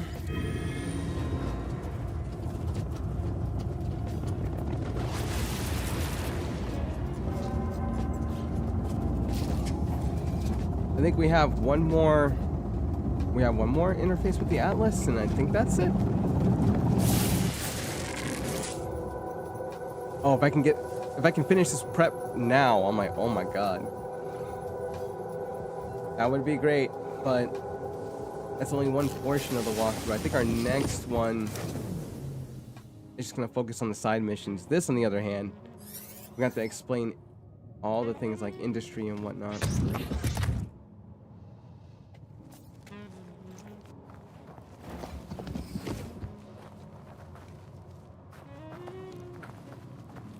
All right.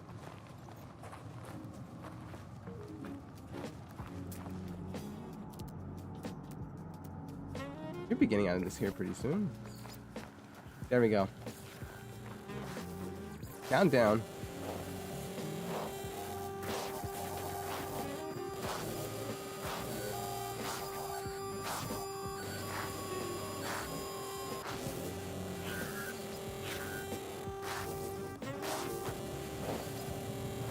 Keep it going. 3, 2, 1.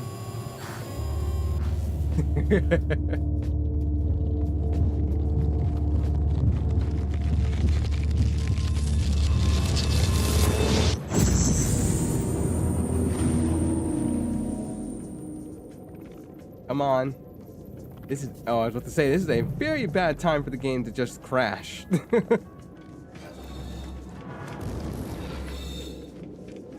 I may or may not have to get a better GPU and more memory in order for me to keep running the games nowadays. I thought 32 gigs was enough. That doesn't seem to be the case.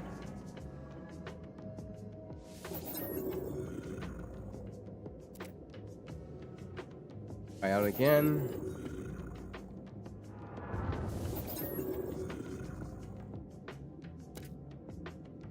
Cool, cool. Cry out again.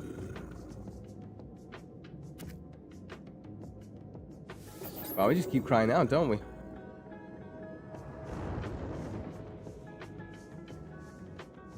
We're gonna stand our ground. We're gonna be strong. It speaks and understands. 16 minutes left. Oh, wow.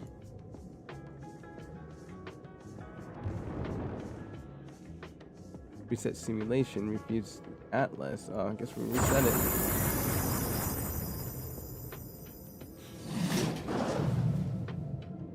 Okay, cool. Now, at this stage, I think you're able to pick what the new galaxy is. And for a lot of people, that's making a purple system, starting out in a purple system. But the choice is yours wherever you want to go.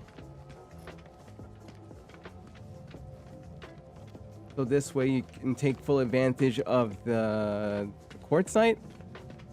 Is it quartzite? I think it's quartzite that you can go ahead and start making an industry with, making tons of money off of it. We have our green, our blue, our... Oh, no, that's... I'm sorry, that's baby blue. Or teal. Green and red. We go to red.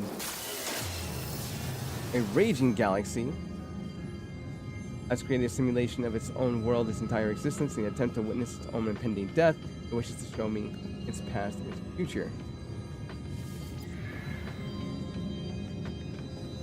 I think we're gonna head over to possibly blue.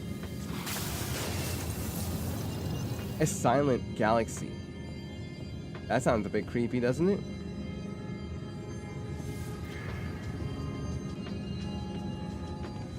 What we got here?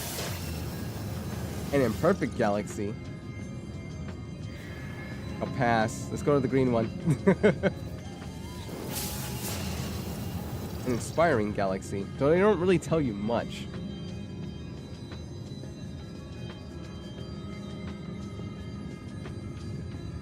But I think this time I'm gonna go with green.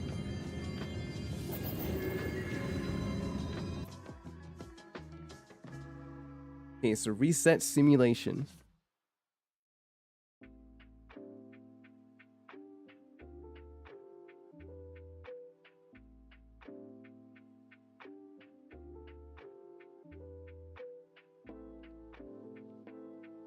And then the rest after this is going to be endgame content. That means side missions, that means making money, that means getting the ship that you want, the ship that you want to build, if we want to do one or the other, getting the best freighter, all that kind of stuff. Because this is now done. We just need to do the Atlas path after that. I just kind of feel like we should have done the Atlas path at the same time. Instead of just going straight through, finishing up with Artemis, and then finishing up with our primary mission, which isn't that bad. But then going through the Atlas path, you need resources that we necessarily don't have, and we usually have resources to kind of build them through industry and whatnot. So I think having industry there, then finishing up the Atlas path, then that will complete the entirety of the primary missions for No Man's Sky and the complete walkthrough guide.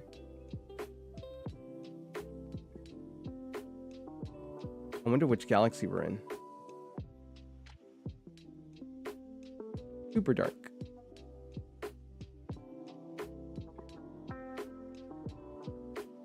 Earth like, Earth like, Earth like, Earth like.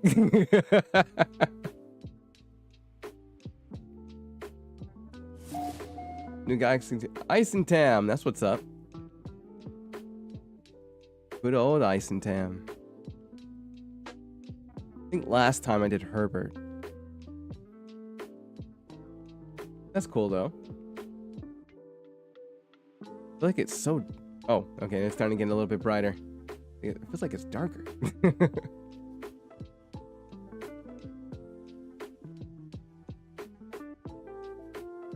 wonder if I had the music turned off. There's usually like music it would play at the end, like a guitar riff and stuff like that, and then it would do this whole thing.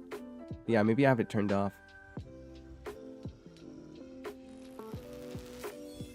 Commencing Atlas system suit initialization. Wait. Oh, nice. Support systems activated. Shield kinetic system online. The music was perfect.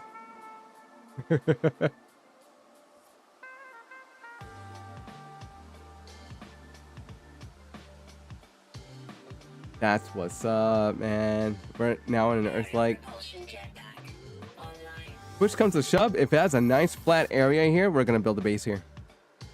I'm just saying. Aligning laser attachment. It's like 3 times we've had to move. User initialization sequence complete.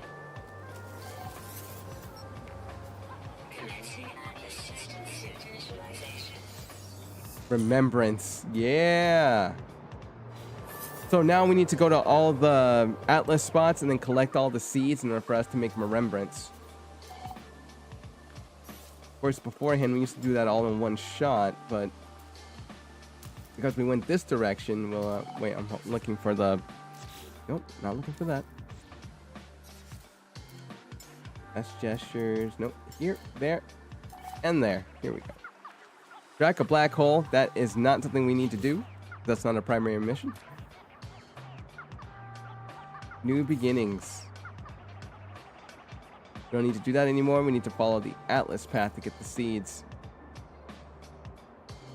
This, on the other hand, you don't need to do this anymore. Oh, we need to speak to them. I think we already did, but it didn't count. We just need to go back up there. It's going to tell us the same thing, that they're always there, and then we're done speaking to them, and that kind of always sits. And then all we have is that to do. But that is going to conclude this episode. Oh my god, I can't say it. Episode of the walkthrough prep, more than likely. All we have is side mission stuff to do. We have a lot to do in terms of getting you ready for endgame, which is a lot of the stuff I mentioned earlier. There's Under a Rebel Star that's coming up now. It's giving us all the side quest stuff that it needs to do, like that stuff we need to do at the base. It's gonna go on a little bit longer for the prep, but we're getting that much close. We're now in endgame. We're gonna be doing a lot of upgrading and a lot of grinding to make sure we get what we need. Thank you everyone for showing up and hanging out with me today. Thanks for having us. It was fun. Oh yeah, Martin, anytime. Thank you guys so much. 07. I will see you guys next weekend for more walkthrough prep, and you should be seeing more new episodes of the walkthrough coming out this week. Other than that, you guys have a wonderful Sunday and a wonderful week. Peace.